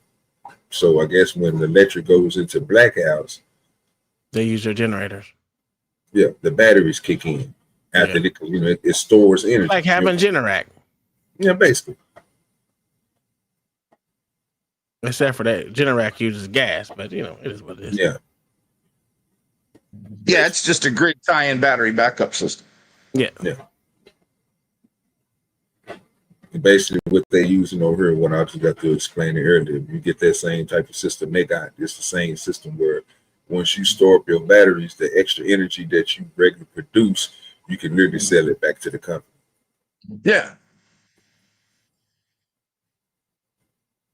Okay. And this is supposed to be her so-called house in the so-called area that she's in. I'm trying to find that one where they showed it. She was trying to get them niggas to. She was trying to get Chaotic to show some goddamn. What you call that shit?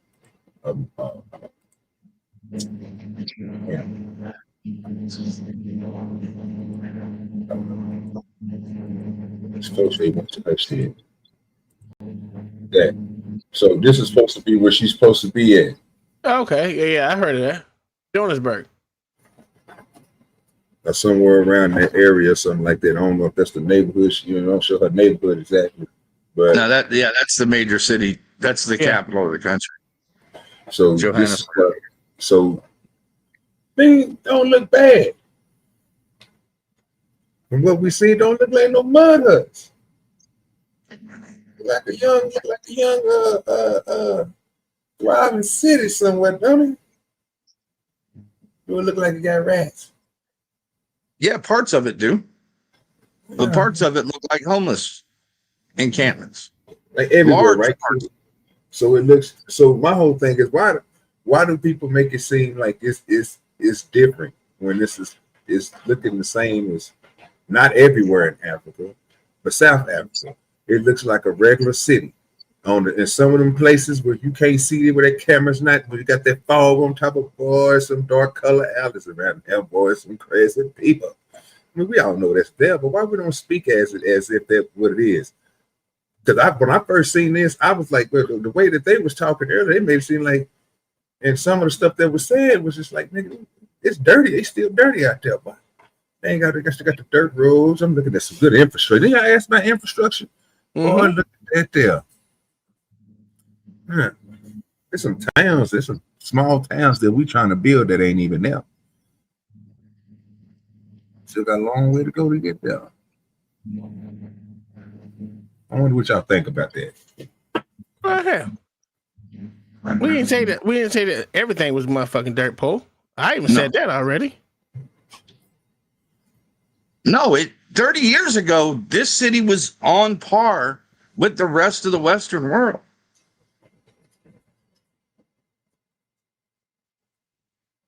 It was a shining example in Africa.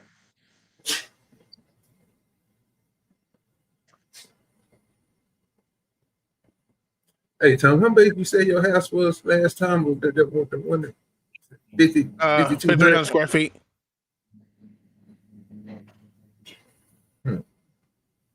Yeah. You take that money that you pay for your house and take it to Africa, nigga. You double the size of your house, nigga. Mm-hmm. Ain't that crazy? Yeah, I mean, yeah, we paid too much for our house. We're paying too much for this one too. So. No, I didn't pay a lot for the other one, but I'm paying too much for this one. If that makes sense.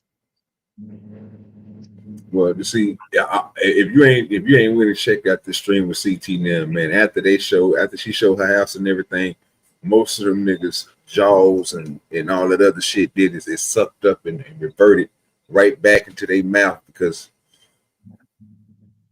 the nigga shit went out the window. Mm-hmm. Well, the John only thing came up. What? Go ahead. What I was saying, John Goat, usually he doesn't, I mean, I ain't gonna say he doesn't do his research, but when he talks about these things about Africa, I know South Africa was beautiful at one point in time. I ain't gonna say it is, but now, I ain't saying it's a total shithole right now, but just like every fucking place in the world, they got their good and they got their bad. It is what it is. And the infrastructure may still have their rolling blackouts, but it depends on who's maintaining it. And we already know if you ain't got a word for maintain, you ain't gonna do so. At least that's what the African dude said. Yeah. One neighborhood in South Africa, the largest slum in Johannesburg, is 1.2 million people. And Tom, you know how you don't like living on top of people? Yeah, they living directly on top of each other. Yes, sir. 6,357 inhabitants per square kilometer. Yes, it's disgusting, but I mean, it's gonna have its good and its bad. Like I said, it was a tourist destination at one point in time, like for real, especially as a surf destination, sir. Mm-hmm. Oh yeah, surfing, hunting, and shark fishing, huge in South Africa back in the day. So I don't know if it still is now. I ain't gonna lie. And I looked at this. I looked at everything. I say, well, goddamn, the infrastructure ain't bad. They still doing. I know it's gonna have some terrible places around that bitch, but goddamn shit. I'm thinking, motherfucker, the way people talk about Africa, this shit must be trash over here. Well, it's always that point where we're gonna call out the bull and don't look at what we see with our own eyes. Then I say, well, this is what just happened to John, right? Because he literally just the other day when I was on this panel, he literally was giving us I was arguing with B Braid, having fun over there about blacks, and it threw me off because they didn't understand the difference between a nigga and a black either. This nigga John said that he showed us a video. Let me say what let me not say what he said. Let me tell you what happened. He showed a video of a black chick who got beat up in an alley, walking to a house that he owned.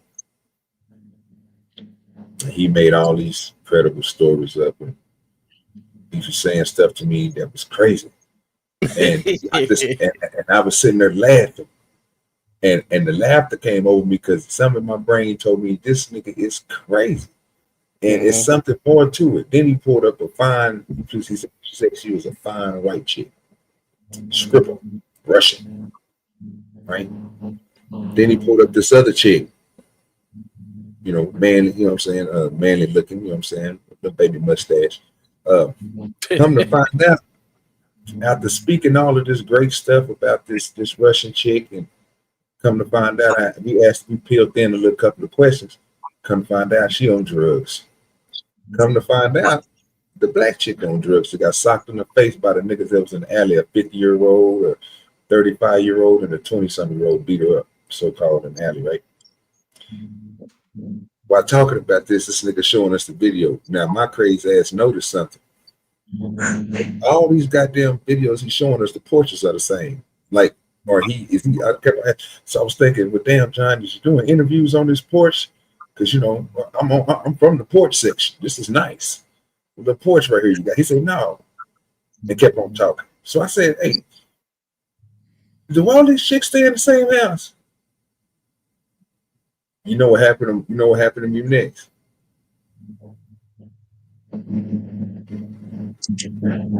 I was dropped off. See, the whole thing about it is, when you talk about the blacks and you got the blacks, and you are black, it's crazy.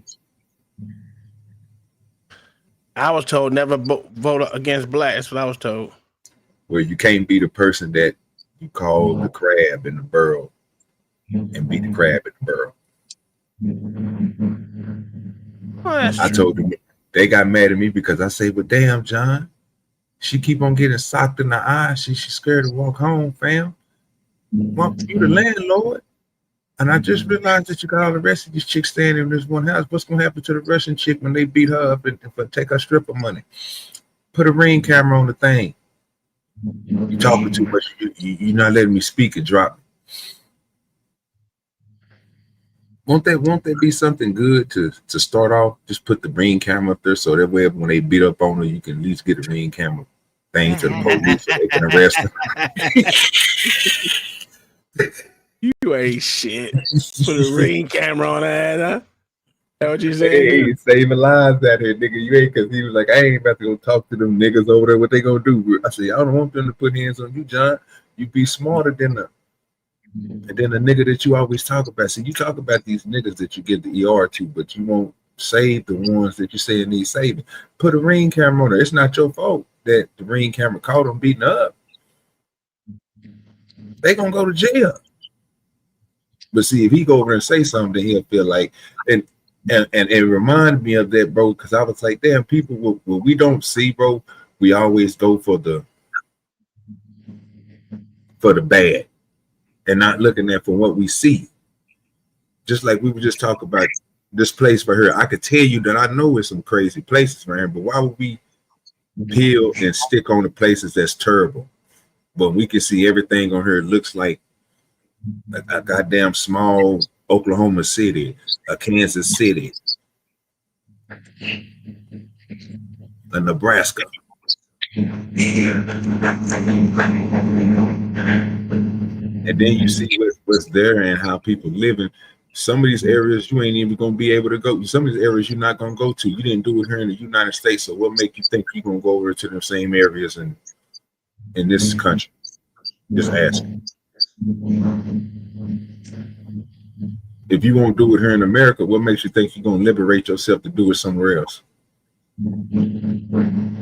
where you don't got the safety as in America, where you can ride around with your gun, all this other stuff? You can't do that over there unless you're a resident. You might be able to get a gun, but I don't think you can. I don't think them niggas have guns. Most people get over there, they be chopping the niggas up with machetes and putting them in tires and shit.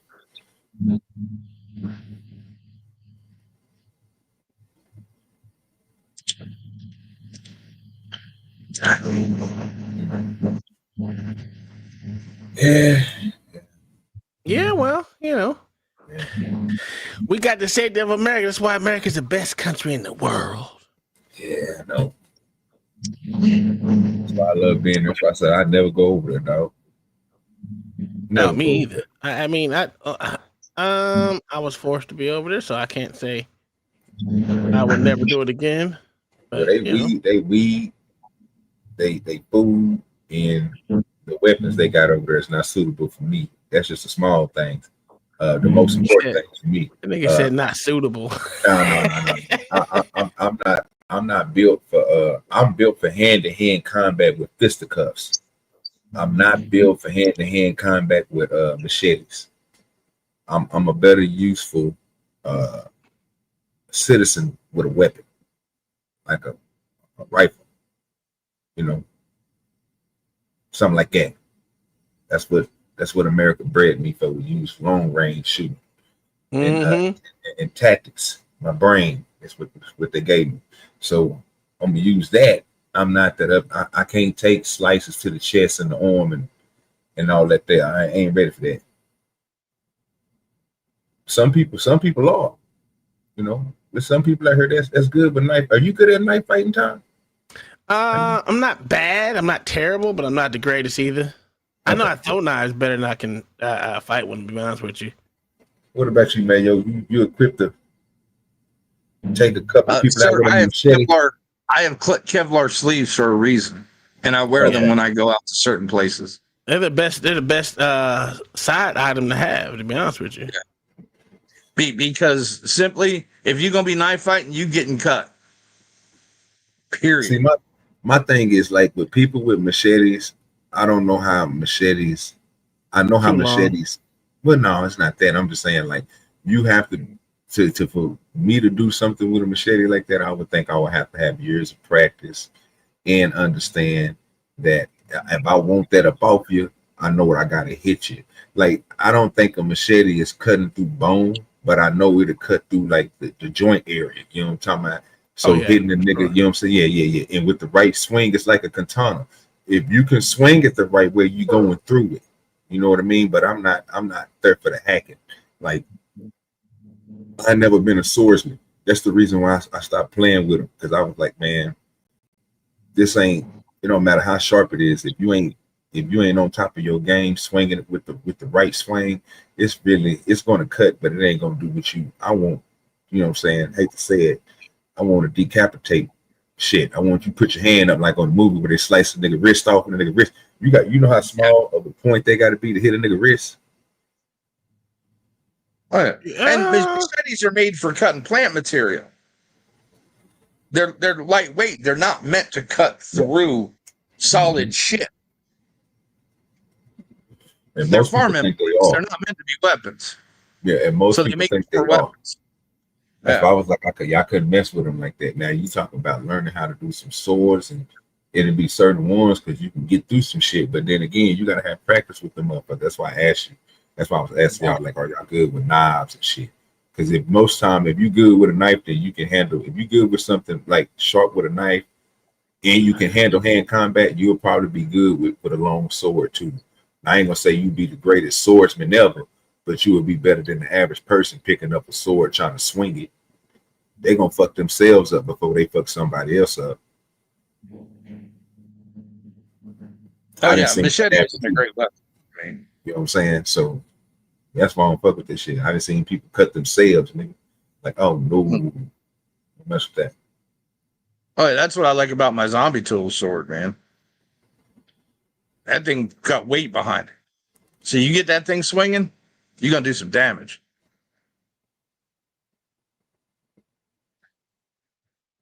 But that little 1.5, 2 pound machete ain't gonna do shit.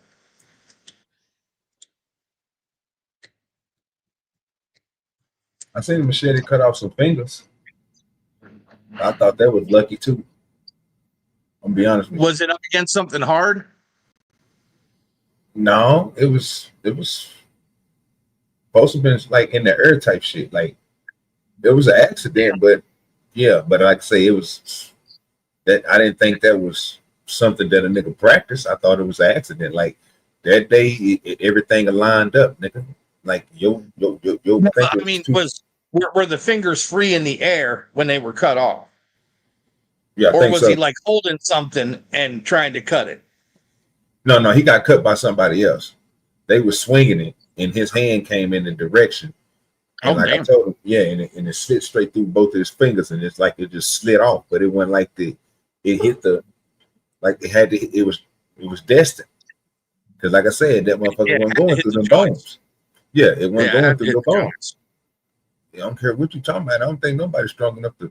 Well, I don't know, but I was like, well, like I told him, I don't think nobody's strong enough to cut through bone with that motherfucker. But the joints, yeah, that was just that shit was just lucky.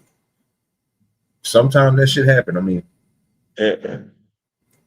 lucky swing and hit the joint and now that finger gone, the thumb gone. I like all the way down to the nub, like gone. They got to get rid of that bitch. Your hand fucked up for the rest of your life. But that's a small spot you got to hit to get that though. You see what I'm saying? Oh yeah. Like who is practicing to cut somebody right at the joint and anywhere in their hand and shit? Like you gonna go through and find out how many joints is in the goddamn finger and know which one just to hit, just to cut through that bitch smooth. It's like who learns to do that? Yeah, I don't think anybody. So that's just especially nowadays. Some comfortable artist shit right there. If somebody is teaching you that type of shit, bro, that nigga is training you to be a villain. You gonna be taking over the world eventually. If you got that type of training in you.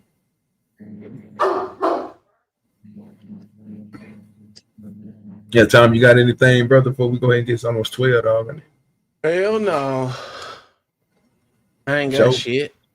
All right, y'all, man. Appreciate everybody coming through, man. Appreciate y'all to hit the. I'm taking this one down because they already cut me off during the stream for the damn Sorry Ass Breakfast Club. So it'll be, if you want to rewatch it, you gotta watch it on Rumble.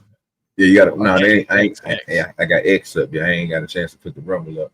So yeah, you can go back and watch it on X if you want to watch it. But I'm definitely taking that bitch off of YouTube. Matter of fact, I'm about to do that. I'm gonna do it when I get up out of here because I can cut it off on here, right? I think I can. I'm gonna figure it out, but yeah, I can delete it from my StreamYard. All right, y'all. Appreciate everybody, man, coming through. I made $11.99. Appreciate y'all. We're up out of here. Keep making that money.